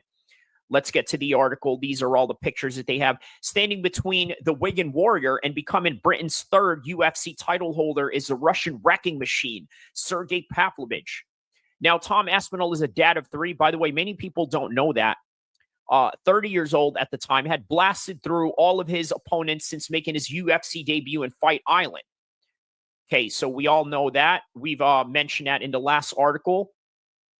He told the Sun earlier, "I've had a couple of tough times earlier in my career, stuff with injuries and not being able to get matches, and I was really struggling for money at few points," which is tough because I got children and stuff, and it was tough. And by the way, here's something you guys got to understand, right? This is a common thing that makes a lot of people quit. Obviously, you're out here trying to reach glory for being an entertainer or being an athlete, and then you have all these situations that you have to face as a struggling parent.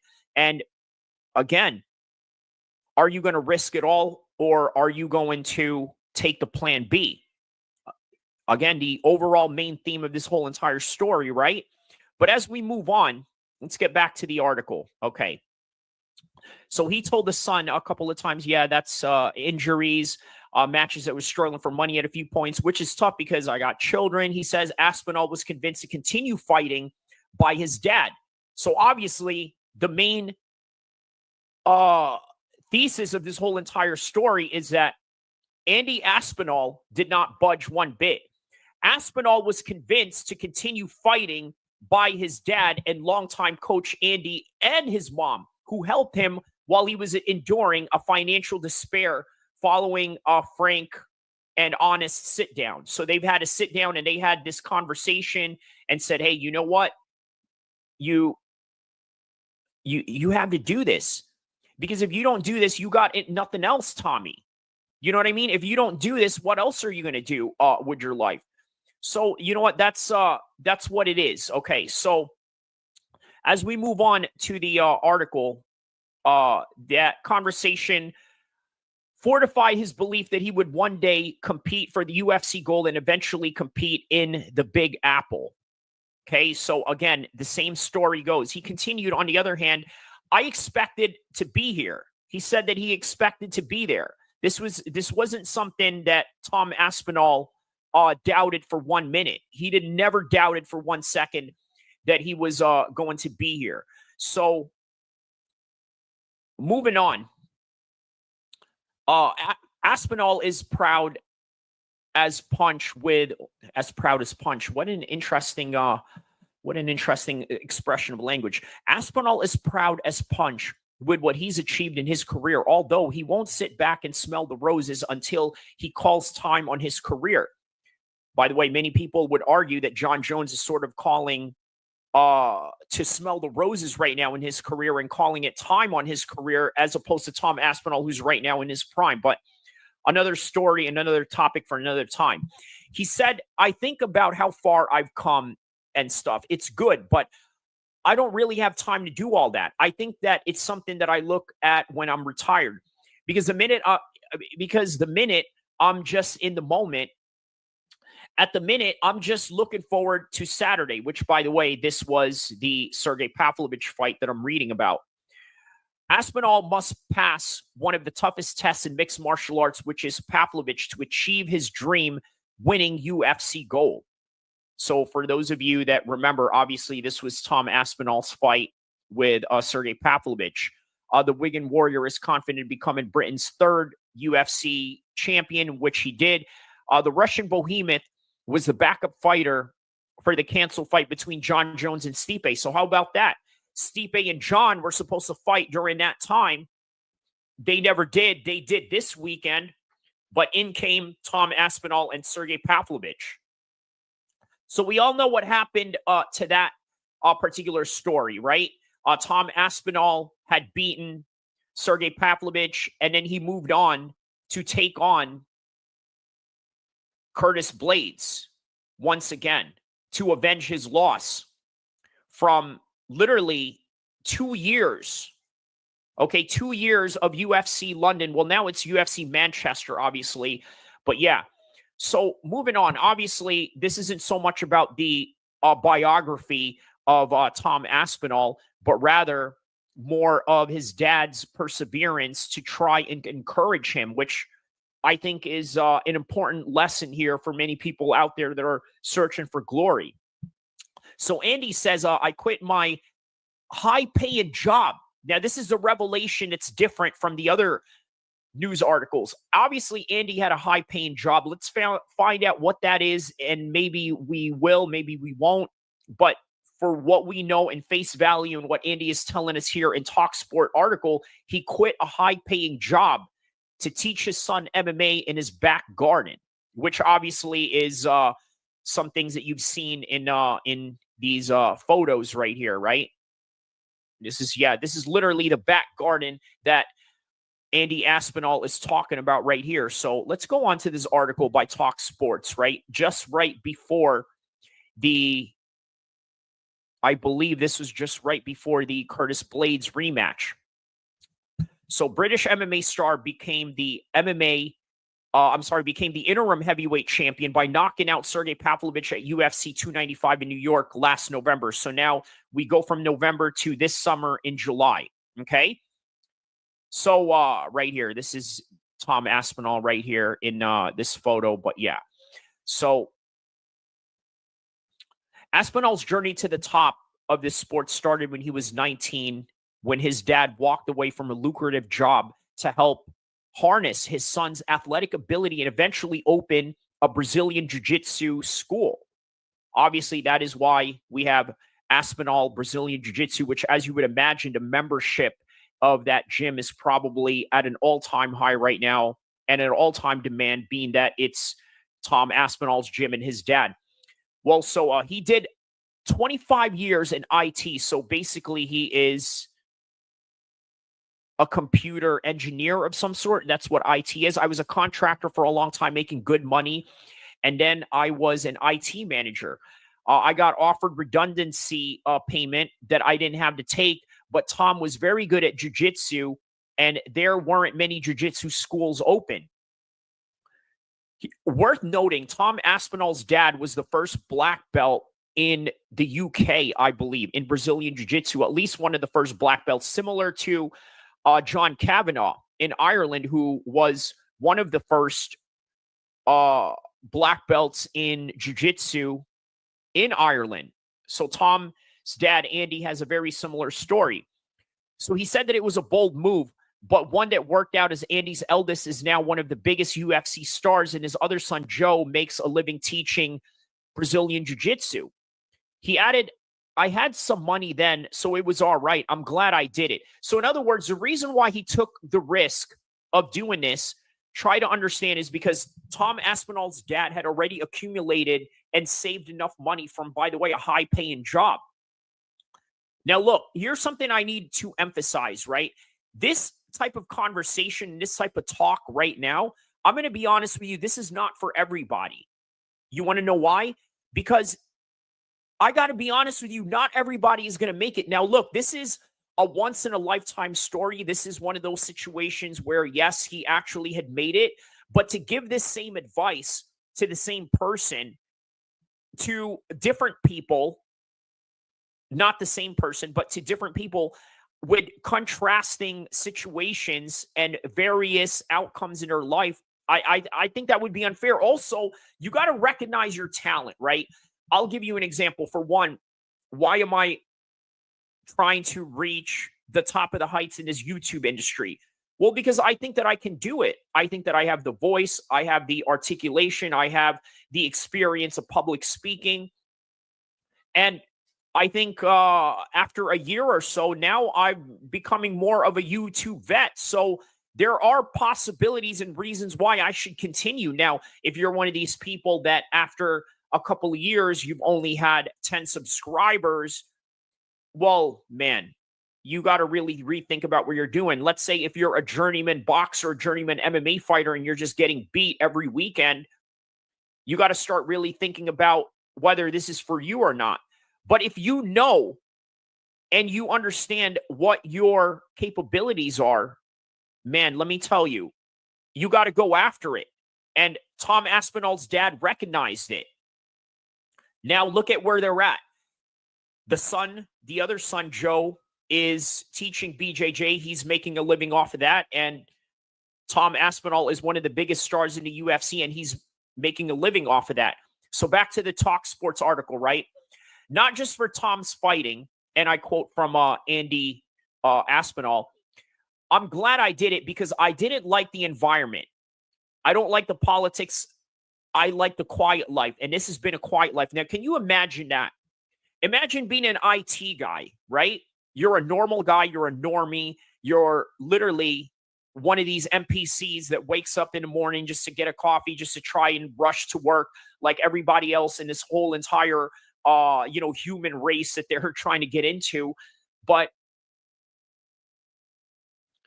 you start thinking, look at these guys are in the MMA world. That's a quiet life.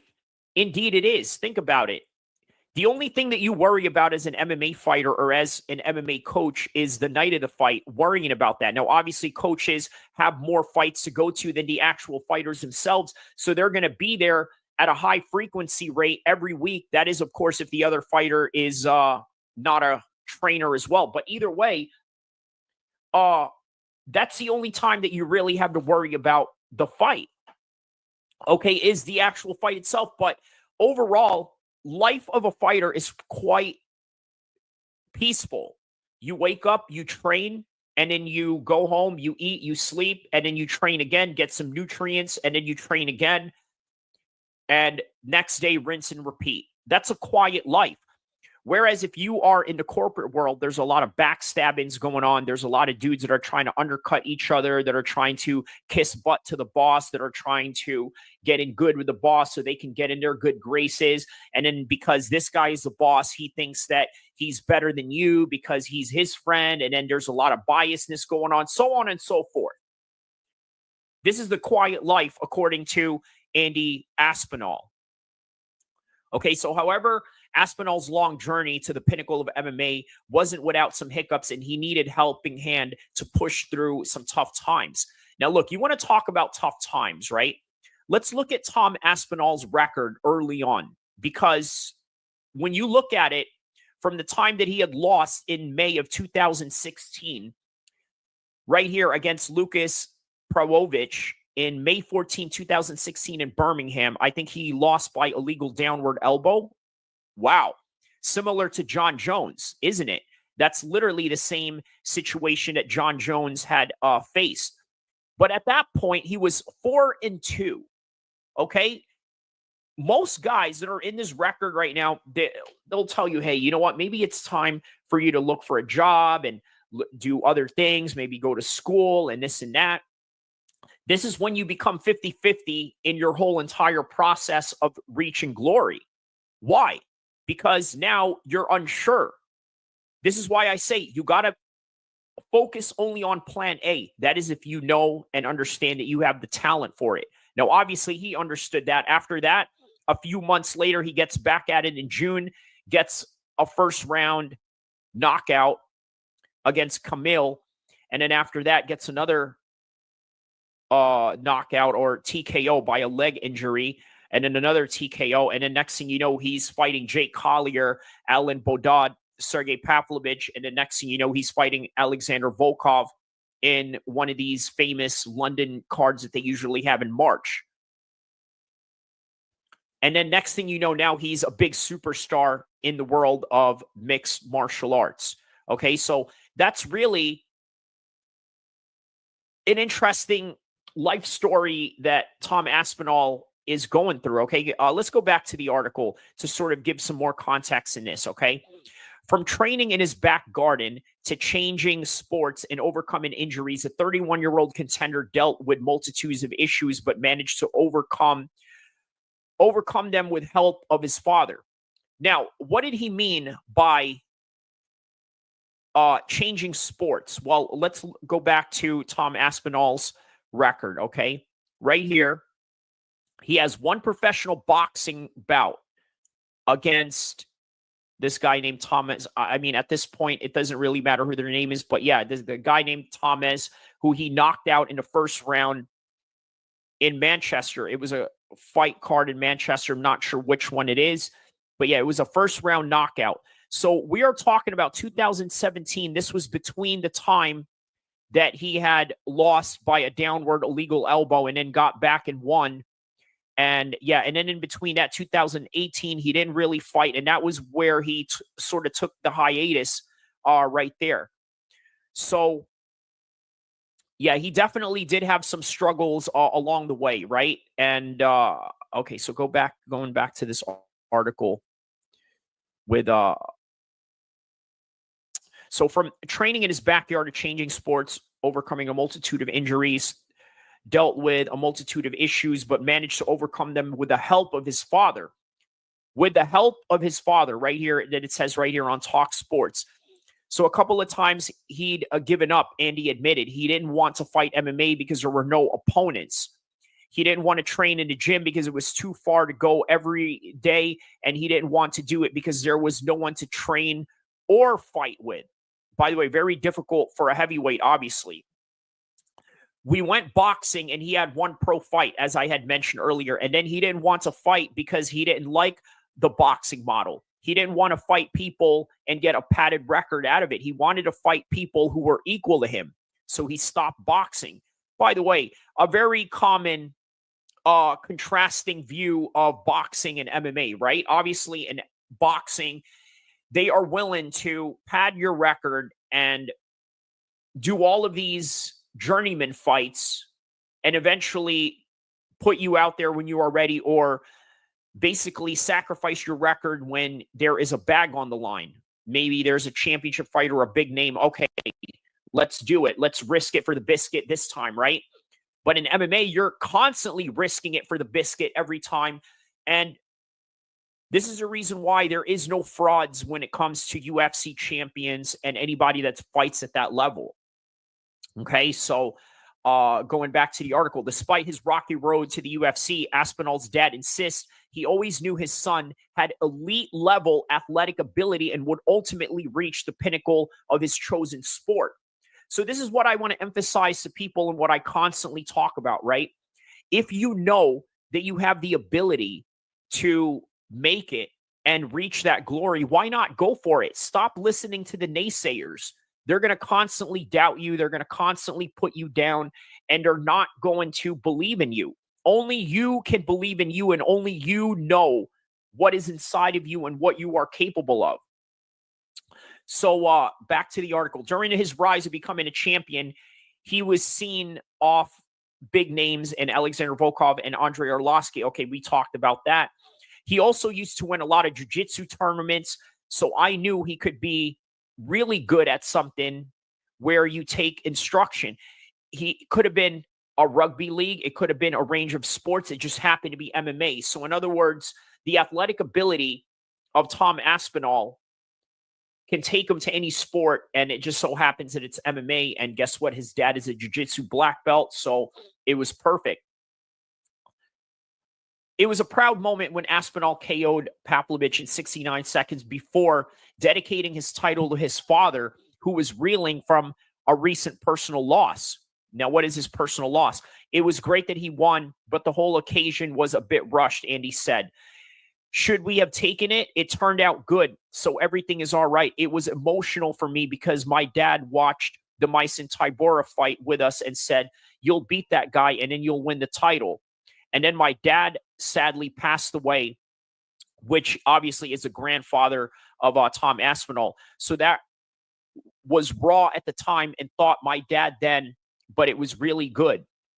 Andy will be in his son's corner and defends the title against Curtis Blades at UFC 304 Manchester, which, by the way, had already passed, which is where I'm talking about this article. So Andy concluded, in terms of Tom fighting and getting used to the time scale, he worked out the doors 5 years and came home at 6 a.m. So hopefully he can go to bed all day if he wants to sleep, and he'll be fine. And obviously, we knew what had happened in that fight. The rest was history. So going back to the main topic at hand, you can't have a plan B in whatever you want to do in life. You just can't do it. Okay? Again, let me emphasize, this is not for everybody. I can't emphasize to everybody that you should go out there and risk it all and potentially become homeless because you didn't try and reach for your glory. You didn't try. And I mean, look, if you didn't try, man, you're going to have a lot of regrets. But at some point, you got to know your limits. But ultimately, here's what it is. You can't have a plan B. Okay? I can name you several stories as to why you can't have a plan B. Okay? I may or may not have to mention certain names of people that I've trained with in the past, but I'm going to try to convey this story the best way I can, okay? All right. Well, if you made it far in this video, the next person I'm going to talk about is a dude that I trained with before, right? Angelo Trevino. Now, I was a little bit reluctant on sort of mentioning this because obviously you're not in this game to try and disrespect your friends, right? But at the same time, the truth can never be considered disrespectful. Just to kind of give you a context of who I'm talking about right here, this fella right here, right? So a little interesting fact about this fellow, this kid, when I trained with him during his time of, let's say, I think being in high school, he was a pancreation fighter. What am I saying? Pancreation fighter. He was a pancreation fighter, which basically was MMA, but punching on the stomach and punching on the body rather than the head. But everything else is obviously MMA centric. And he was also a wrestler. So he was a phenom coming up, right? He was 16 or 17 at the time. And at the time I was fighting for an amateur kickboxing championship. And he helped me train for that as well. I also trained with him in Team Alpha Male. But Uriah Faber mentioned, I believe, in a UFC interview where he had shouted out Angelo Trevino. But he mentioned something to the effect where, you know what? A lot of people have gotten into Angelo's head. He was in a Contender Series. He had lost, I believe. I believe he had lost to, I don't know who it was. I think it was Austin Vanderford. I think it was Paige Van Zant's boyfriend that he had lost to. But anyways, it was in a Contender Series. He had a chance to when he lost, and Uriah Faber sort of cited the idea that, hey, you know what? A lot of people are getting in his head. He's taking these odd jobs in between and this and that.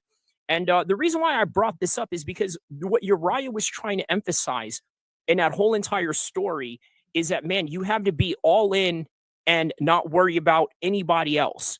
Okay, that's sort of the main thesis that I'm trying to emphasize here, right? But now, obviously, he's now moved into Florida. I'm not sure which team he trains down in Florida with, but obviously he trains with a new team. I'm sure he trains with Team Alpha Male as well. He's originally from Carmichael, which is basically a town within Sacramento.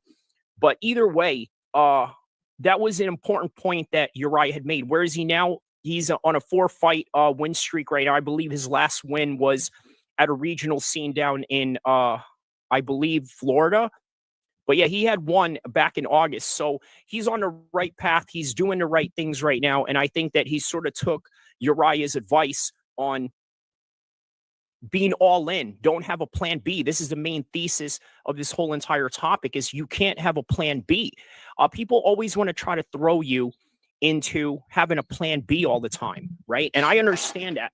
I sort of understand that. Reason being is because, look, people are just concerned for you, right? Even Conor McGregor's dad, believe it or not, he asked him to have a plan B as well. Okay. I mean, if you could imagine that, his dad asked him to have a plan B. He said, hey, listen, you got to go into plumbing. You got to do this and that. What did Conor say? He said, man, I'm not with all that. I'm totally not down with any of that whatsoever. Well, lo and behold, guess what happened? He became probably one of the biggest superstars in MMA, and that's ultimately what you have to do. Look, I'm going to end this video maybe for a couple more minutes and just go into why you should never have a plan B if you want to reach any type of glory out there. Look, here's something you got to understand. The majority of people out there are working in jobs that they really don't like, that they really hate for a multitude of reasons. For one, most people work for other people to better their situation. Okay, so in other words, if you work for Tesla, are you really helping yourself or are you helping Elon Musk? If you work for Apple, are you really helping yourself or are you helping Steve Jobs?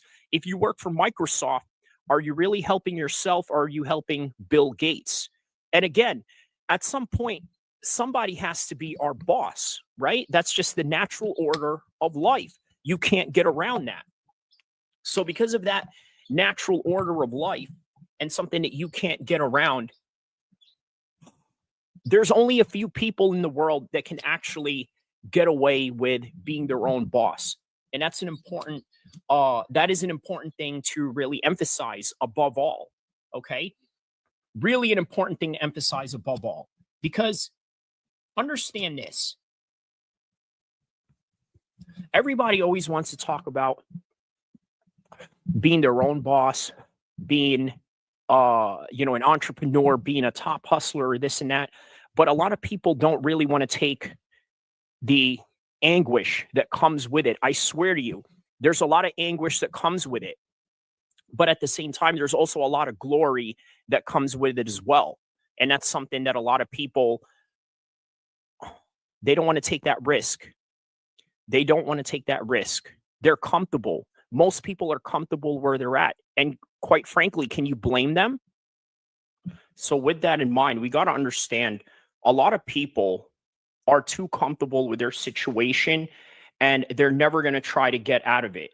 Okay. Like if they have a job that pays them right, that pays them enough to get by through the day and this and that, yada, yada, so on and so forth, they're not going to try and step out of line.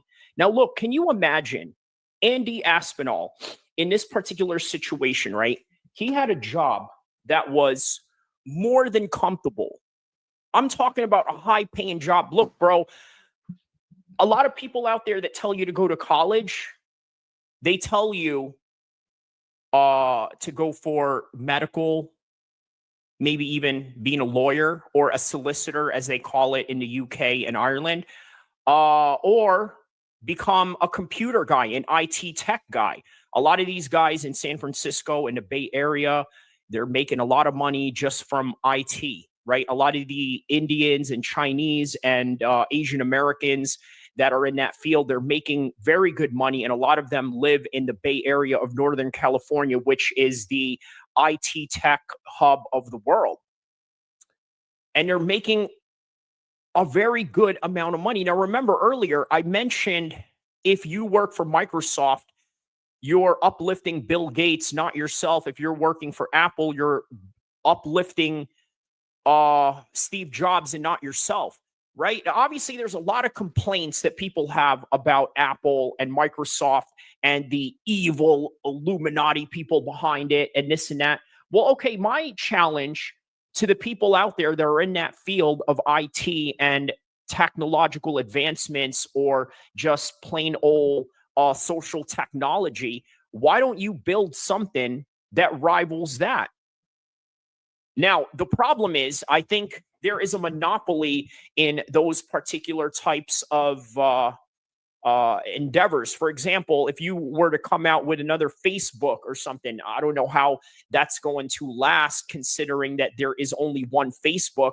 Although you could say that MySpace was sort of there until Facebook took over, and then MySpace was just a thing of the past, a thing of nostalgia, literally a nostalgia that we look at in memes that talk about nostalgia. That's really the best way to put it. But overall, none of these people are willing to challenge these people because they're comfortable being employees. Okay. And that's sort of the main topic that I'm trying to get at with Tom Aspinall's dad here. He did not remain complacent. He did not remain in a job that he knew was nothing more than, how do I say this, politics or just brown nosing, for lack of a better term, right?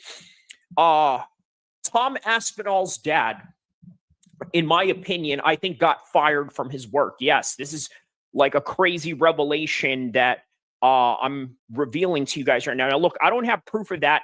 I'm telling you in all fairness that this is all speculation on my part. Now, why am I saying that? Well, look, here's something you got to understand about Tom Aspinall's father, okay? The man is a person that you would consider non-agreeable. I think that's the best way to put it, right? Tom Aspinall's dad is a non-agreeable character. Now, look, here's the problem. If you're a non-agreeable character, you're going to lose a lot of jobs. I'm just going to say it out frank. I've seen a lot of guys like that, guys with oppositional defiance disorders, guys that have a problem with authority, guys that are hyper skeptical about the world, people that are sometimes even arrogant or sometimes borderline narcissists. And again, not to say that Tom Aspinall's dad is a narcissist or any kind of way, but I just think that he's the type of guy that doesn't take any BS from anybody. And look, you look at the articles that we analyzed earlier, it's talking about he doesn't like the politics of the IT world. He doesn't like the fact that you have to try and mingle with this guy and try to kiss butt to this guy to try to get on top and you put yourself in the right position because you're sort of, how do I say this? Allowing the other guy to live in his own fantasy without telling him objectively what he's doing wrong. Now, I think he has every right to choose the kind of life that he wants to lead, right? But if you're looking at a world where you're trying to be financially independent versus a job that took you to college, got you this job because you have this particular skills that's going to get you a six-figure, oh man, it's kind of hard to just go with trying to establish yourself, trying to become an established YouTuber, or trying to become an established athlete or entertainer. Because doing that, it's just a lot of risk because you don't have the resources around you.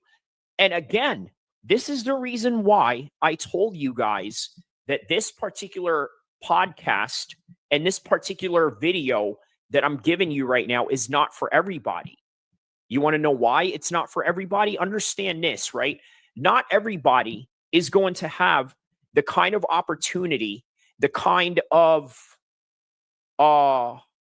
privilege that Tom Aspinall's dad had. I'm telling you, when you are a jiu-jitsu guy in England, I think it's fair to say you're middle class and above. Is that fair to say?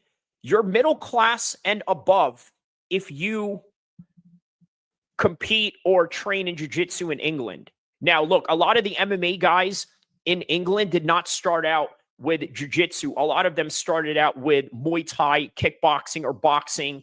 And yeah, it's not a jiu-jitsu filled country in terms of people that are in the inner city.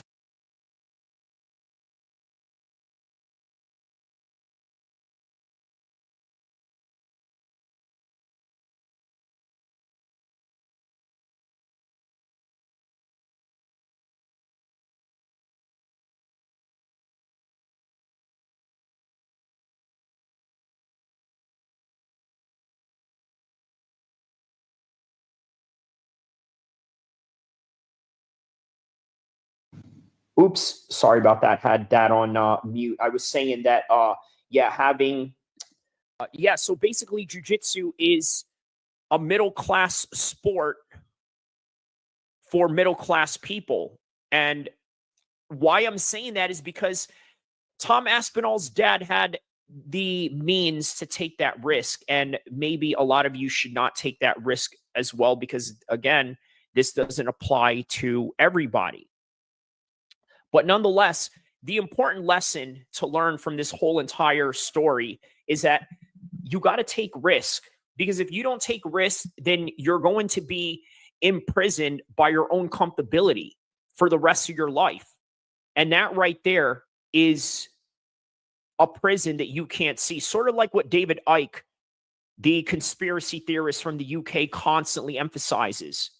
Right now, look, you can say one thing about this guy. You can criticize him for the way that he thinks or this and that, but he may have a point there in that particular act.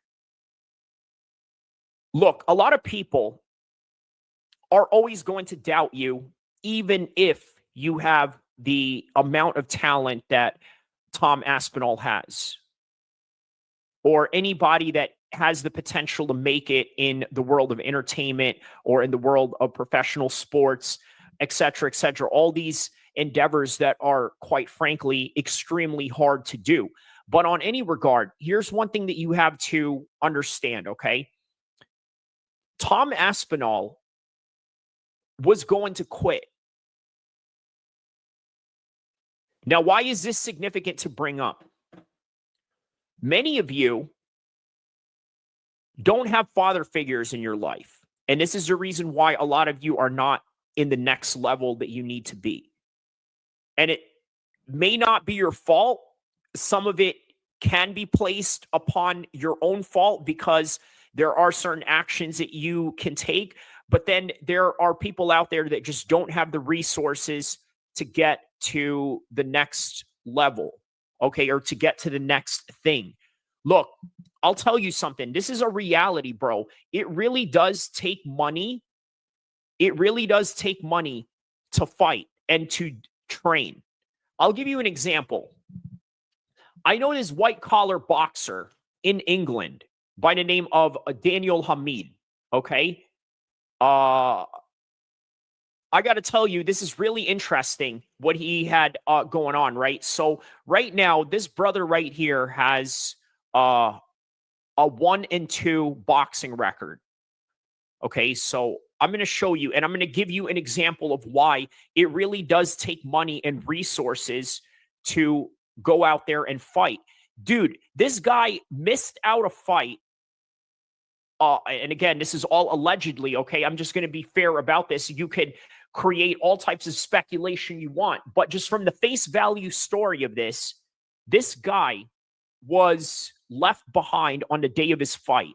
In other words, he didn't have the money to get Uber or to get on a taxi or to get on any type of transportation, because he was promised by one guy that he was going to be taken to that fight, and eventually he didn't. Look, I'm going to play you a video with what he had mentioned, and I'm going to react to it just to kind of give you context, okay?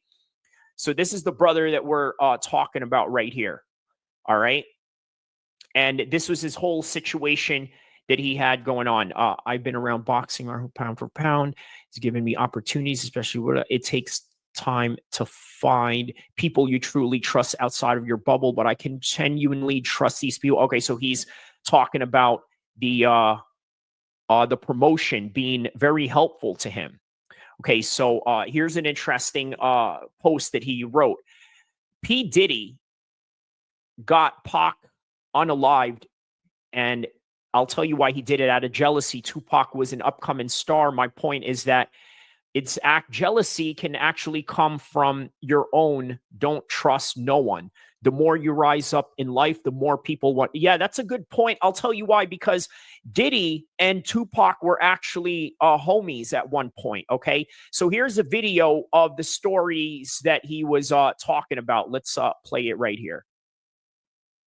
Somebody I trust, somebody I really look up to, he let me down. I wanted to be there. I let Cheat Hazzy down. I'm my opponent down. I'd like to apologize to my opponent, but yesterday it shouldn't have happened like that. I got dealt with and I got dealt with. I'm really upset about it. I was emotional. I was stressed the whole night. You don't understand. Step in the ring, it takes away your mental health. It takes away your dignity. Like you're training for a fight.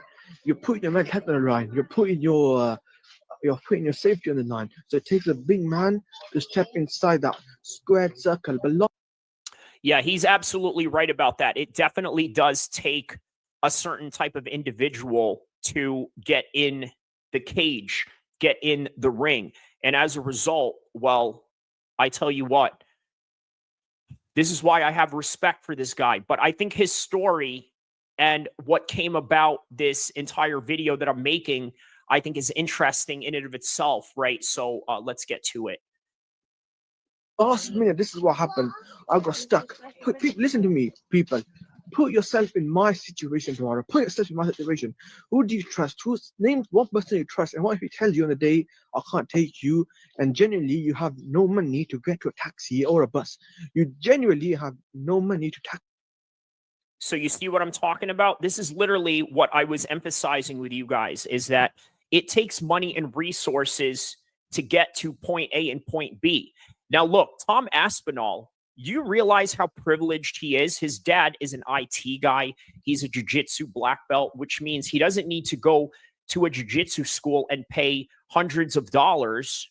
Rather, have people pay them hundreds of dollars, okay? And he's already ahead. He already has the privilege and the opportunity to go forward. And again, this situation that Danielle is talking about right here is very common with a lot of fighters. And for those of you that have been in MMA gyms and boxing gyms long enough, you know exactly what I'm talking about. Let's continue here. Taxi there or a bus. So put yourself in my position. Like for 1 minute, put yourself in my position. You're nowhere. You're stressing all day. So listen, I'm Dr. Apologize. TT has done a good job. He made my opponents at tickets. I made him look silly. So this one person who really wanted to help me, I let him down, and I feel so bad. I got look like a complete dickhead. So what he's trying to say here is that his opponent had sold all the tickets. His opponent wasn't really tripping about him not selling the tickets or not having the time to sell the tickets. I'm not really sure which one, but yeah, he's basically explaining and apologizing to his opponent, but also explaining, by the way, a story that if taken by face value, I think you should really, yeah, man, I think that you should really take this story into consideration about what kind of resource problems a lot of fighters have. And also, I think he mentions here also the higher costs of living nowadays, which I think is an interesting point, but a reality that we can't ignore. Yes, I'll be honest with you. Yesterday, I looked like a dickhead, and that's the honest truth. Like they made me look like a dickhead. But respect to pound for pound, they've helped me. They've done a good job against me. I respect what Tito does. He does a lot for his youngsters, and now he wanted to help me. Like he don't owe me nothing. He put me in his show, and who am I that he owes something? Cheat Hazim, he does not owe me anything. Who am I that he owes something? He's doing it in the goodness of his heart. He's trying to create a legacy, and he's trying to help me for the goodness of his heart. And then he gave me an opportunity on his show to redeem myself, because on my last fight I was ill, so he gave me this opportunity to build myself back up, and that's respect. P4P is a big platform. So what he's mentioning here is that he had a previous loss that this promotion, this white collar boxing promotion in the UK, is giving him an opportunity to redeem that. And so, yeah, that's what he's talking about here. But let's continue on. And main point here is, please understand, it takes resources to fight.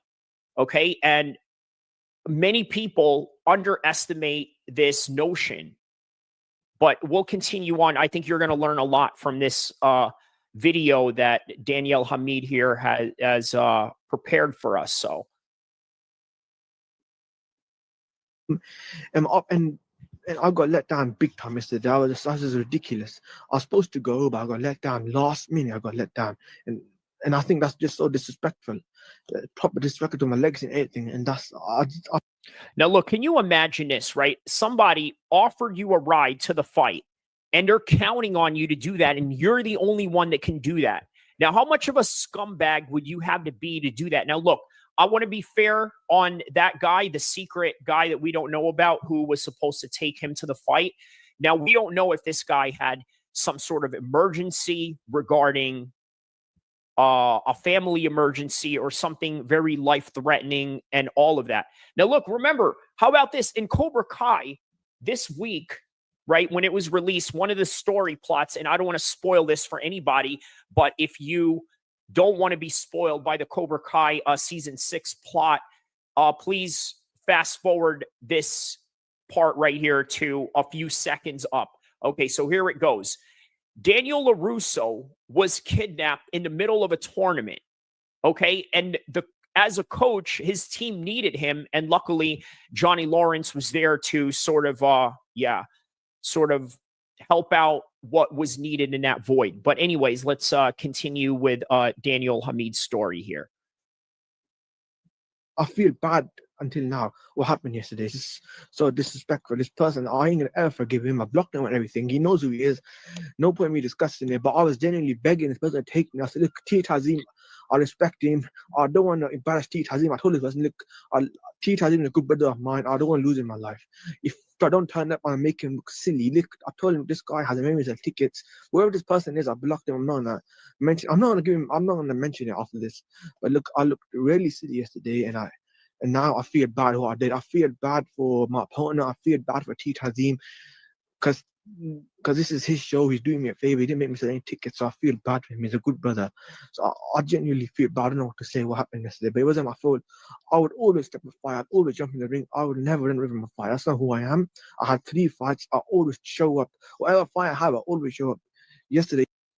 Yeah, speaking of rig, right? A lot of people who don't train or are not in the sport of boxing or MMA or anything like that, they always call, oh, that fight is fake, like as if they know what it is that these men are going through with training, with motivation of getting in there and getting the W. That's something that a lot of people who have never searched for greatness or have searched for glory in any kind of way will never understand. All those people that sit behind their comfortable life in their small town, in their small surroundings, and never wanting to get anywhere.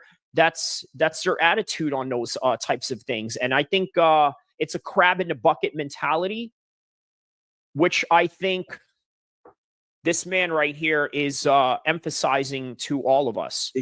Yesterday, it wasn't meant to be. I tried my best to get there.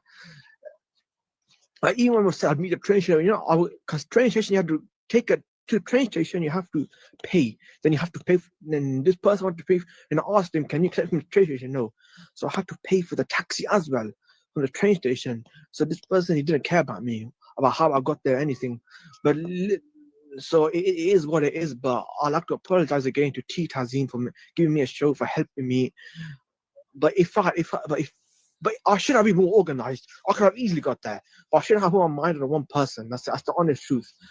Because this person had he had people in his car, and I said, you know what, meet in the train station and pick me up from the train station in Birmingham. But no, he said no. Then they said get a taxi from the train station. That's too much. And you know what? It costs a lot to travel. The cost of living is too expensive nowadays. You can't travel. Everything is too expensive nowadays. Traveling costs a lot of money, and it was last minute. I couldn't travel, so I go, oh shit, no point me asking anybody for a lift. It's last minute. What should I do? So I was panicking. I was really upset. And then T Tazim, he had to go at me. Simple. I deserved it. But T is a good brother. May Allah bless his family, all his family, for give me the time of day. T, listen, brother, I'm so sorry for what I did yesterday. I apologize, and it's not my fault. And T, listen, put yourself in my position. What if somebody you love let you down? Yeah, this is a very good point. We're going to get to the part 2 version of this, okay? So right here, let's get to this right here. What do you say? So as boxers, your coach, traveling, he takes care of that. Like, to travel to far place, it costs money. So think about this, right? If we can relate this to Tom Aspinall, okay? How do you think Tom Aspinall was able to rise through adversity? Remember what we had mentioned in the article earlier about his parents and his mom sort of providing and helping him through his struggle while he is trying to reach the top of being an MMA fighter. So just a thought in mind that I'd like to share with you on that. The past, not everybody could afford it. Last minute, nobody could afford it last minute.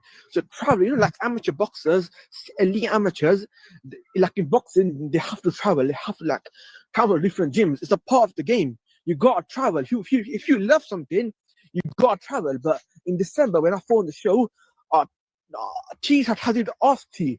I came in as a man. I came there. I stepped in the ring. T knows this. As a man, I stepped in the ring and I stood my ground whoever I faced. I asked T this. T Tazim knows this. As a man, I stepped in that ring. I did not let him down. T Tazim knows this. But some people, people with Peterborough, like Shahid Milfield, he's a good brother. Shahid's a real person. He took me. I put him on his case. You know what Shahid did? Let me tell you what Shahid Milfield did. When I asked Shahid, listen, bro, I don't have a lift for the last year's December fight. Can you help me out? So you know what Shahid Milfield did? Let me tell you about Shahid. Santino Peterborough. Big up Santino Peterborough. Santino Peterborough, big up. This is what they did. So Santino Peterborough did not leave Peterborough until I got a lift. He made sure I got a lift. Not once, but twice. Once he asked to bring me. Second time, he took me himself. He made sure that, because he knows how embarrassing it would have been if I didn't turn up. Santino Peterborough knew, because he knows it's going to be bestie for me. It's going to be bestie for my whole family. If I don't turn up to December fight, my whole family is going to be bestie for them. He knew that. So, because T hasn't got me an opponent from Bradford, but this is what he did. He made sure I got to the venue. I went to the venue. Alhamdulillah, I've reached the fine. I had the fight. Then after that, I earned T Tazim's respect. T knows this. I never let him down. Yesterday, I got let down. T, listen, I'm so sorry. It costs a lot. T Tazim, put yourself. Anybody, please, tomorrow, put yourself in my position. Like somebody you trust let you down last minute, and you begged him to bring you, begged him, and he said no. So put yourself in my position. I'm not angry or anything, but put yourself in my position, and I'm really. I mean, credit to Daniel. He said he's not angry or anything. I would be absolutely livid. So kudos to him for being cool, calm, and collective about this. And you know what? By the end of the day, understand that it is all Allah's will. Even though somebody did promise to help him out, that wasn't the case. But unfortunately, it's just a whole crab in the bucket mentality. Well, anyways, guys, that is all that I have for you in this one. If you want to check out the rest of that, check out Daniel Hamid on Facebook. It is DANYALHAMID,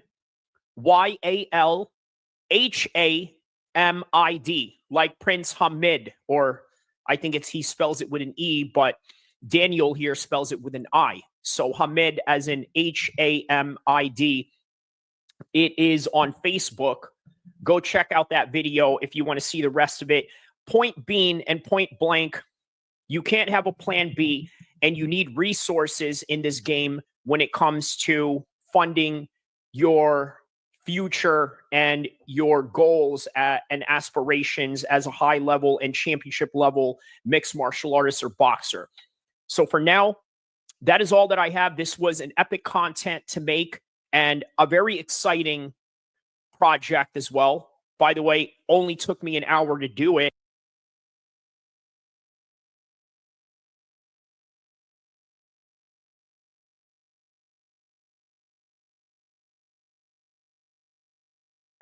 So we are back right now.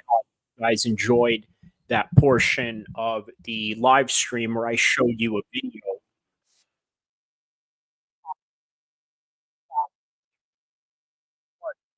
Emphasize with many people out there that are reaching for big dreams, right? You can't have a plan B. This has to be your end all be all. And that was the overall theme story of Tom Aspinall and his father. What's beautiful about that is now we're seeing Tom Aspinall reach the potential of not only his pinnacle mixed martial arts skills, but also the highest payday of his possible life. You see, all this time when John Jones was playing possum, in other words, making it seem like he was a coward when in reality he was playing the art of war trajectory, he was out trying to hunt for a better deal for not just himself, but for Tom Aspinall as well. So, a great story coming from a father who gave up his six-figure job in order to assure that his son will one day become the heavyweight champion of the world. And here we are.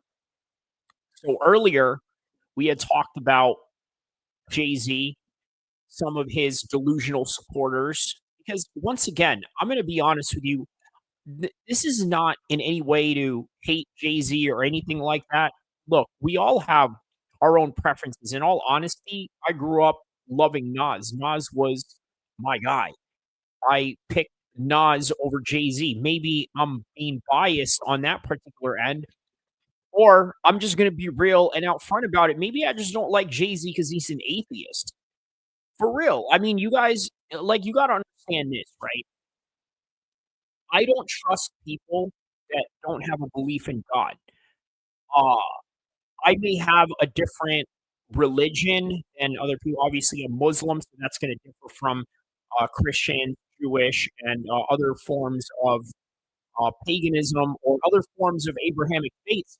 But on any regard, I'm going to respect anybody that believes in God, even if, let's say, you don't have a religion or you just say, hey, you know what? I don't really know what's up. I'm not really tapped into the Bible, the Torah, the Quran, and all of that. But I do believe that there is a creator. Jay-Z doesn't believe in any of that. Jay-Z doesn't believe in a creator, so you can't expect me to cater to him in any kind of way or support him in any kind of way. But there is this argument that I have with this one fella about Jay-Z, right? And I don't want to really emphasize who he is or what it is. It's not really about him. It's really about the bigger picture. And I think he would probably even appreciate that I'm bringing this up because this is the reality of it, right? Jay-Z symbolizes being a billionaire in a world where there's not many black billionaires, right? So their mindset, if let's say you are a Jay-Z supporter, you support the idea of black billionaires, the idea of Jay-Z being a billionaire or being taken out of that position seems threatening to you because maybe one day, maybe you're a black male who one day aspires to be a billionaire and you see all these guys that are being taken down, Jay-Z, Bill Cosby, The list goes on. Diddy, right? Well, okay, they do that to them, but why aren't they doing that to 50 Cent? Man, at one point, 50 Cent was probably one of the biggest gangsters in New York. I mean, hands down. And you're not going to admit this if you were a rival of his or if you hated G Unit or you are not a fan of 50 at all. But revisionist history doesn't say otherwise. 50 Cent was an absolute gangster in New York. And now he made it in the billions where he has the power to, let's say, do movies, TV series, and he has. So why don't they take him down? Maybe because he doesn't get himself into scandals. Maybe he doesn't engage in nefarious activities that would otherwise be deemed undesirable, even to street guys, i.e., being a nunce, being a chomo, and things of that nature. Look, here's the thing, right? Jay-Z, if he doesn't believe in God, like, what do you think he is willing to do? I could care less if you are the only black billionaire out there or this and that. This seems to be a serious point for a lot of people. Like, this seems to be like a focal point that they have to make a point of, oh, you're going after our people or this and that. And the thing is, they want to be all on code with all of this and that. I don't know. I don't view the world like that. But I understand why other people view the world like that. I think they see aspirations in other people's accomplishments and attribute it as a sense of racial superiority in a way. But on any regard, that is the reality of Jay-Z and his situation. But for now, let's just be real about it. There is no evidence to suggest whether he did or not because we have yet to have the court. So in the United States, you are guilty until proven innocent. So help you God. That's all that you can really say about that, right? That's the best way about it. So Armenia and the anti-Islamic sentiments they have. Let's talk about that. Nah, we can talk about that just right afterwards, right? We're going to talk about that right after we talk John Jones and Tom Aspinall. Right now, the biggest fight that you can possibly make in the history of the UFC. So what is significant about this fight? Well, obviously, there's Francis Ngannou glooming out there somewhere in the wind, right? As the undisputed champion. He just had a great performance against Ferreira. Now, I got to be honest with you, getting knocked out by Anthony Joshua did not look good for me, considering you are the baddest man in the world. However, it is MMA. You were in a boxing ring, but you were never defeated officially from your title in the MMA cage, and you did great against a 6'8" Ferreira. None of this really solves anything with John Jones and Tom Aspinall, but what it does is set up the next piece right after these guys are fighting, because the projection right now is the possibility of both of these guys fighting somewhere in July. And this is what I predicted. I told you guys that if there was going to be a fight between these two men, it would be somewhere in July. It would be somewhere in July. And why would it be somewhere in July? Well, it's International Fight Week. You have to look at the calendar of the UFC. Earlier in the live stream, I talked about the significance of UFC London card. Now there is a significance with Saudi Arabian cards. We've done a fight night just recently this year, Robert Whittaker versus Ali Askarov, which, by the way, was supposed to be Khamzat, but it never happened. And then later on, Khamzat ended up fighting Robert Whittaker anyway. And then here we are, Khamzat now the number one contender. So, yeah, these mid-year cards, such as the London card in March, very essential for building the stars that they have. Obviously, it did a lot of great for Jorge Masvidal because they made that London card in 2019 really for Darren Till, and then Jorge Masvidal was just coming off of some Latin America reality show, hopping off of that and then jumping into a fight with the favorite Darren Till, only to knock out Darren Till and then go back and get the knockout against Ben Askren, and then the history goes on from there. So yeah, UFC London was very pivotal for a lot of people's careers. Now for Tom Aspinall. Next, Paddy Pimblett taking on Michael Chandler, a big name for Paddy Pimblett in his career. So that's the trajectory that we have going on right now. So Tom Aspinall obviously tasted defeat, and he's obviously tasted one of the greatest victories in UFC London, and now here he is taking on John Jones. So what's the significance of this fight? Just the other missing piece of the heavyweight division. Now I understand there are promotional barriers between Francis Ngannou and these two fighters right here, right? But if you get these two out of the way, meaning that John Jones beats Tom Aspinall or Tom Aspinall beats John Jones, they get each other out of the way, it can open doors for a PFL collaboration, or at least a collaboration with the Saudis where they can facilitate some sort of negotiation to get Francis Ngannou in there. Well, how would that look?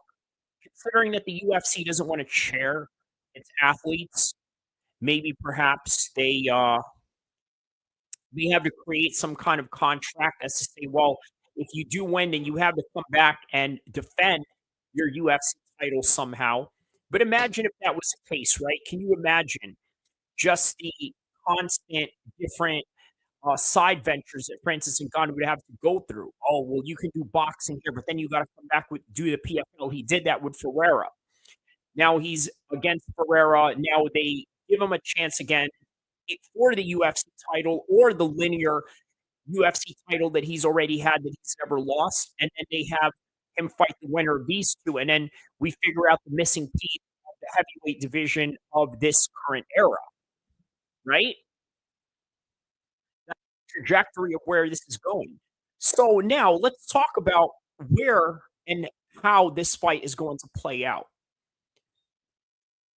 Well, let's start out from the very beginning, round one. How is this going to look? John Jones takes the center of the cage. He goes and he hits Tom Aspinall with a front kick. Maybe Tom Aspinall spats away the front kick, right? Or sort of like that Muay Thai catch kick where you sort of like step to the side and you look like you're flexing your biceps. You know what I'm talking about. A lot of the Muay Thai guys that practice that particular defense in that particular stance, you know what I'm talking about. Step to the side, flex your biceps, you catch the front kick, or sometimes it can work for a roundhouse kick as well. That's what it would look like. Would Tom Aspinall be able to take down John Jones? I'm going to be honest with you. I'm going to say no. I think that he's going to struggle taking John Jones down. And I think that people are also going to be very surprised of how big John Jones is going to look against Tom Aspinall. Because the overall consensus that we have right now with, let's say, Tom Aspinall being the being the favorite over the lineal champion or the current reigning champion right now, the official champion, John Jones, is that we think that he's bigger. But here's the thing. There's bigger and then there's significantly bigger. We know Francis Ngannou is significantly bigger than, let's say, Daniel Cormier. But is John Jones really that smaller than Tom Aspinall, or is he just big enough to, let's say, mitigate a lot of the takedown attempts that Tom Aspinall is going to try and shoot in on John? Of course, he's going to try that. He's going to try to shoot into takedowns. He's going to fail. John is going to stuff them. And as a result, John is going to have the advantages on the knees, on the elbows, and on the close range shots. He's going to have the advantages on that. I'd be really curious to see how Tom does in those exchanges. But you know what? Let me tell you what I see out of this fight, in all God honesty. What I see out of this fight is a 50-50 matchup. I swear to you. This is what I see. A 50-50 matchup because of how dangerous John Jones and Tom Aspinall can be. Very dangerous. So in that regard, the dangerous aspects of this fight is going to be within a close range shots of John Jones. But this time, this is actually the fight where the long range shots is going to be a lot more dangerous for Aspinall. But here's the thing. This is what's going to make this fight even better, is that they both are great at close range. They both are great at long range. They're both great at grappling, but John Jones has a little bit of an edge in wrestling.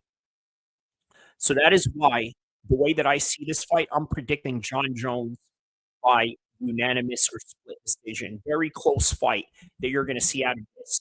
Tom Aspinall, there is a reason why he's never been to 5 rounds, but John Jones, there is a reason why he's never ran across anyone like Tom Aspinall, and I think this is going to be the hardest fight of his life.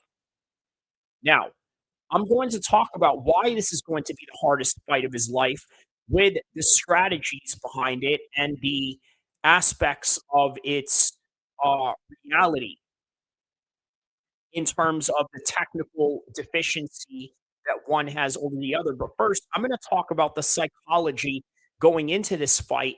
And then, as I talk about the psychology, I'm going to talk about what and how they can implement their techniques. I've already told you guys earlier how I saw it from the very beginning of the fight. John Jones is going to throw a front kick. Tom Aspinall is going to try to catch it. He's going to try to take him down. But that is where the takedown is going to be a rinse and repeat, or the lack of takedown, rather, is going to be the rinse and repeat. He's going to try and constantly shoot for the takedowns, only for John Jones to stuff them over and over and over and over again. That's what I mean by the rinse and repeat. So while all of that is going on, the fight is going to be heavily contested on the feet. This is where both of them are going to be effective with each other's close range and long range. But again, that's the technical side of it. Let's get to the psychological side of this whole entire fight. John Jones right now has a lot to prove going into this fight. John is also the type of guy that doesn't like it when he is being perceived as a bad guy. You see, John does everything and anything to look like a good guy as much as he can humanly possible. Now, I don't know what that is. You can toss it up as psychopathy or some sort of sociopathic tendencies or whatever it is that is a negative mental health issue for John Jones, but somehow creates positive outcomes in his fight trajectories. But whatever that is, okay, he does have a hero's complex in a way. And I think that this is one of those fights where Tom Aspinall, believe it or not, is going to be seen as the hero for many people out there. Look, let's be honest. John Jones, American champion, correct? He's the champion of America. He's Captain America. Look at the role that he's got. He's playing a Navy SEAL, John Jones. He's playing a Navy SEAL. So what does that tell you? That tells you that he knows how to play the good guy. He knows how to play that role, but is he really a good guy? And the answer is no. But in his mind, he believes he does. The way that he talks all this positive stuff. Oh, yeah, I'm John Jones. I believe in positivity or this and that. But in reality, John Jones is a psychopath killer. Maybe even outside of the octagon, which really helps him to be the way that he is and to be able to push the limits that he needs to do what he needs to do. But make no mistake, Tom Aspinall is going to be seen as a good guy in this.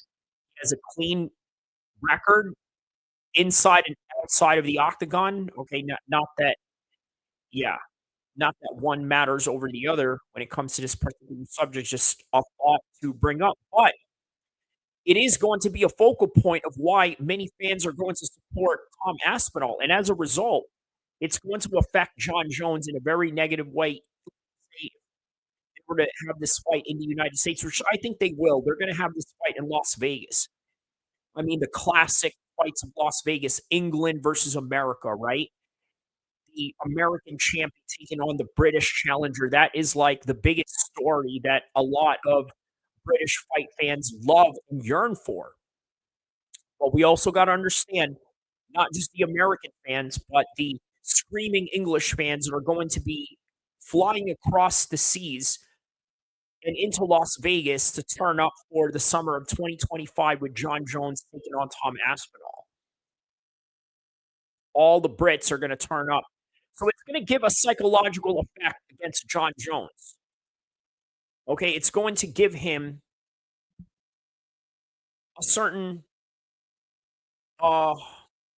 mental barrier. You see, like, I think John does care about what other people think. And a lot of us like to pretend that we don't care what other people think. Hey, the truth is, some of us really don't. But there are people that actually do. It really does affect them. John is no different than that. Why do I know this? John comes from a family of American athletes. You see, the type of American athletes that are seasoned in media training, the NFL, the NBA. Obviously, he doesn't have any NBA playing brothers, but he has two brothers that play in the NFL. I believe Arthur and the other one, Chandler, both good football players, right? And they're media trained, like most football player guys are. They're highly media trained people, so they know how to play the whole fake positive stuff. So I think it's going to affect him negatively when he has everybody against him and Tom Aspinall is the good guy, by the way, in his own country. And obviously, John Jones is not too far away from Las Vegas, being that he lives in New Mexico. But either way, it's going to affect him. So it's going to create a little bit of a mental barrier. Now, how will Tom Aspinall capitalize on that? Well, we're going to talk about that right after we talk about the psychology of Tom Aspinall going into this fight and how that's going to affect him and how he's going to use whatever technical prowess he has as a result of that. So Tom Aspinall grew up with a great father figure, just like John Jones, great father figure, but obviously two men are very different and very different in the way that they conduct themselves. Now, obviously, never was there any smut in the name of Tom Aspinall. Kept his name clean, never had any charges, never done anything wrong, was always a positive guy. And when you look at Tom Aspinall, his size and his grit about him, right, and his whole entire width, his whole entire presence looks intimidating. But when you talk to him, he's a very jolly, happy-go-lucky type of person. And when you see something like that, you think, wow, you know what?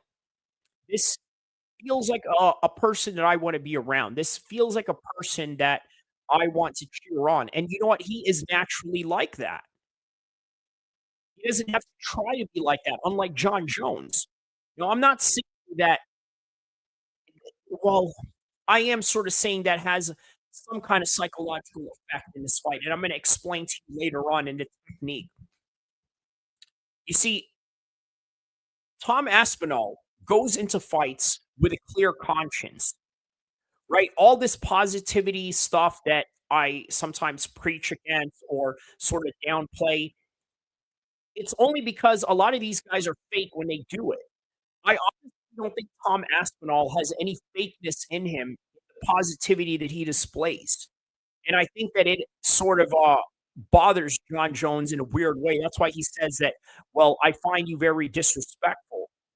Well, you know what it is, John Jones? It's not Tom Aspinall that you find disrespectful.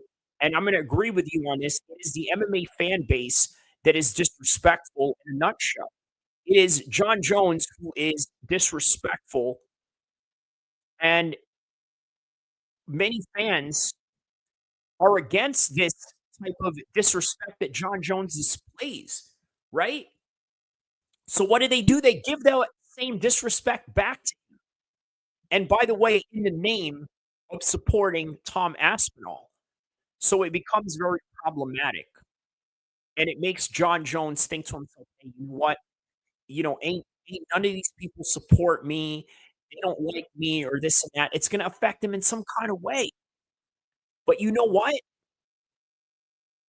Sometimes the energy that you put out there is the energy that you get back. And quite frankly, that's something that I'm slowly learning as I get older, and that's something a lot of you are gonna slowly start to learn as you get older, is that a lot of things that you do negatively comes back and affects you in some kind.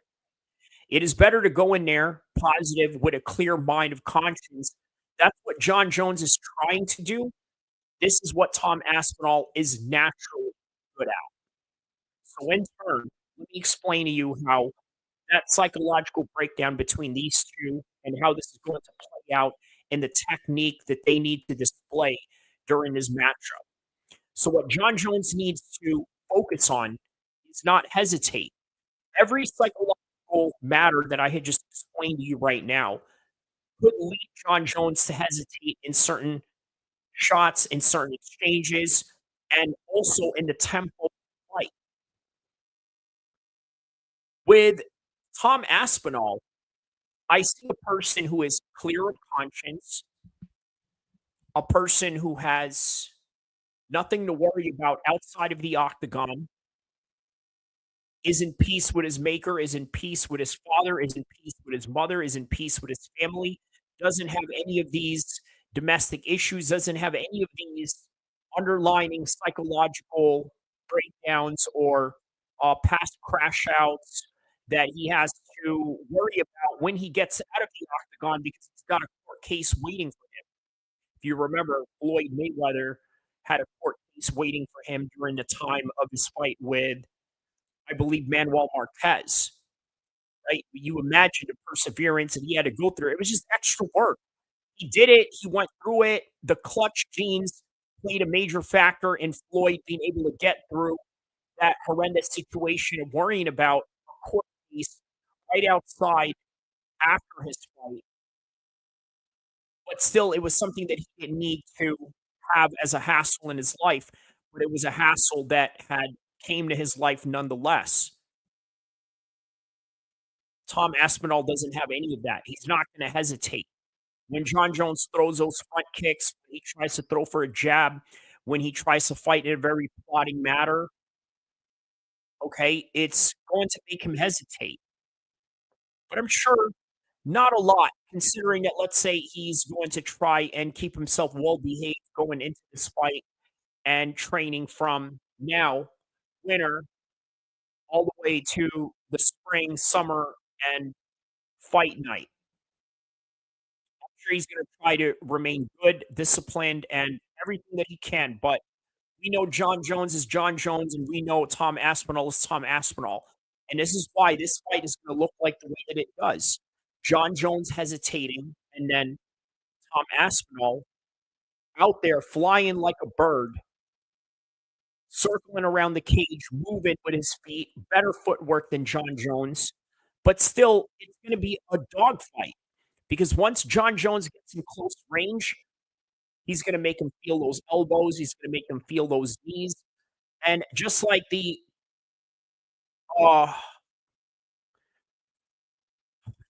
durable Chad that Tom Aspinall is, he's going to be able to take those shots. And while taking those shots, he's going to give it right back. But he's going to be less hesitant. And this is why this fight is going to the scorecard with a crazy decision. Okay? It's going to go to the scorecards with a crazy decision. Yeah.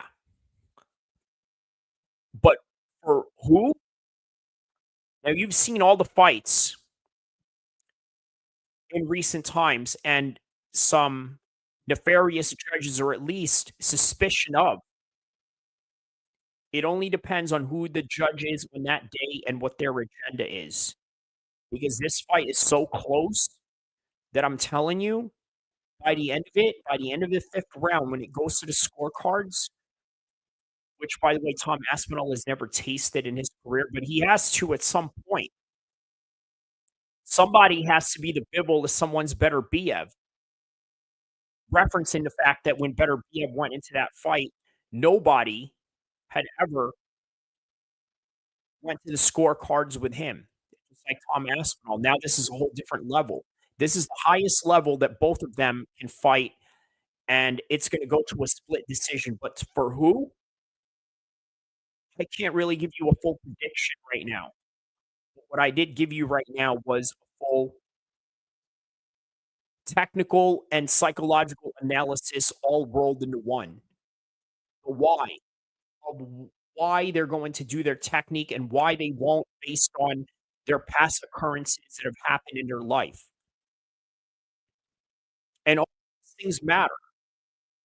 So don't forget to like and subscribe. I will still continue on and on to the next one. So now we're done with that particular topic at hand, right? John Jones and Tom Aspinall. So right now that is possibly projected to be for 2025 in July. Okay. And if you want to listen to the breakdown and the analysis of it, rewind a couple of minutes, maybe 20 minutes before this to get a full breakdown of their psychological matter at hand, along with the technical matters that correlate with how they're going to perform in this fight. No channel is doing it like that. I'm sure there are, but just not in this particular swag, man. So like and subscribe. So other topics that we talked about tonight, right? That I want to continue to push on, right? We talked about Jay-Z and the delusional supporters that he has. Because if you really want to check out delusional supporters, I urge you guys to go onto my community tab. Okay, on my community tab, what I have there is an argument with a gentleman regarding Jay-Z. I mean, this argument, right? He tried to make it all personal, right? Said some things or this and that. And I find it kind of weird. Look, I find it weird that anybody would defend Jay-Z, but once again, I'm going to go back to saying what I just said earlier. I understand why they defend this man so much because of the symbolism that he represents, but at the same time, I also don't get it. And the way that they're going to spin it is, well, you don't get it because you're not from the culture or this and that. Look, here's something you got to understand about the culture or this and that. Yo, listen, nobody owns rap music. Okay? If a white guy can rap better than all of you, or can rap better than some, or can sell more records than some, that's just what it is. All your opinions about culture vulture or this guy has no right to speak on a certain races of people or this and that. I mean, look, man, all of that is just emotional fallacy to the highest degree. That's all that it really is. You're defending a man based on the fact that he looks a certain way or comes from a certain tribe. I mean, look, here's the thing. I understand that human beings are tribal, but I don't get it. And in a way, I also kind of get it because I understand the tribalism aspects of being pro-Islamic, right? That I understand from that perspective of tribalism. But when it comes to tribalism of race, well, that's just not something that I get down with.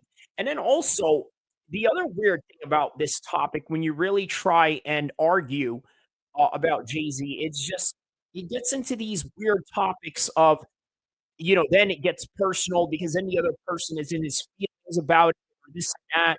And it's just, and then they make it a whole bunch of other things that have nothing to do with any of that. All for what? To defend this thing right here. Like, people look at Jay-Z like, oh yeah, he's a billionaire, this and that. Bro, I could care less, bro. Because if you ever came out to California, my boy, I'm telling you, the dudes out here would come after you like you ain't one of them. You know what I mean? Like, that's the most politically correct way to express it. They would go after Jay-Z like he ain't one of them, and that's the way that it should be, bro. The one thing that I do love about California is that people out here have an iconoclastic personality. And if you don't know what iconoclastic is, then I can't help you, but you can only imagine and try and understand and kind of grasp what that word means by just how I'm expressing it right now, right? Iconoclastic means, hey, look, we're not starstruck or celebrity thirsty in any kind of way. Man, we're out here to either collaborate or to extort any of these people. That's the California way, man. You know, people out here, they're used to seeing stars on a daily basis. None of that impresses me in any kind of way, you know, and it's like, oh, he is the man of the people or this and that. He can't go to any hood without a group of Navy SEALs around him. Now, 50 Cent is the same way, right? It's not like he doesn't have ex special forces guys as his bodyguards, sure. But aside from all that, he's also got the same homies that are from his hood that are down with him, along with the Navy SEALs that are down with him. With Jay-Z, I don't know if that's the case, man. Jay-Z is a type of guy that looks like he would backstab everybody along the way.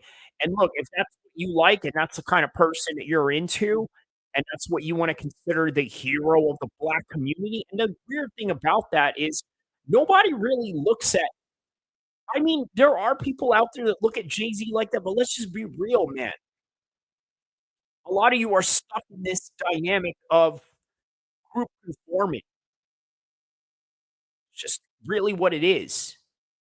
That's just really the bottom line of that particular subject. So it's sad nonetheless, man. You know, it's really sad. It's really sad that you a lot of people fight and defend this man. And man, they don't even know him, man. It's so it's, but I get it. What is it?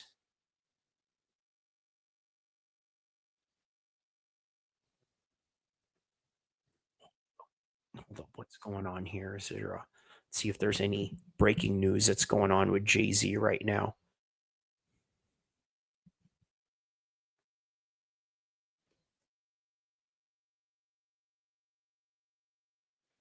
Okay, so the lawsuit will be moving forward. Okay, ABC News judge rules Jay-Z lawsuit can move forward.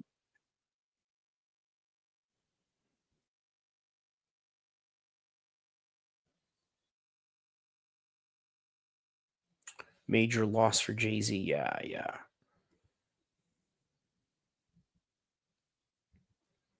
All right. Yeah, so that's what we got going on. Right.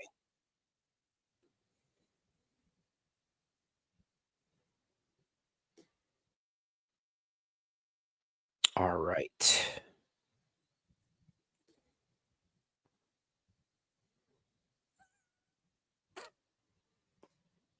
What's next for Canelo?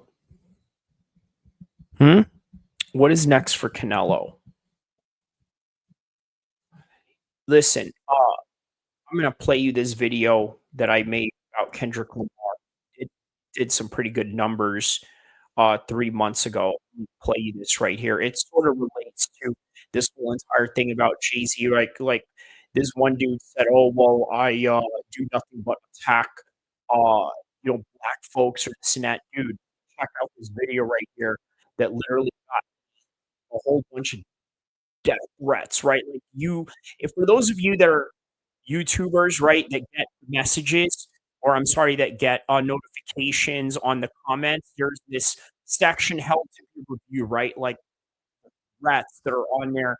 I can't even show them to you, but I can show you this video, though, show you why a lot of people found this controversial and whatnot. But yeah, here we go, right here. 2.6K views, 104 comments. Look at this. My guy trying to start ish is we've been always there. We've always been there. Do your research. Okay, so he's talking about Mexicans. Okay, so yeah, here we go. As you can see right behind me, it is a residential neighborhood that is adjacent right next to this Southport Levee trailhead park that we have. So there's a trail here, and then there's a park that was just recently built right here. And when this was built, this parking lot and this whole entire trail, you would probably imagine that the folks in this residential area right here were probably not very thrilled. And you're probably asking yourself, well, what does this have to do with a Kendrick Lamar video? Well, as a matter of fact, it has a lot to do with it because recently his mural down in Compton was desecrated by a group of what is allegedly a Mexican gang known as the Tortilla Flats, which is not to make pun of the entire situation of a Mexican food and comparing it to a Mexican gang, but that is the name of their neighborhood, sometimes often named after the streets that they live in, such as Grape Street or Piru. In this particular case, Kendrick Lamar grew up with Pirus. And as you know, Los Angeles used to be a very high African-American population. And as years went on, it started declining. And then in came the rise of Mexicans and Latinos and the controversial issue that we have today with illegal immigrants. So it is the classic story of the people that used to live here versus the people that don't anymore, and then people moving in as a result, creating conflict. Nothing different from what you've seen in Palestine and all these other conflicts that are going on around the world. In fact, a lot of them have very much similar traits. Now, a lot of people in the past, during the comment sections, I've read something to the effect of, let's say if I was to talk about lefty gunplay or Tupac issues or whatever issues that are going on in LA in terms of gang culture, they often comment saying something to the effect of, well, you know what? Maybe you should not talk about gang politics. And you know what's crazy about that is that a lot of you really have no idea who I am. And I'll just put this in perspective like this. When I first moved to California, the first city that I had lived in was in Stockton. Obviously, I had, let's say, a known family member that I had lived with during that time. And in that surrounding area, guess what? It was nothing but Samoans and Asians. Let's just put it like this. I know a lot of people in the Asian Boy Crips and all the people that are in Stockton and all the people that are affiliated with that particular section. Okay, so for you to say that I don't know anything about this particular world, well, put it like this. Now living in Sacramento and been a long-time resident here, there's a lot of dudes that are about that life in Sacramento that know who I am. The question is, and I don't need to answer this to you, you got to ask yourself, how is it that they know a person like me, a person who's highly educated, a person who speaks proper, or as a square, as you like to call it? Well, the reality is the reality, and the facts are the facts. I know what I'm talking about, so here we go. Let's talk about Kendrick Lamar and his mural being desecrated in Compton. So as you guys know, speaking of the gang politics of things, this is beyond gang politics, but also a racial issue that, quite frankly, is sometimes very underestimated. I'll give you an example. Tupac said in the To Live and Die in LA song, where would LA be without Mexicans, right? And I got to be honest with you, he's right, but it depends on what hood or what politics or what neighborhood is surrounded by a particular section in terms of their relations with certain gangs and whatnot. In this case, unfortunately, it's not about black love, brown pride, and the sets again type of situation. We're talking about the Pirus, a neighborhood that Kendrick Lamar was affiliated with or still is affiliated with, and the ongoing war that they've had with Mexicans in that region, on top of the fact that, quite frankly, Compton is becoming a lot more brown than black if you've been paying attention to the trends of its demographics. So it's really not difficult to understand why a group of these guys would go and spray paint Kendrick Lamar's mural, knowing that he is a legend in the West Coast, if not the entire black community around the world. But the problem is a lot of people are taking this into a racial matter. That's the unfortunate part about it. There is a racial component to this because they want to attach it to the idea that it was racially motivated. Now, is it racially motivated? In my humble opinion, I'm going to tell you right now, it's not. I just think that there's indicators of that. There's indicators of that. A lot of Mexican gangs that don't like black gangs in LA, I got to tell you, their main prerogative is race, right? In other words, let's say if they were to write NK, which is what? I'm not even going to repeat to you what the N means, but obviously the K in the end in most gang insignias is killer, as in killing the opposition of the name in the person in front of it that you are trying to proclaim or go against. So they didn't do that. They wrote something else, though. They wrote PK, which stands for Pyru Killer or Unaliver, as the new age and the new generation likes to say. So intelligently looking at it, you have to ask yourself, did they do this out of race or was it done out of gang politics? And I think you know the answer to that, because if they were to write NK, then it's obvious what they mean. But if they were to write PK in the proclamation that they have made in the first place, then you understand exactly what their intentions were. That's all that I have for this one. Don't forget to like and subscribe as we check out the view right around you right now. And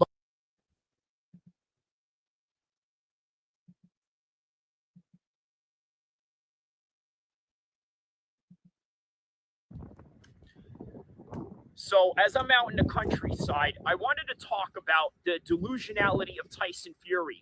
But in reality, aren't all mixed martial arts fighters, boxers, and combat athletes, if not athletes, period, delusional in some way? And in some ways you would have to in order to succeed. So maybe we're not going to concentrate so much on Tyson Fury, but more so on the people that are delusional in your life. And the reason why it's an important topic to talk about is because delusionality can be harmful for many people out there, not just Tyson Fury, who is the subject matter at hand. So understand this. There are many people in your life that sort of overinflate their value, overinflate their worth, and not only that, maybe overinflate their capabilities. And oftentimes you see that in combative situations where guys get beat up because they put themselves in dangerous harm's way because they got into a situation that they don't belong in. In other words, they didn't have the fighting skill to get down with these people. They didn't have the resources to do exactly what they needed to do to have liable protection in whatever conflict that is going to arise with the matter at hand. They didn't have any of that. And that is a reality for many people out there. And one would think maybe Tyson Fury is in this category. Why so? For example, he believes that he won this fight. Now, I'm going to be honest. I did make a video saying that, hey, you know what? I think the judges got this wrong. The reality is, when you look at the fight by stats, and once again, I still did not look at the fight for the second time around. I'm only talking about stats. And we can make a debate on how accurate these stats are, but the stats are the stats, and the percentage went with Alexander Usyk for the majority of the fight. And it is important to point that out. But what Tyson Fury has going on in his head is delusionality. When he talks about the fact that, well, Ukraine, their country is at war. Maybe that's the reason why they gave it to him. I'm sorry to tell you, this right here is just nothing more than emotional fallacy. And in fact, the type of emotional fallacy that I often get online, whether that would be in a comment section or whether that would be in my social media, whether they want to argue about certain matters of sport, certain matters of politics, and certain taboo matters of other things such as socially conscious subjects, they often want to attack with emotional fallacy. And why is that? Because they want to move the goalpost. They want to create a different narrative. They want to insult you when things are not going their way. They would either insult you in a religious matter or in a racial matter or any type of stereotypical matter that can fit any low-hanging fruit. And that's just the reality of the type of people that you have going on. And guess what? The people in your lives, and Tyson Fury in particular, are really not that different when it comes to that particular subject, right or wrong. Now, going forward with Tyson Fury, does he have enough skills to be able to go on and become one of the best? Not the best, but one of the best. Yes, he can do that because obviously you need a little bit of delusionality in order to fight at a certain level. And guess what? Tyson Fury absolutely has it. He has the delusionality to be able to train and to be able to step up to that level. Because here's the thing that a lot of you people don't understand.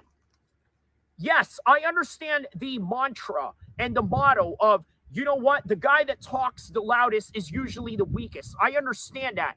But guess what? There are guys out there that really can do severe damage based on the fact that they train all hours of the day and have the capability to put all of these things together. Okay, so there are people out there that can do things based on what they are forcing their mind to do. But Tyson Fury, unfortunately, is not in that particular sequence right now. Where Tyson Fury is at right now in his career is a very limited option of what he can do. In other words, the limited option that he has consists of being able to fight prospects. Maybe not. Maybe Otama may be too explosive for him. How about Martin Bakoli? Maybe a very dangerous fight. How about Daniel Dubois? A very dangerous fight, considering what Dubois was able to do with Usyk, controversies aside and all of that. But the reality is this. The man has to get in grips with his reality and what he is capable of doing. Because unfortunately, Tyson Fury is delusional, but great for his career. But what about all of you in the normal world out there who carry this same delusionality or this narcissism? And I get it. The whole entire word of narcissism is so overused. All of a sudden, people pick up a dictionary and read the meaning of it. Now they use it without really understanding the full diagnosis and the medical terminology to put things together where they need to be, right? Very uneducated effort, and that is the reality of many people out there. They have a very uneducated effort in how they approach life. Just like Tyson Fury did. He have a very uneducated approach to this matter at hand? My answer is no. What Tyson Fury did was the best that he can do, and he has to come to grips with that. The best that he can do was good enough to beat the likes of Dylan White, the likes of Derek Chisora, the likes of Vladimir Klitschko, and the likes of Deontay Wilder. But the upcoming generation, I'm going to be honest with you, it's going to be very difficult for him. So he has to come to grips with the reality of that. And that is all that I have for you guys right now. Don't forget to like and subscribe for all my live contents, videos, and everything in between. Don't forget to check out the community section. I will post a picture of this. See you guys in the next one, inshallah.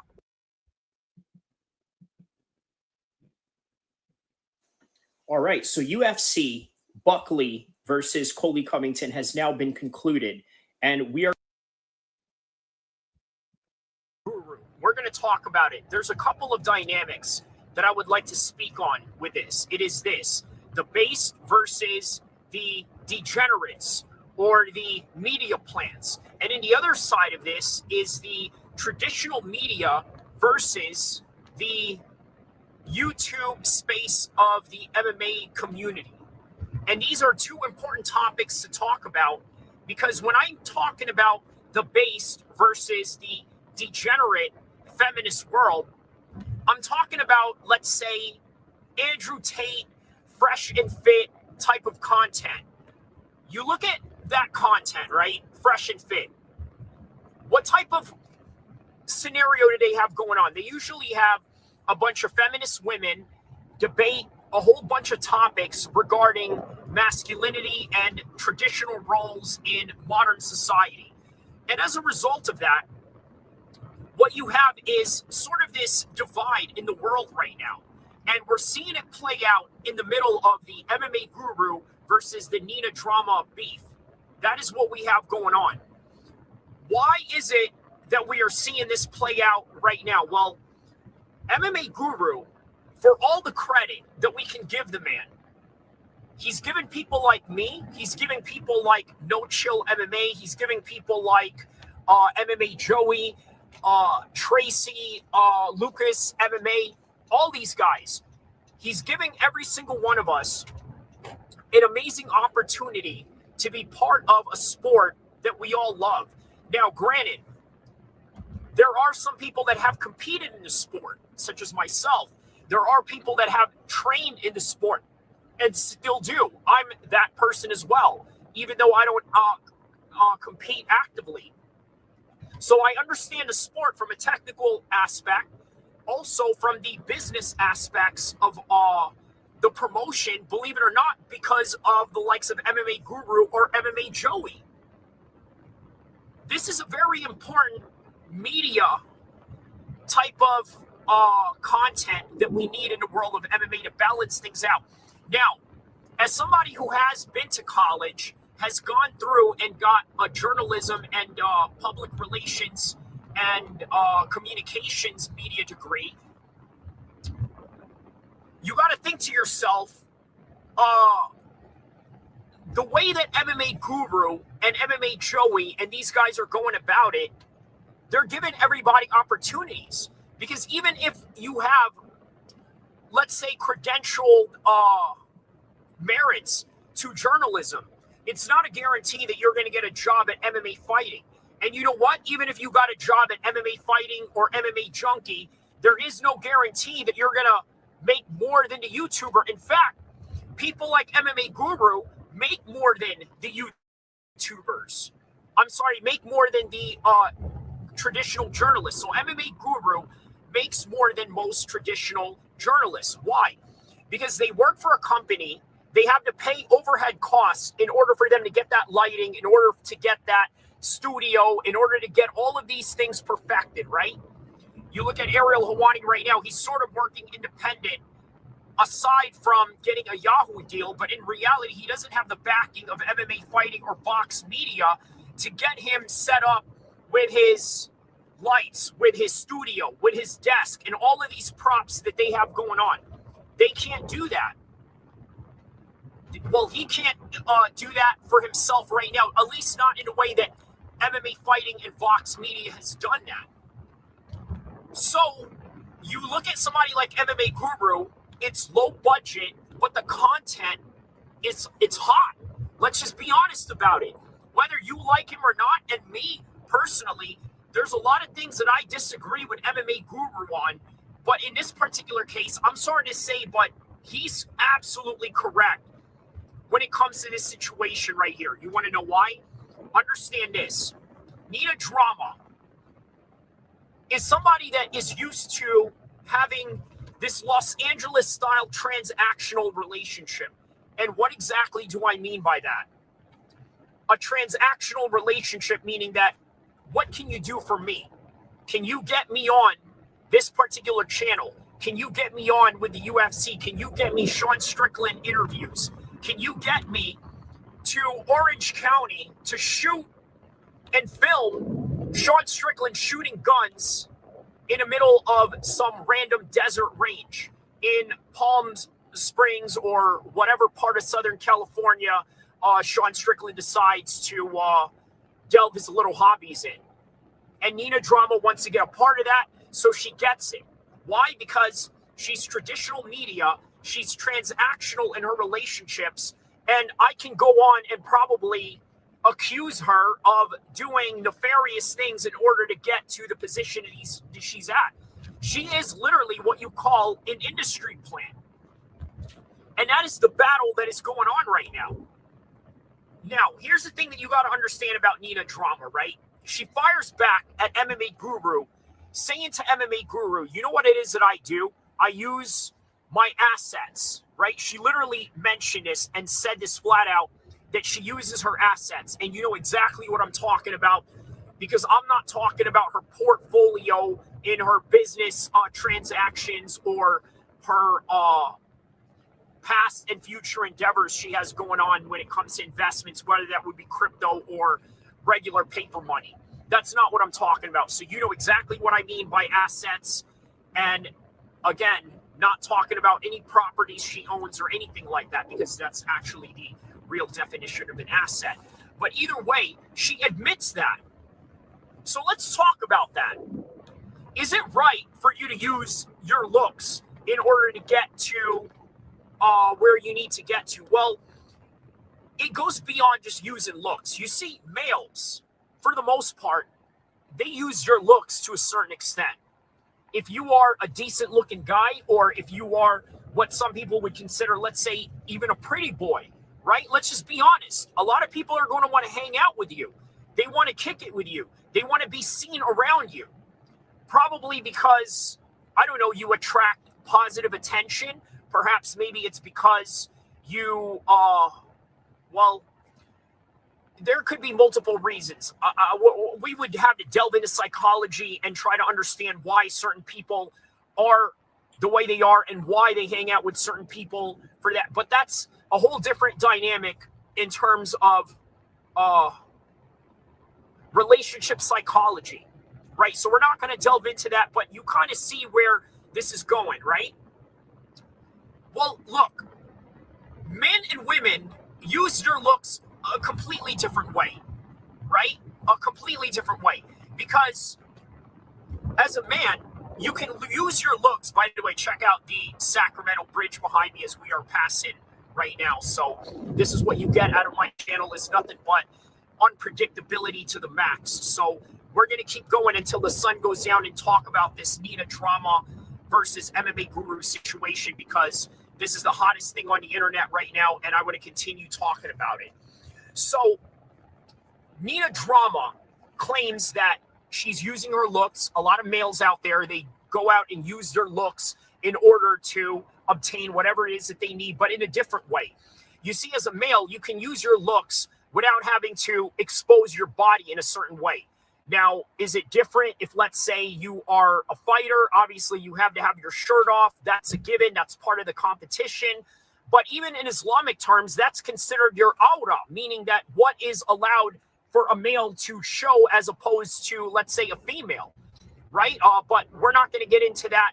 What I can say is that there are just some things that males can show and females can't show, and that's just what it is.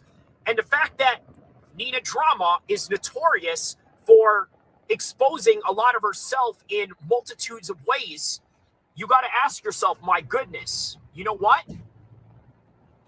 If she didn't do this, where would she be? If she started just putting on, let's say, a sweater, you think you really want to see Nina Drama? Well, I don't really care for her channel. In fact, this is the only reason why she even comes to my radar is because of MMA Guru. And let's be honest, MMA Guru right now is way hotter in terms of numbers, in terms of viewership, and maybe even in terms of YouTube revenue over, sorry about that, over Nina Drama. There's no doubt about it. He has more followers. So now you got to ask yourself, why is that? And the reason being is because MMA Guru touches a certain demographics of people that, quite frankly, are never going to be able to get around somebody like Nina Drama or people that are within her circle. That is why MMA Guru is going to win this by default. Because you got to understand something, right? Let's talk about dynamics. There are more losers than there are winners in the world. I don't know if you know that. I don't know if your friends on your social media or your skewed view of the world in terms of what you view in social media have made you forgot. But there are more people that are desperate out there than there are people who are winners in life. And that's just a God honest reality. So this is where MMA Guru is going to win. Nina is an industry plant. On top of that, she doesn't really do anything in terms of real MMA content. And of course, some can argue and say, you know what? She brings something different to the table. Well, what exactly is that? Flirting with a bunch of fighters and promoters? Because really, let's just be objective. That's just really what we see out of this. And you're talking to a guy that disagrees with a lot of aspects that MMA Guru gets into. I really disagree with his worldview. I disagree with the way that he looks at the world. And quite frankly, there's just a natural disposition of conflict that we have, me as a Muslim male and him as a pro-Western type of figure that he likes to sort of fancy himself as. And this is why he has a certain kind of support that he has over Nina Drama as a result of that. And you got to understand that. You got to understand that MMA Guru is independent. Not only is he independent, he's not taught or behind the scenes have producers in his ear to tell him what he should say and what he should do. Nina Drama has. Nina Drama, it's funny that her name is Drama because, quite frankly, before this beef with MMA Guru, she never was about the drama. She never causes drama, which is why the UFC invites her. This is why people like Luke Thomas, they don't get invited. People like Jesse on Fire, he has to go to the fights himself to pay on his own money, but never as a media member. And then on top of that, MMA Guru, this is a guy that's never going to be invited to a UFC event. And if he does, you know what's going to happen. A lot of Dagestani supporters are going to beat his behind. A lot of people that are supporters of Muhammad Makayev are going to go punch him in the face. They're going to do all types of things to MMA Guru, and he knows that. And that's the reason why he don't come outside. So that's one criticism I have about MMA Guru. You can never say that he's a G. He claims to be from London, from the south of London, and this and that, but he's never outside. You look at my channel, I'm outside. I'm right here. I'm in Sacramento. I go to the hoods. I go to my hood. I go to the hoods of Sacramento and around the area. And I'm good in these places. MMA Guru doesn't do that. But as far as Nina Drama, what I will say is that she has a very limited career. I'm going to tell you why. Because of the fact that she has a career predicated on her looks, you got to understand something, right? Looks fall off at a certain age. It just does. It just happens. There's nothing that you can do about it. I get this whole argument with people where they say men age better than women or women age better than men. In all true to God honesty, there is no real data to say one way or the other. And I think all of it is anecdotal evidence, and it all varies from person to person because by the end of the day, we are all different. So her career is going to be limited. What's going to happen when she gets older? You see, there's a lot of actors and actresses out there. I don't want to mention any of their names or anything like that. But the one thing that you can rest assured and understand about certain actors out there is that when you reach a certain age, you are no longer that handsome fella in the 1980s or that handsome person B, person A from the 2000s. It's now 2024. We all fade at some point. At some point, Clint Eastwood did not look like the geriatric man that he does right now. And at some point, Nina Drama is not going to be Nina Drama the way that you know her to be right now. with MMA Guru, listen, you see all the comments that they say about this guy. I'm not going to pile into that. You're this, you're that, you're fat, you're, I don't know, you got a shaggy looking beard, you got, I don't know, a little hat fro or whatever it is, right? It doesn't matter. If that is what he is, it's not going to get any better as he gets older, and you don't have any expectations of him being one way or the other.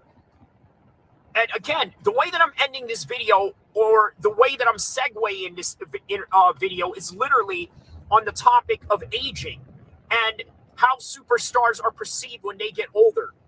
Which brings me to what Suge Knight said about Tupac in one of his last few episodes, maybe 6 months ago, about Tupac. You know what he said?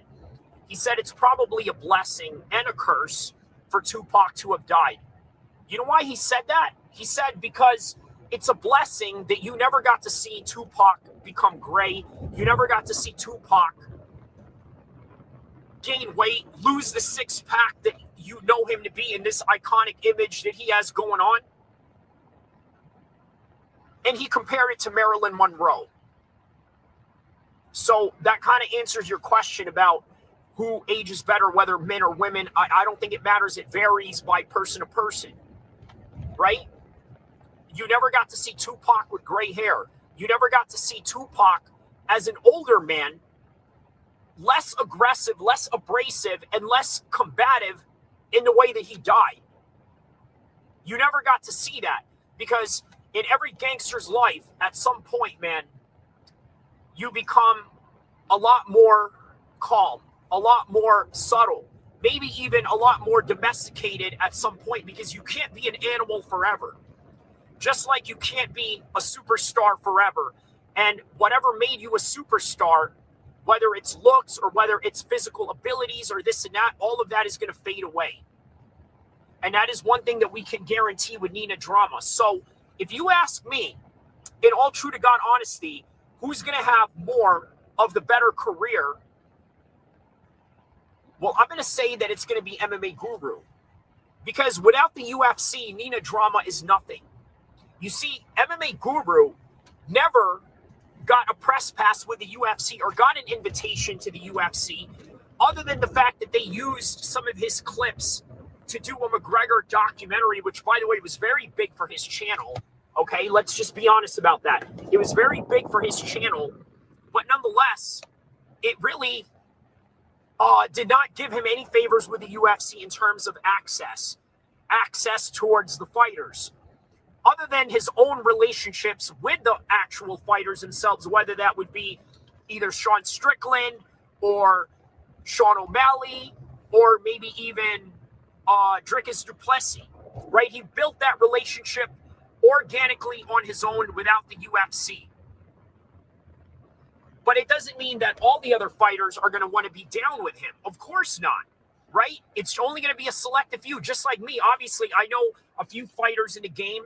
I'm not going to know them all, but the reason why I know them is because obviously I've ran across them, built a relationship with them, trained with them the way that MMA Guru has with Dricus du Plessis, even though he doesn't live in South Africa, which kind of makes me wonder why doesn't he train with local London guys. But that's another story here or there, and I think we know the answer to that. Maybe it's because, you know what, he's afraid that he may get jumped, and that's a great possibility.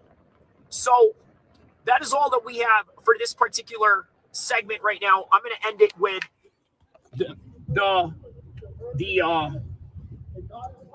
there it is, Old Sack.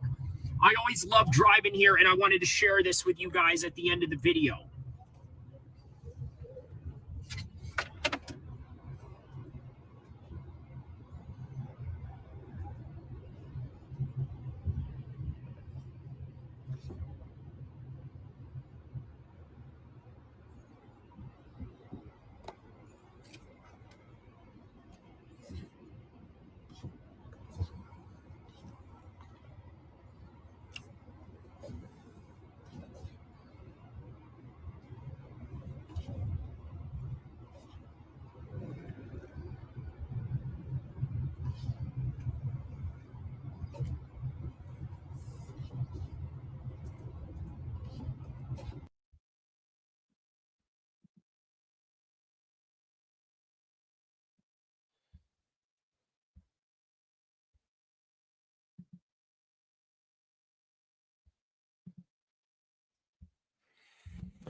All right. Well, that right there, I just went about 6 hours of streaming talking about a whole bunch of different subjects. Obviously, we talked about Jay-Z.